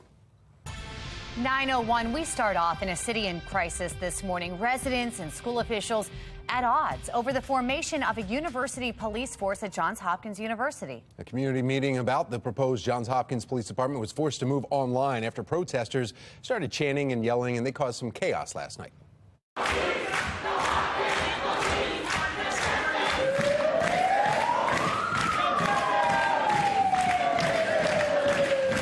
Hear those chants. This morning we have Shannon Lilly joining us live with a closer look at what we can expect for this plan moving forward. Shannon. Well, as we just saw, Megan, strong opposition to this plan to establish a campus police force. But Johns Hopkins still has 2 more town hall meetings scheduled for next week to go over it. And now we're learning that the university will move both of these meetings online. But protesters say they're going to interrupt those too. In fact, take a look at this tweet right here from the Coalition Against Policing by Hopkins. In it, they say right here, quote, "We shut it down. Now they are trying to move it online. We'll post the link and we'll shut that down too. If they move, then we move." Now to a look at last night's town hall in protest. The university maintains that the new campus police force is needed to address rising crime around its campuses. In fact, Hopkins already employs more than 1,000 private security workers, but this new police force would have all the powers of a city police officer. Activists are concerned, though, about how that force would interact with people of color. I don't like it. I feel like there's not been a 100% successful police force, a force that is totally just and good. The Baltimore police force seems a little overwhelmed and understaffed, so I think it's probably a reasonable effort to increase public safety. 2 very different perspectives you just heard there. As for what's next, though, take a look. Those 2 more town hall meetings are scheduled for Thursday and Friday of next week. After that, City Council will have a 30-day period to review and comment on the plan before it is finalized. Now, this is important to note. If Hopkins is finally successful, City Police predict that it'll have little impact on its department because its officers will still be assisting and investigating crimes that happen on campus. Reporting live in the studio, I'm Shannon Lilly. Tom? Thank you, Shannon. It's not the first time this university has faced this opposition. Just 2 years ago, Hopkins shelved the plan to establish a police force amid campus protests where, remember, 8 students actually locked themselves into the student center before they were arrested. And nationwide Black Lives Matter protests were following George Floyd's death. Hopkins previously responded by scaling back the scope of the force, limiting it to no more than 100 personnel, and investing in other public safety initiatives, including adding a behavioral health component. Well, the Johns Hopkins Police Department is being formed as Baltimore police face a severe officer shortage, difficulty recruiting, and high crime. The president of the police union tells FOX45 News the city wasn't prepared to deal with big events when the Maryland Cycling Classic was in town earlier this month. In this letter here, he says that officers were forced to work overtime with little to no notice and canceled time off. Officers are now working overtime to watch squeegee kids on street corners here. Police Commissioner Michael Harrison says this plan is not sustainable. It is not sustainable because our manpower doesn't allow us to do that, because there's so many other serious things that we have to respond to and that we have to be in places to prevent. And so we can't sustain this indefinitely. Well, last week, police confirmed to FOX45 News there is no end date for the added patrols. 9:05, and turning now to the crisis in the classroom. We are a month into the school year, and some parents are worried about safety at schools. A Baltimore City father says he'll never send his son back to city schools after he was beaten on Monday. Look at this video here. Hassan Giordano says his son Malik was concussed after being viciously beaten Monday morning at school. Giordano says that when he went to the school to find out what happened here, he was given a transfer paper and told his son should switch schools. We need solutions. I mean, you can't keep having these incidents, covering them up, sweeping them over, and then there's no parent in Baltimore City, I can tell you right now, that feels safe sending their kids to city schools. FOX45 News reached out to Baltimore City Public Schools asking what happened. A spokesperson said, quote, "Out of respect for the privacy rights of our students, City Schools does not comment on student enrollment or disciplinary matters." 9:06, Hurricane Fiona barreling towards Canada this morning. Taylor Stewart is in our live center right now with what could be the country's strongest storm ever. Taylor. Absolutely, but Bermuda was spared. I have to show you guys, though, the tides that they're seeing as it went northward. At this point, it's a Category 3 storm, 125-mile-per-hour winds as it heads towards Nova Scotia and Maine. But at this point, they're saying it will span several miles, at least 100 rather, and those in its wake are already struggling to recover in Puerto Rico and Dominican Republic. Forecasters say they are bracing for the people. Forecasters say, rather, those people are trying to pick up the debris as we speak.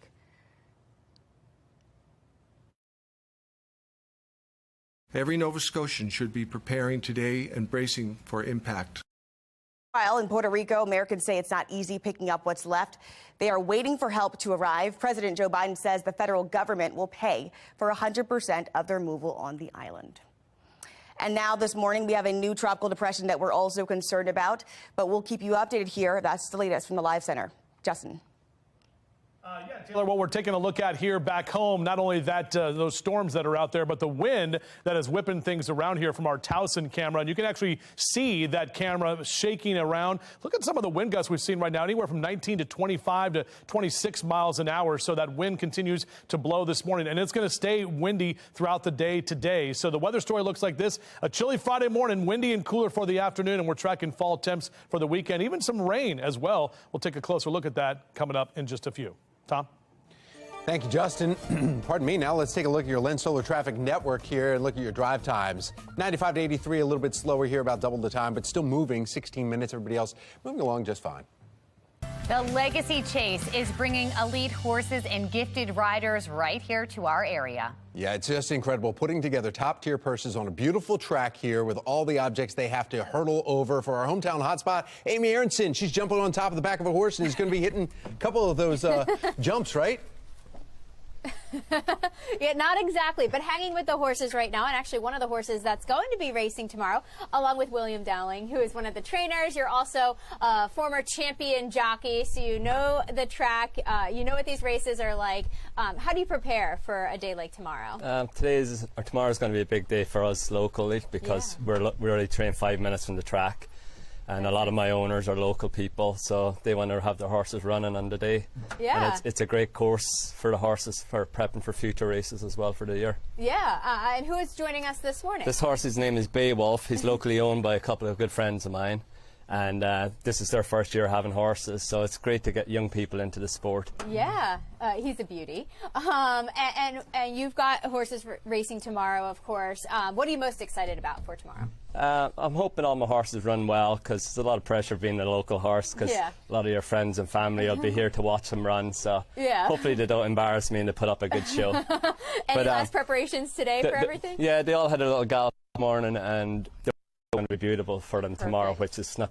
They don't like it when it's too hot, so the weather is going to be really nice for them tomorrow. They like this fall season. And it's a great day out for families and friends to come along and enjoy it, you know. Yeah, I was going to say, if people don't know a whole lot about it, why should people come out and join tomorrow? It's great, and steeplechasing's a fun sport. It's something different. A lot of people don't know about it in America, but it's really big in England and Ireland. Yeah. So it's starting to take over here a little bit. Yeah, and beautiful backdrop for it. Oh, it's nothing better, is there?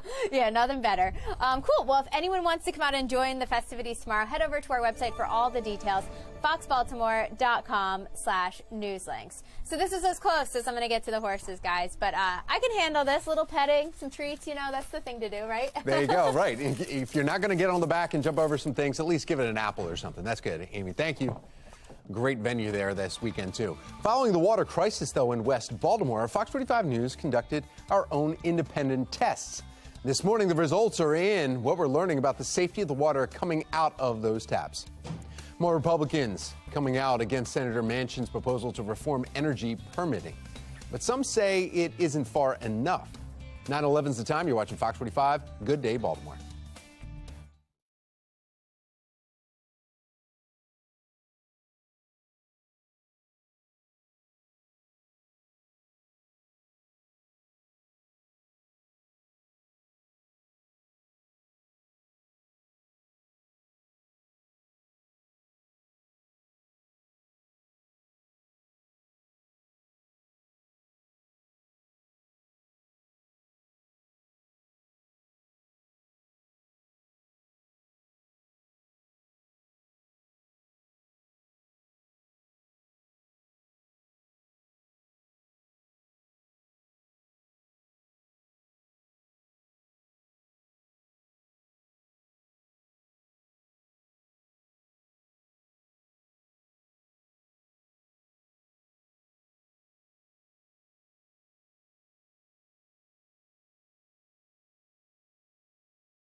Well, now on Capitol Hill, the race to keep the federal government funded is, well, bumping into debate over Senator Joe Manchin's push to streamline domestic energy production. National correspondent Atra El-Nashar joining us live from the Hill. And Atra, this isn't just about policy here. Manchin calling this revenge politics. What are you hearing? Hey, good morning, Tom and Megan. So more and more Republicans are coming out against Manchin's proposal to reform energy permitting. Some say it doesn't go far enough or gives disproportionate boosts to Manchin's home state of West Virginia. Others are blunt about the fact that they don't appreciate how Manchin's leveraged himself politically with both parties over the past year and a half, first by holding out on Democrats' key priorities and then voting for their Inflation Reduction Act, causing a great deal of consternation in the GOP. Now, Manchin voted for that legislation with the condition his permitting reform would be included in this government funding bill that's now being crafted, which comes due next Friday, a week from today. And Manchin's also confused some by not actually having bill text ready until less than 48 hours ago. Now, with the growing opposition from Republicans and progressive Democrats who've got their own climate concerns, and also likely some beef with Manchin, his proposal right now doesn't have the 60-member support it needs to survive a vote. So unless there's a bipartisan breakthrough, it's looking more and more likely that the Senate moves ahead with a stopgap deal to keep the government open and leave Manchin's bill behind or save it for later. Yeah, so Manchin back in it there, Atra. We were saying how he lost his power. It looks like he's back in the headlines again. But the other big topic this week, that special master in the DOJ's investigation into former President Trump, seeking help now from a retired judge to review more of those, 11,000 documents that they seized? Yeah, it's a lot for one man to have to handle. So Special Master Raymond Deary is asking the court to allow former magistrate judge James Orenstein to help him in that review. In his proposal, Deary says Orenstein's got experience in privilege review and managing complex cases, just like this. And he's also got that top secret security clearance. And like Deary, Orenstein's also got experience working with the FISA court. Also new, Deary's ordering former President Trump's legal team to back up their claims that they've made in public that the FBI may have planted evidence during their search. He says they need to actually point out which specific items they allege were planted. And Deary's team also pressed Trump's lawyers to prove his public claims that when he was president, he declassified these documents. Now, the lawyers first argued that if they did that, it could put them at a disadvantage during possible future prosecution. But then Trump perhaps muddled that argument when he told Fox News that he did declassify them, but that there didn't need to be a process to do that. He said that a president can declassify them just by thinking it. And now we're seeing that claim get pushed back even by some prominent Republicans here on Capitol Hill who insist there is a formal process to declassify and it should be followed. All right. Atra El-Nashar live from Capitol Hill. Thank you. Thanks. Well, today's number of the day, poll Americans on which country poses the greatest threat to the U.S. 83% of voters see Russia as a serious threat. The Scott Rasmussen National Survey finds 81% say China, followed by Iran and North Korea. Survey also finds half of voters say that Iran is leading sponsor of international terrorism. All right, 9:17, time to get another check of our forecast. Yeah, because the first day of fall and pumpkin spice latte is, did you order it? Did you hit the button?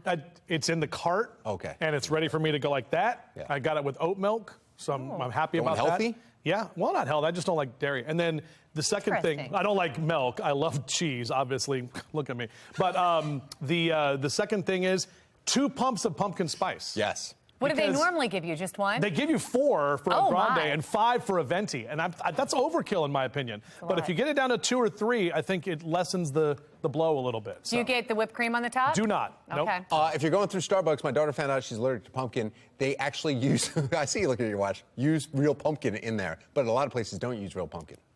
Interesting. Yeah. Wait, what did you say? So Starbucks uses real pumpkin? No. They do use real pumpkin in it. No, they don't. The whole thing is a spice. No, there is some real pumpkin, she says, in Starbucks ingredients. Good to know. Good to know. All right, Megan, you're not getting one. Not that Megan, Tom's Megan, his daughter. Sorry, can't get you one if you're allergic to it. All right, looking out over the Inner Harbor, the wind is blowing. Guys, look at these numbers here, anywhere from 23 to 26 miles an hour. These are the current wind gusts. We keep the breezy conditions that are going to stay with us, and it will be windy throughout the day today. That means if you're heading out to Camden Yard, or you'll park at Camden Yards, we're talking about numbers in the upper 50s by 10 a.m. Obviously, not game time until after 7, but 69 into that 2 o'clock hour as we get closer to the game. And by about 5 o'clock, it'll still be in the mid to upper 60s. My sister and and brother-in-law coming in from Massachusetts, bringing my niece from Philadelphia. We're all going to the game tonight, so I hope to see you out there. We can hopefully stay high and maybe get some Boog's barbecue. That's what my brother wants. He's like, Andy's like, I'm getting Boog's barbecue. That's it. I'm like, all right, cool. So 69, your high today, guys. Temps well below average for this time of year, and we will see the wind that will stay with us across Carroll and Baltimore counties here throughout the afternoon. Those numbers well below average. Same thing for you in Hartford and Cecil counties, keeping those low to mid 60s out there as well. And up and down the 95 corridor, continuing to see that 60s trend for Philly and Baltimore down through D.C., 66 down the ocean there in Ocean City. Speaking of the O's game, it will be chilly tonight as the Astros are in town. 3 more games against the Stros. This is the final weekend of baseball in Baltimore. Maybe. I know it's a stretch, but we're only 4 games out of that AL wildcard spot. All right, here's a look at that future scan. Keeping you dry here today. As we take you through tomorrow, we'll see the potential of a couple of clouds rolling in. A little bit warmer by tomorrow afternoon. Our next weather maker actually bringing in some late showers late Saturday night into Sunday morning, and then another round of showers really picking up late Sunday afternoon into the evening time as another cold front does pass through the area. Hurricane Fiona still Category 3 storms. I know we have a shot up over there on the smart board. I don't know if that's Bermuda or not, but I saw a lot of pictures of the wind and the rain that was hammering that island. It's now headed toward Canada, and it could be hitting Halifax, Nova Scotia as early as tomorrow morning, still as a hurricane. Now we've got another system, Tropical Depression 9. Earlier today, I said this will more than likely become Hermine, but there is another storm off the coast of Africa that could steal that name, and then this would become Ian. Either way, this is more than likely going to be a storm and potentially hold on to hurricane status by the time it hits Florida early next week, and that could have some implications for us by next weekend. So a lot to get to. We'll continue to track that for you in the Weather Center. 81 if you're watching the Ravens game on Fox 45 Sunday afternoon here in Baltimore. Back to the 70s with drier conditions next week. Tom? All right, thank you, Justin. It was 2015. Starbucks actually ended up using pumpkin puree. Just to let you know. Yeah. It was on the internet. It must be true. All right, so let's go to your Len Stoller traffic network. Taking a look at your traffic map here, you see majority everybody in the greens. Couple little slowdowns, especially at the Fort McHenry Tunnel there. You see the yellow.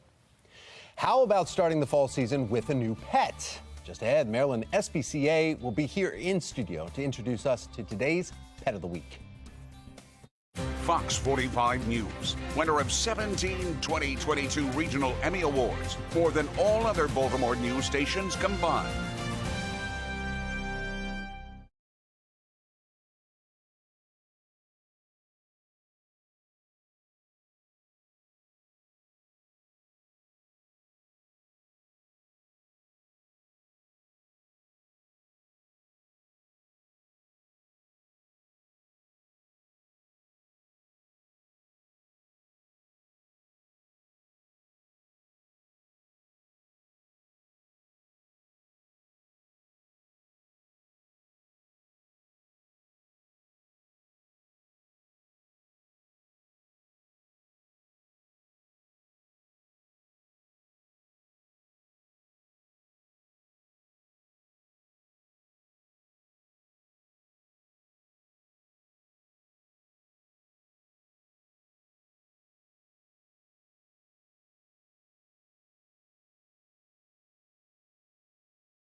You hear him on WPLC regularly. He's been with iHeartRadio for a long time, but he's not going to heart me after I take him down with See these what you did there. football picks. It's good. Trash talking already. Jeff St. Pierre is my challenger for this week's Pigskin Predictions, although I was awful last week. I think I lost across the board. A lot of people were awful last week. Man, you've got a shot this week, actually, then, because I'm still hurting. All right. Oh, and so are our Ravens. Baltimore Ravens at New England Patriots. Let's jump right into it. I mean, let's not talk about last week anymore, actually. Let's not. Let's just move on. Forget that. Yeah. I'm going with the Ravens, obviously. I think if you asked me a week ago that I would have been much more on the Ravens side of things, but I feel like the Patriots kind of turned things around. I still think the Ravens are going to win. I don't think it'll be as big of a blowout as we thought it was going to be maybe a week ago. Okay. All right, but still the Ravens. Go Ravens. Cincinnati Bengals at New York Jets. I know we want the Bengals to lose because they're in division, but I kind of feel bad for them. They've gotten off to such a bad start so far. I'd like to see them turn it around against the Jets this week. No, I don't. Of course not. And I went with them last week, but I'm going with the Jets. I don't want them to win at all. So I've got the Jets in this one. Philadelphia Eagles at Washington Commanders. How good did the Eagles look so far? I was going to say that about the Commanders. They haven't looked bad, but the Eagles, 2 games so far, they have really looked dominant. So I'm going to have to go Philly on this one. Really? All right. I'm going to go with the Commanders because I don't know what I was expecting from them at the beginning of the year, which was last week, 2 weeks ago, but they're doing better than I thought. So I'm going to go with the Commanders. All right, Buffalo Bills at Miami Dolphins, and I'm definitely going with Dolphins on this just because we have to play the Bills after that, and I want them low, deflated, just no morale, nothing. I mean, this is the game of the week, I think, for everybody. The Bills, Dolphins, everyone's watching this game. Yeah. The Bills have just looked unstoppable so far, so I got to go Buffalo on this one, too. And that pains me. I'm a lifelong Patriots fan. Rooting for Buffalo is very hard for me, but they're just so good. And then they're going to come see us, and they're going to be all like, rah, rah, we won. So, no, can't do it. All right. The Monday night game, Dallas Cowboys at New York Giants. And I picked this one kind of just because I have fun going against the Cowboys. And it's terrible. My brother is just a lifelong diehard Cowboys fan, and I just like to pick with them. So I'm going against the Cowboys. I'm going with the Giants. You're going Giants. I mean, the Giants have looked great, 2-0 to start the year so far, which I think surprises everybody. Cowboys, Cooper Rush didn't look bad last week. I'll go with the Cowboys on this one, too. You're going to go with Cowboys? All right. Well, we'll see. Share your pigskin predictions with me each week. Just go to my Facebook page and leave me a post.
Live from WBFF in Baltimore, this is Fox 45 Good Day Baltimore.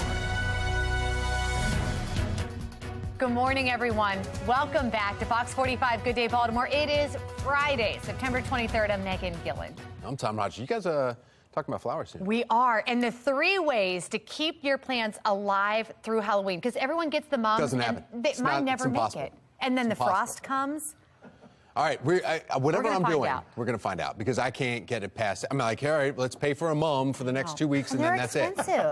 Right, Justin? I mean, that's exactly right, Tom. Megan, good morning to both of you. We put our mum out, and I walked out this morning. I was like, well, that was fun for a couple of days because it was 52 degrees when I left the house this morning. And guess what, guys? It's going to be even colder tomorrow. Not frosty, just colder tomorrow morning. So here's a look at our Towson camera. Look at this camera that is shaking around quite a bit with a lot of wind that remains at this time. Look at the temperatures in the low to mid 50s and the wind speeds anywhere from 20 to 25 miles an hour. Now, the wind is going to stay with us through the day today. Your out and aboutcast numbers are staying mainly in the 50s over the next couple of hours, eventually on our way to the 60s through midday, but we're only going to top out about 69. 74, though, tomorrow. Tomorrow should be a fantastic fall afternoon, and then we are tracking some rain. Even though it will be warmer Sunday, we're tracking some rain for the afternoon as well. We'll take a closer look at that coming up in just a few. All right, how are we wrapping up that Friday commute, Tom? Actually looking pretty good from the area map on your Lens Stoller traffic network. Taking a look at some of the cameras there. Top right one's just frozen, but everyone's moving along just fine. No slowdowns to report at this time. Just have to watch the wind on the Bay Bridge, especially if you're driving a semi. Good reminder there. All right, 9:31 here this morning. Yeah, and developing now, the search is on for a killer after a body was found in a burning car in Baltimore City. Police say that this all started with an abduction miles away near Arundel Mills. Olivia Dance following the latest in this murder mystery, sharing how one witness was able to assist police.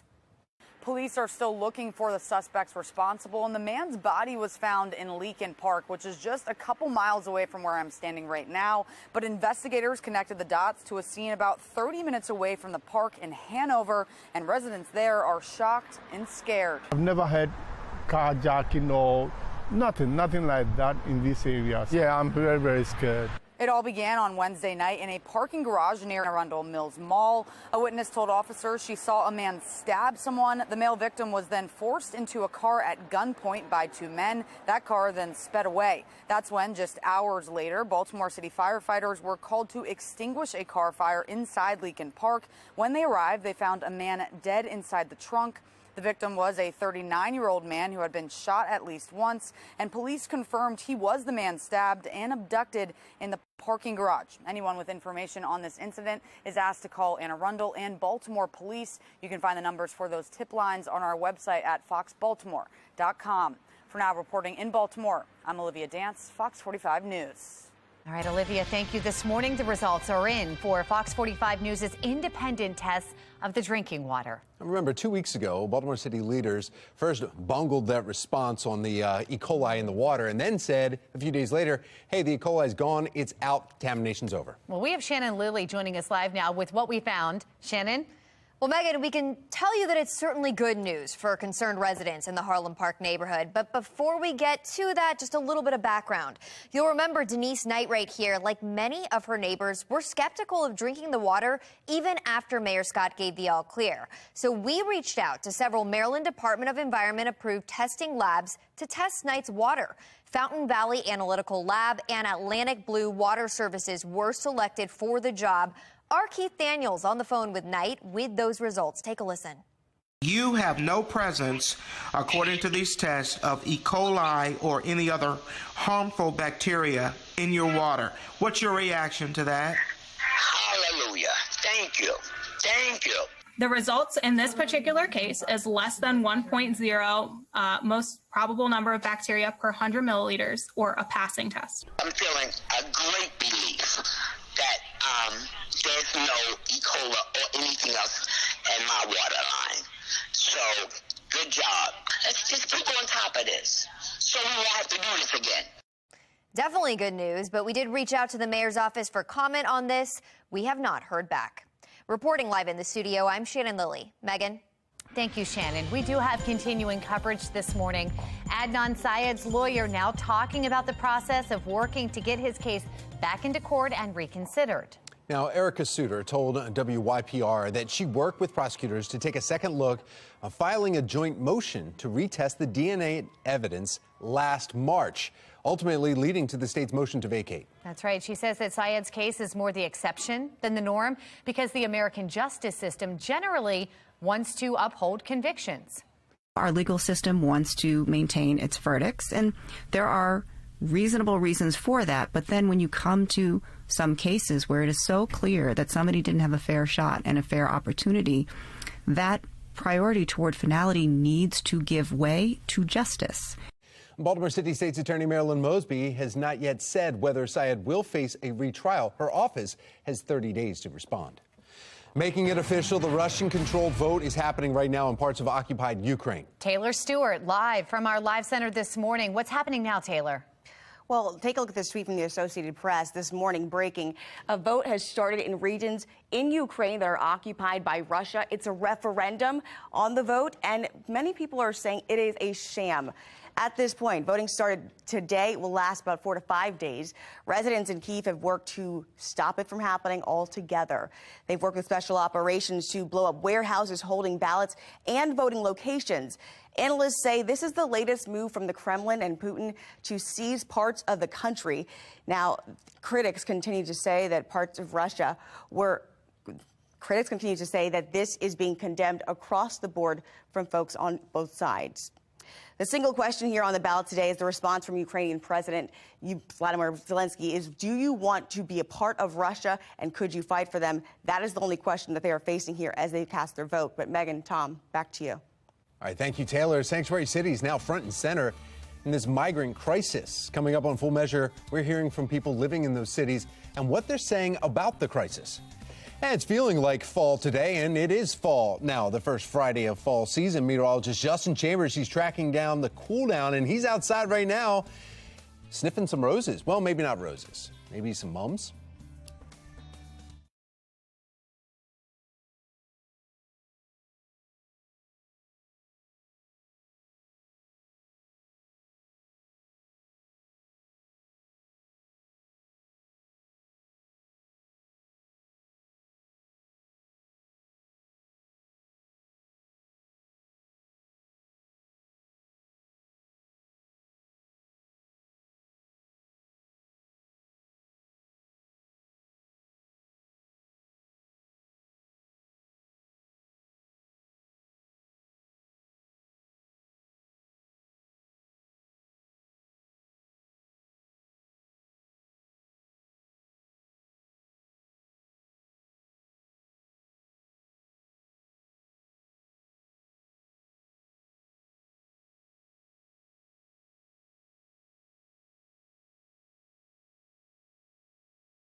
It is the first day of fall, and right about now, you're probably all picturing these beautiful seasonal flowers on your front porch, but here is the question. Can we get them to last through Halloween, or better yet, through the first frost? Exactly right. Carol Jacobs is here from Bell Nursery. This is a big day here that we have, and we all want to know, how do we keep these things alive for the next 3 months or for the next 3 days? I'm going to make you guys be successful, and we're going to share it with all of our friends at home, okay? So, number one, the plants that we have in stores now are cold hardy.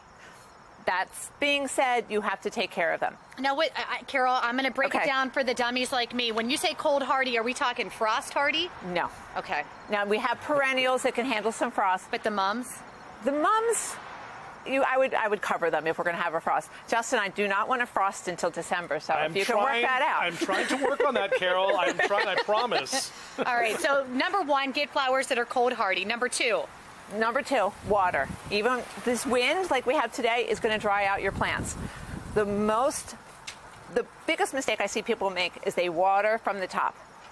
If you water from the top, all you're going to do is make these flowers and leaves turn brown, and nothing is going to get in the soil. You want to water the soil. Do you water the top at all, ever? No, you don't need to. Okay. That's when the sun hits it, it's going to burn the foliage, it's going to brown out, especially something like this sedum, which is kind of a succulent. Just water the soil. And what are some of the varieties that we have here? I mean, there's so many different things. They're so beautiful this time of year. We want to have our plants out there that stay alive, but what are some of the big varieties that you, besides mums? Other than mums, some of my favorites are this celosia over here. We have it in the orange, reds, purples. I have them all over the place. They're gorgeous. Here's the celosia. I love the ornamental peppers. I've never seen the ornamental peppers before. They are so fun. A nice pop of color. You could do it alone or in a container. I like that. We have asters, which I think this year our asters look better than they have in previous years. Great pops of color. Of course, we have our purple pansies for our ravens. Coneflower, sedum, these all can be put in pots with mums, with pansies. You can be really creative, and we have. That's so cute. And Carol, we got distracted by the beauty. We got the 2 tips. What's our third tip to keep these guys alive? The third tip, so we talked about watering in the soil. Hardy. Hardy. If it's going to be a frost, cover them. And when you say cover, are we thinking blankets? You can take a sheet. Yeah. A sheet. You just don't want the frost to touch the foliage. And all of these would need cover. The perennials should be okay, but if you're not sure, cover it all. Be safe. This one. I like that. Cover it up just if you're not sure. Carol from Bell Nursery here today talking fall flowers and plants. I will work on the wind and the frost. We'll be back after this. That's really interesting about the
9:44, and with the Biden administration now planning to eliminate college debt for some, there's a fascinating case study in place where children stop their education after 8th grade and end up with no student debt.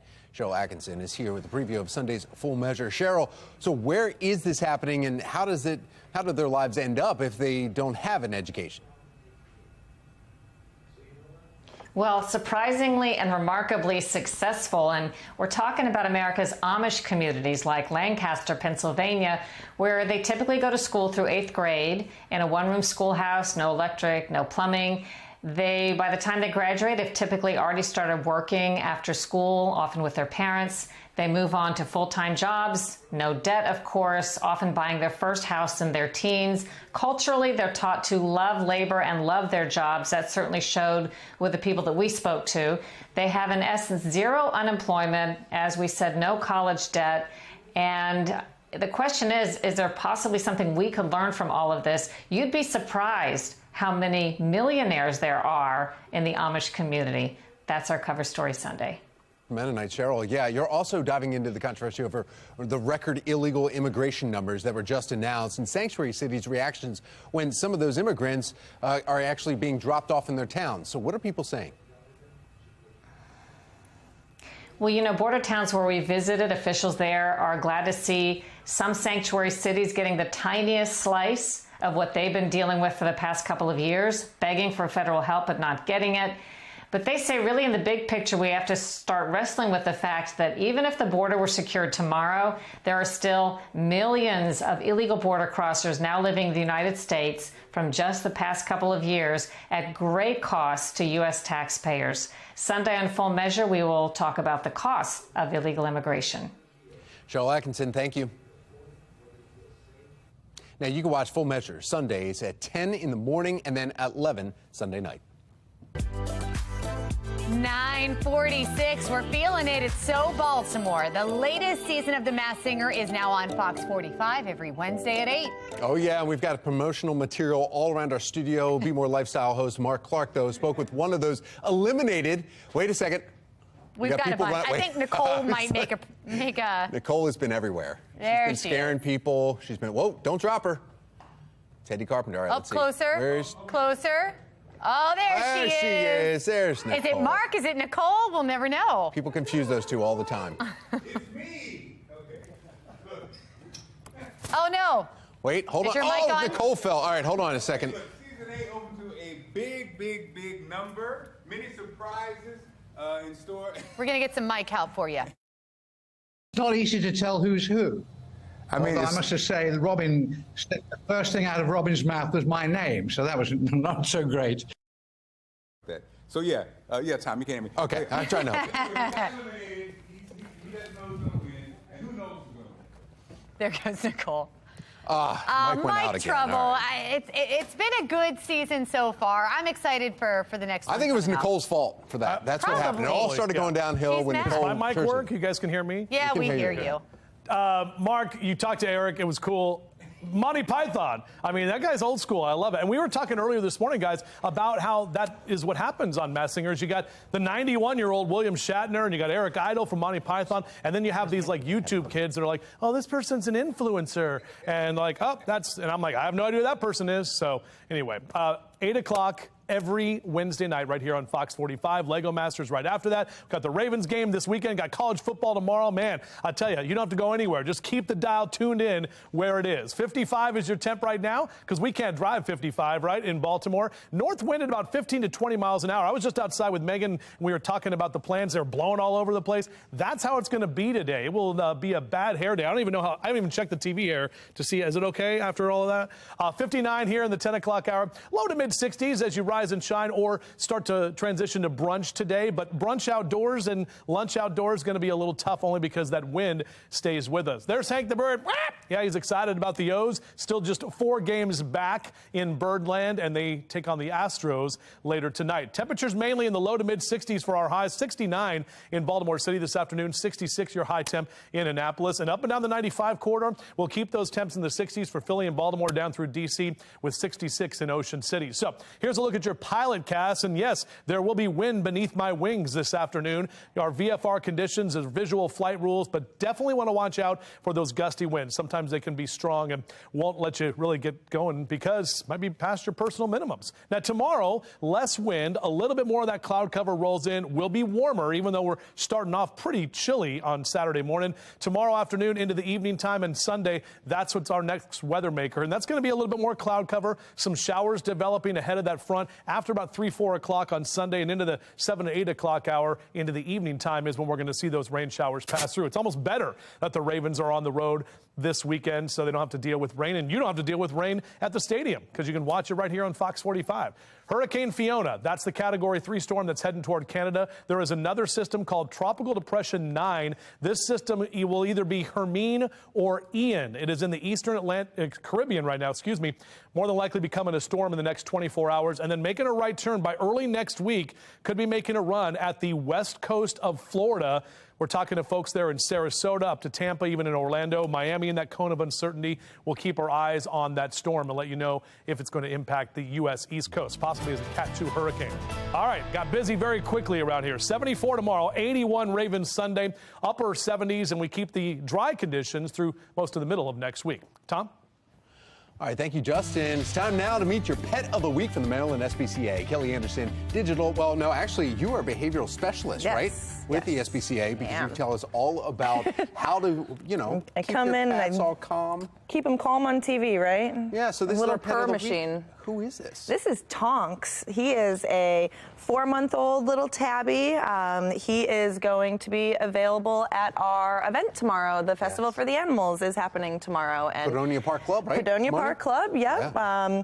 There is still registration available. You can register online. You can register in person. You can get all the information on our website and see a bunch of dogs and see cute little kittens like Tonks and maybe take home a new friend. Yeah, and he's very calm. I mean, he just started kind of moving around a little bit since you've been out throughout this last 15 minutes. Hey, but he's very relaxed. Yeah, he's just been hanging out. He's getting the lay of the land. He's adorable, isn't he? 4-month-old. I love brown tabbies. Do you know, now you as the behavioral specialist, do you know if he's good with other animals or with kids? So it's hard to tell. We got him from another shelter, so we don't really get a lot of information at times when we transfer from our sister shelters.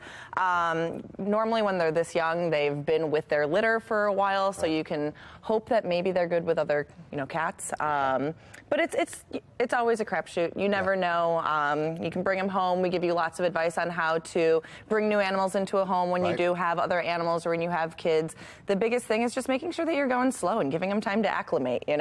You might fall in love with them really fast, but they're in a new exactly. Right. It doesn't mean it won't happen. It just means they might need some more time. And so we can meet Tonks tomorrow there or we can also go up to the SPCA if Tonks has already been adopted out. We can find out because you have more cats. We do. We have lots of cats, lots of kittens available, a bunch of dogs, but we will have about 8 to 10 kittens available at the event tomorrow in our adoption van. Maryland SPCA, thank you so much. Of course. Kelly Anderson right here, and of course bringing Tonks. So a great weekend to get a new pet if you would like one. The game is coming up fast. Meteorologist Justin Chambers, he's looking ahead to Sunday and then beyond with our 10-day forecast.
I don't know. I think is it Nicole again? It's probably Nicole that's messing with stuff. Yeah. Scherzinger, you know. Don't you wish your girlfriend was hot like me, or your boyfriend, or whatever that song is? You know, don't you wish your boyfriend was? No, I don't know. I think it's girlfriend. Don't you wish your girlfriend was hot like I me? wish these temperatures were hotter. 69 today, sorry. 74 tomorrow. Actually, I'm not sorry. Lower 80s on Sunday, and then back into the 70s next week. Guys, look at next week. We'll have a run of 70s, so that's going to really feel like fall. Sunday will be warm again, and again, we do have that chance for some showers, especially like late Sunday afternoon into the evening time. We're dry next week, but you'll definitely have that fall feel with those numbers in the 70s and overnight lows in the 50s. But, as I mentioned, tomorrow morning, you're turning this duvet cover. I'm telling you. And a pumpkin spice latte. You're turning one of these into a drink. Yeah, I can't wait. I'm going to run back there and hit 5 minutes? order. Man, I can't wait. There you go. So pumped. You see who's behind you? I know, she's there. She's always there. I wish. Kind of getting creepy now. You know, I mean, she's been She's hanging a little out creepy. a lot all week. Hope you have a great day. I hope you have a wonderful weekend. Go Ravens, Fox 45, Sunday afternoon. We don't even need mics.